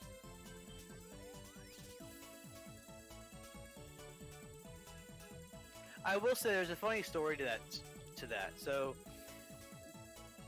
when I actually did eat that burger at Junkies, it was I never actually had a ghost chili before. So this was to me the evolutionary step. This was like 5-6 years ago. The evolutionary step of the next chili pepper that I ate. And so there's actually 4 ghost chilies in the burger, not just one. It's 4. So I ate, I finished the burger. So like when I ordered the burger, this guy had this huge guy that was, I guess, the before us had ordered one. He takes like 1 or 2 bites and he starts like his face gets red, and he starts screaming out he wants water. And I was like, oh my god, what did I do? I guess I screwed myself.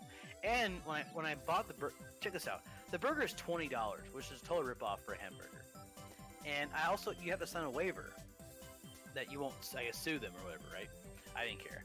So I felt like I watched this guy like suffer, and I get my burger. My girlfriend's there, and like she got a bacon cheeseburger, right? So we, she eats hers, I eat mine, and she's like, "Are you okay?" I'm like, "No, I'm totally fine." So we leave there, and it wasn't until about 20 minutes before I get back, home to her apartment, I started actually, I did get like, I was like, oh my, I started feeling like sweaty and kind of nauseous a little bit, but I'm okay. It wasn't until the next day. Like I had to drive back home because I'm in San Antonio. I live in Corpus. I've got school the next day. I'm finishing college. So, like I had to get home, and yeah, I literally I could not leave the restroom, and so I read the Scrabble dictionary, literally from A. I think I got to K or something like that. It was bad, but I survived and I didn't care. And so like from that point on, I knew I had a stomach for like hot foods, and so I really challenged myself to keep going. So it's cool. I've had a scorpion pepper. I had a scorpion pepper salsa. Like the one pepper I'm missing that I haven't eaten that I want to eat on camera in front of people is the Carolina Reaper. I'm dying to do that on camera. So maybe like at the next anime convention, I'll say, hey, here's Waifu fight. I'm James. Blah blah blah. I'm gonna eat like 2 Carolina Reapers live in front of the camera. You guys have fun with me, and then just eat them.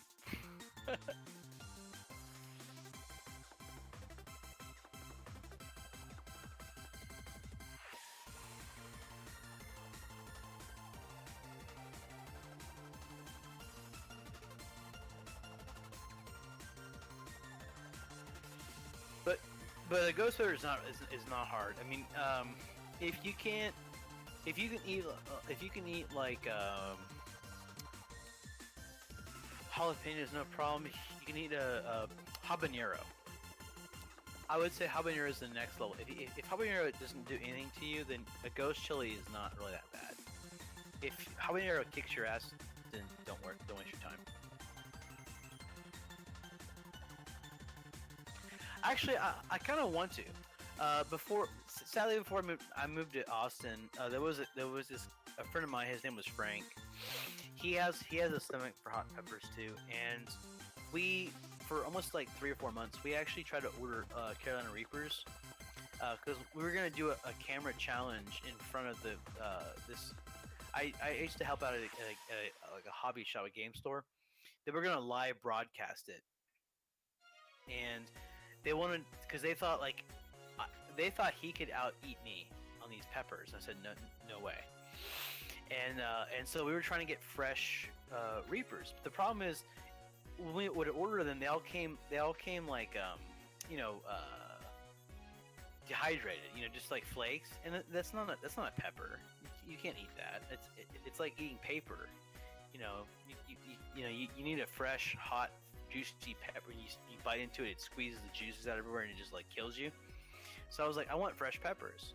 So we can never get them. But I was asking people to send me, like, if you know anyone that has these people, just send me these peppers. I will film it on camera. So I want to eat one. Because I'm actually terrified. Actually, it's the first pepper that I really do fear will probably kill me.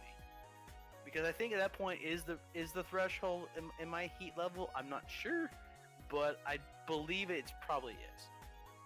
I think Carolina Reaper's now at 2.3 million skull units, or it's 2 point something skull unit, 2 point something million skull units. So.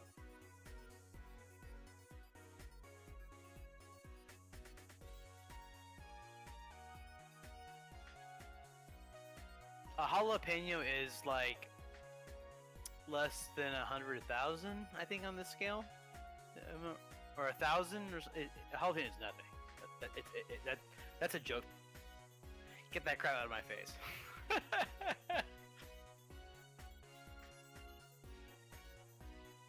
Lol. Some nachos.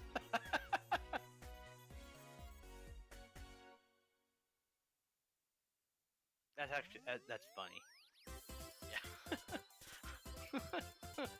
Nachos. I'll tell you what though. Nachos are not nachos without jalapenos on them. Like, that is a key to a nacho. You have to have the jalapeno.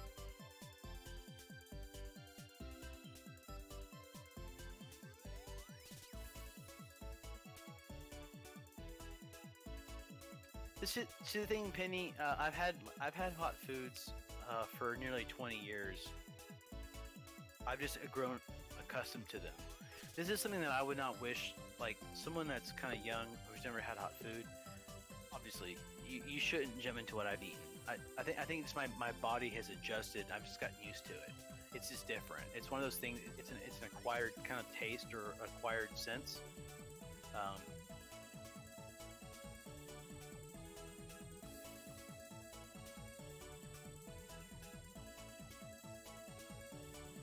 Well, we live in South Texas, so South Texas we have good nachos.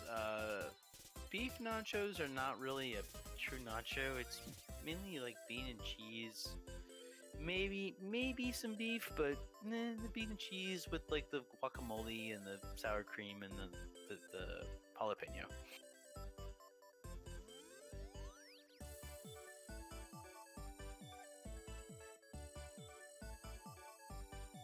Yeah, no.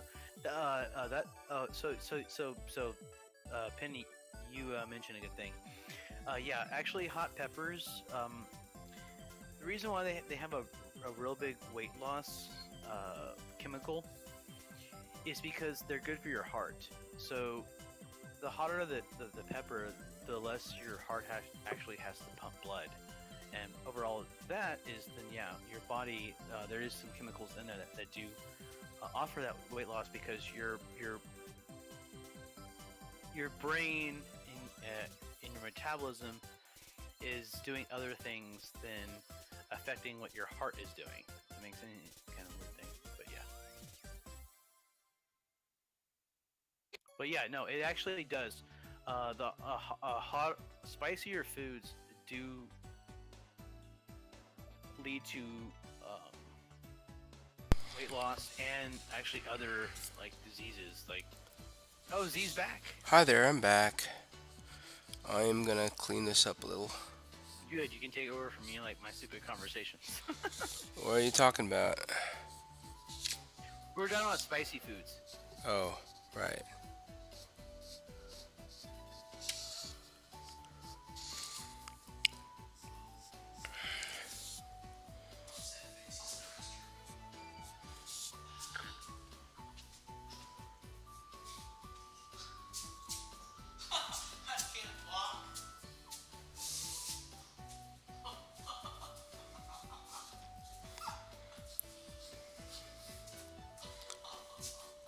What happened? What happened to your knee?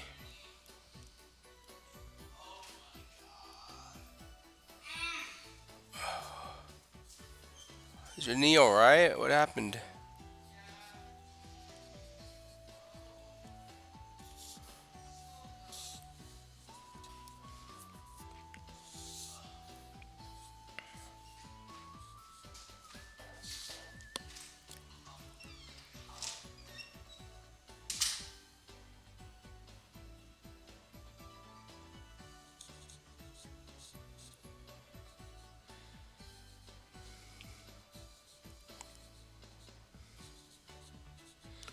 I don't know what happened to James. There's something wrong here. Hmm.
What up, Gil?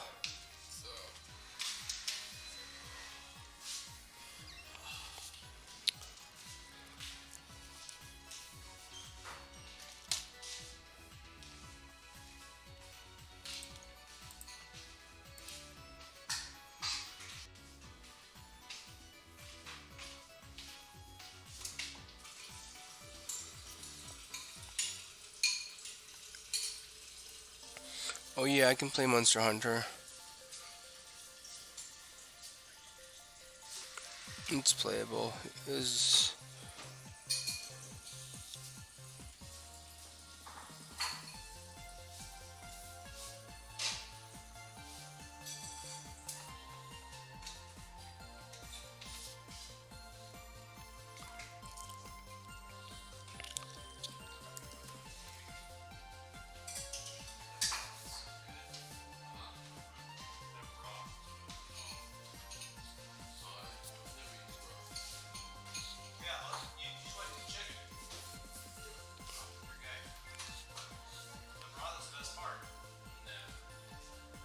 Oh, you killed him? Yeah, I still can't kill him. I got like stupid party members.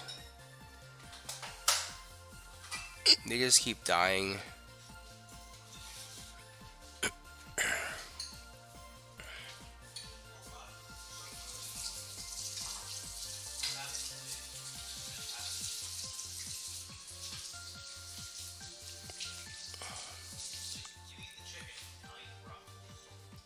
It's like it's okay if you die once, but like dying like 3 times is not okay.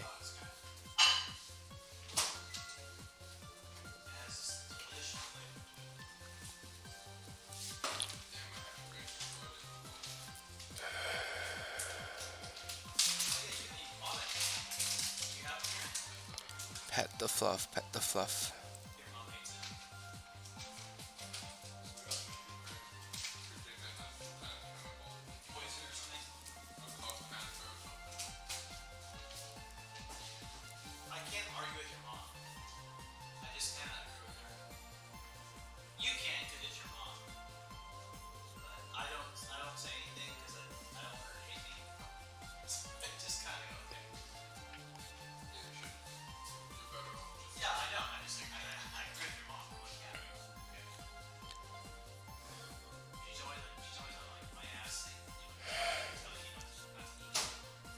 Da-da.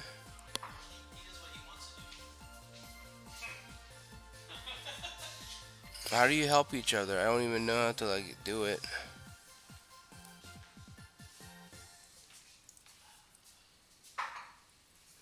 Yeah, poke.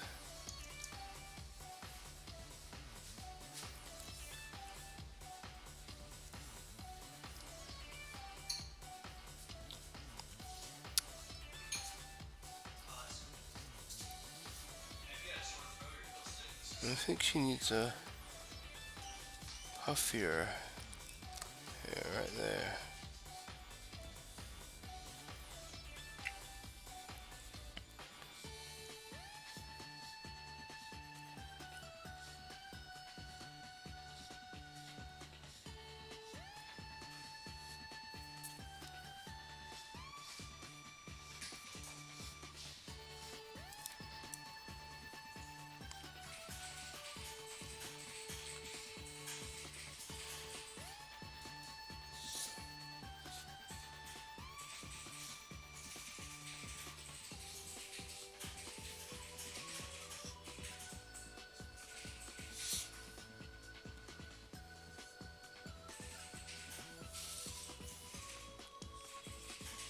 So, also, I think tomorrow night we'll probably try to also do some more streaming. So, if you guys want to hit us up tomorrow, we'll definitely doing that. Yeah, I think I might be done for tonight, but it's better to like sleep fast, wake up, and get more done. Maybe even tomorrow morning we could stream.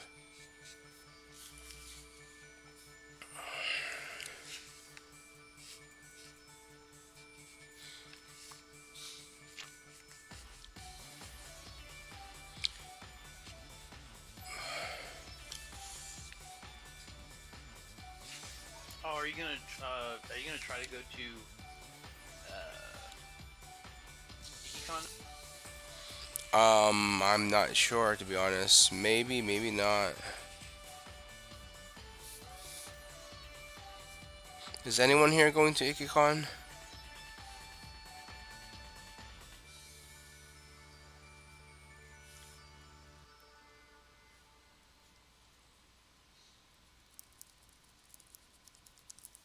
Well, I would imagine no one because they're not here in Austin. But Yeah, that makes sense.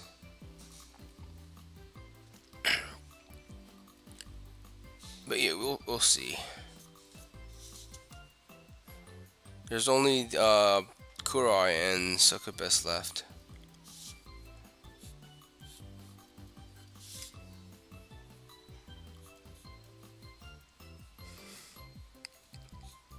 did you like find? So, I'm just kind of curious with the illustrations. Are you're gonna go before you leave? Your objective is also to color them. Yeah. The coloring, as you could you remember how Kasumi's color was didn't take really long. Did you remember that? No, I didn't. I was just making sure that so you're gonna give them color then. That's what I'm planning to. Yeah, and also want to work on the UI a bit, just to like, or the game screen and stuff like that. The visual aspects of stuff. One of the things that I thought I would actually for UI just kind of test me something. Uh huh. So for everyone out there, if you looked on the Twitter, or if, I mean, obviously some people in this call the beta when you guys actually play it, the enrage mechanics. I have Akane's enrage ability ready to go. I kind of want to do a spin-off on like the whole like blue balls kind of thing. So I kind of thought it'd be kind of funny if she were to shoot out like two giant like blue balls that would kind of like freeze balls in play in the paddles. So maybe kind of curious if you would want to draw like some kind of like blue balls, and then kind of like either like do like a 3 or 4 frame animation to them. Yeah, I could And probably do that. That's not hard. Hopefully. that gives you kind of like an idea like what you're kind of looking at to do. Right.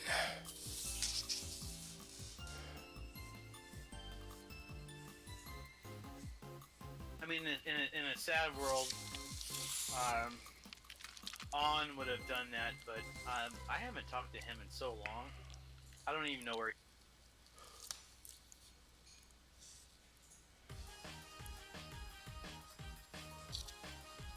But I mean, On's work's fantastic. So like, I'm just saying, if you wanted to attempt to try that, that'd be kind of something cool because I have the idea ready to go. All I don't right. think it'd be hard to do. That's something we could try to see, or at least for a starting point.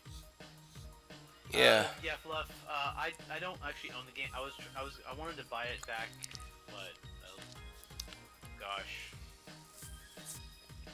almost 9 months ago, I think, for the PS4. But I held back, so I kind of wanted to buy the PC version. My PC sucks. So I'm in the process right now. A friend of mine just sent me like 2 weeks ago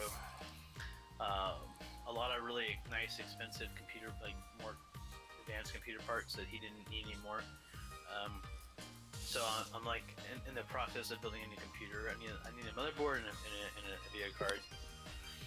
And once I get those, yeah, I'll have a nice new computer.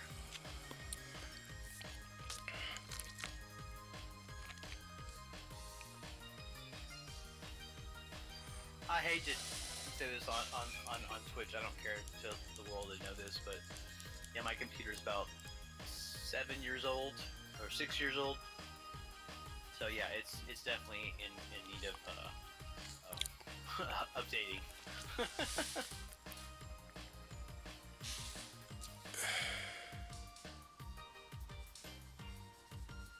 But a friend of mine sent me like a new like a 6th gen Core i7 water cooler,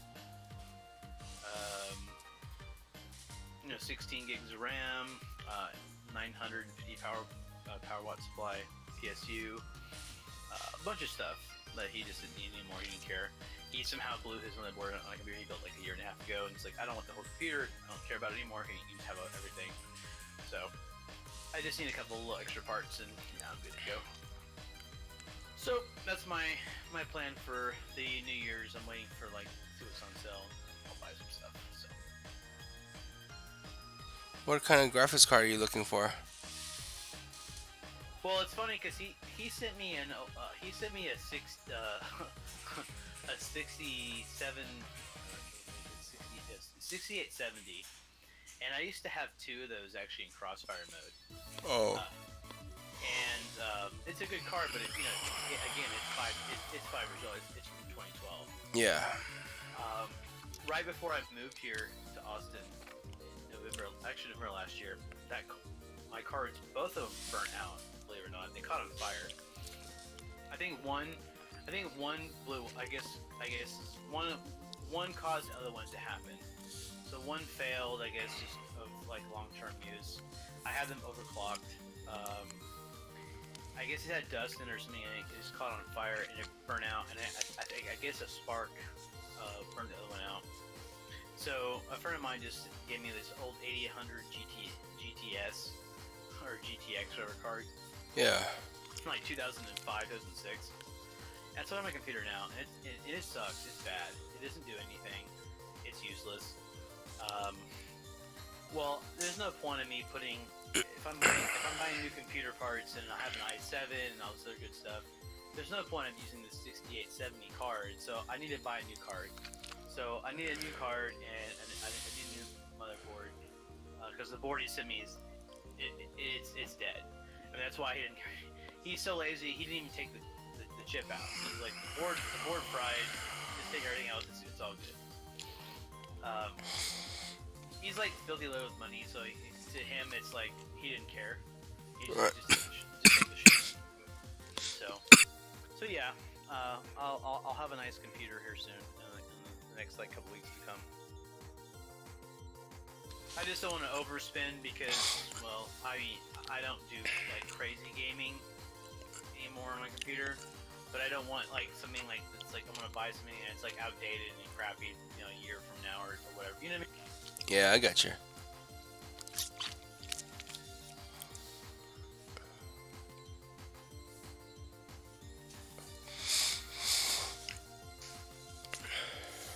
Like I was jealous last year because like all of my friends, like we're all really good. Like the people that I know, like we call it the house. Um, we're the ones that like got like beta alpha testing to like EverQuest years ago, WoW years ago.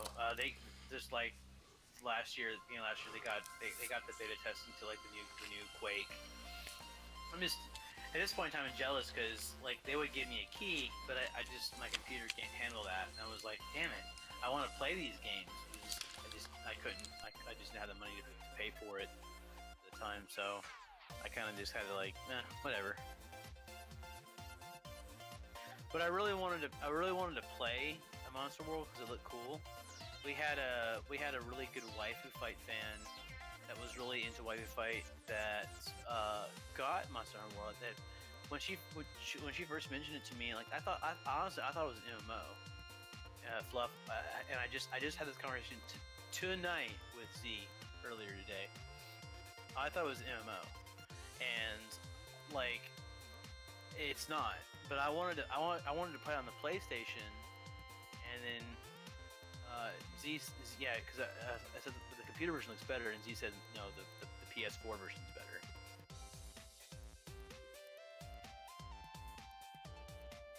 So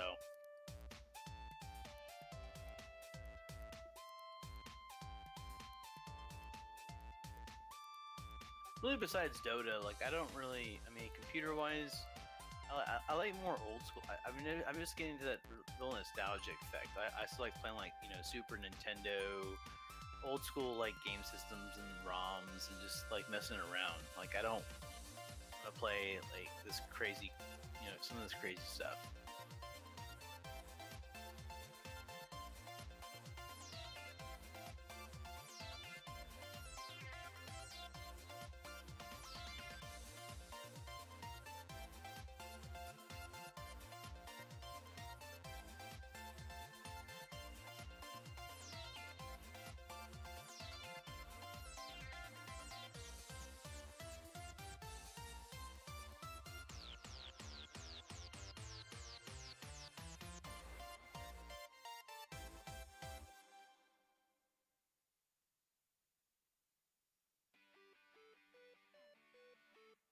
Well, I guess from Z probably being finished, I guess we're gonna be done for the night.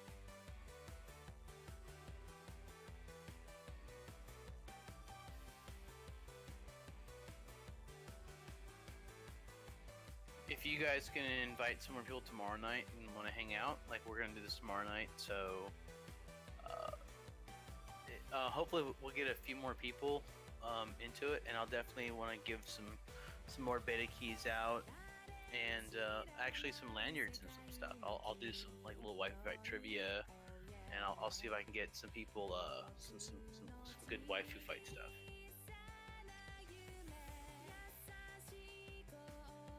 Yeah, we started a little late, but we should be good to go tomorrow. Um, if you guys are following our Twitter or Discord, I'll post the times we're gonna start. Probably as soon as I know exactly. Probably the same time though. Probably around 8 p.m. CST. But depends. We actually end up. I think it started like a little 15 or 20 minutes after that tonight. But yeah, and we'll probably go about around midnight or 1 o'clock again. But yeah, I want to thank everyone for joining tonight. It's been cool. Yup, thanks for coming, guys. Yeah, we really appreciate everyone coming by and just hanging out and seeing what's going on. But let people know for sure tomorrow, and we'll definitely we'll try to make it a little more a little more grandiose than tonight. It's our first time that obviously we did this with Z here, so just kind of like give us that little break. But yeah, tomorrow we'll try to hopefully we'll get a better turnout. And also I know it's the break, it's Christmas, New Year's, so I didn't expect everyone to be available, kind of thing, especially short notice. So we'll try definitely we'll advertise a little better earlier in the day. But yeah, we'll look forward to everyone tomorrow. We really appreciate everyone coming by tonight. Thank you all, and we'll see you tomorrow at some point Yep. Later, if guys. if you guys are there. But other than that, yeah, you guys take care and have a good night. All right. Later, everyone. Thanks for coming. I'm really sleepy already.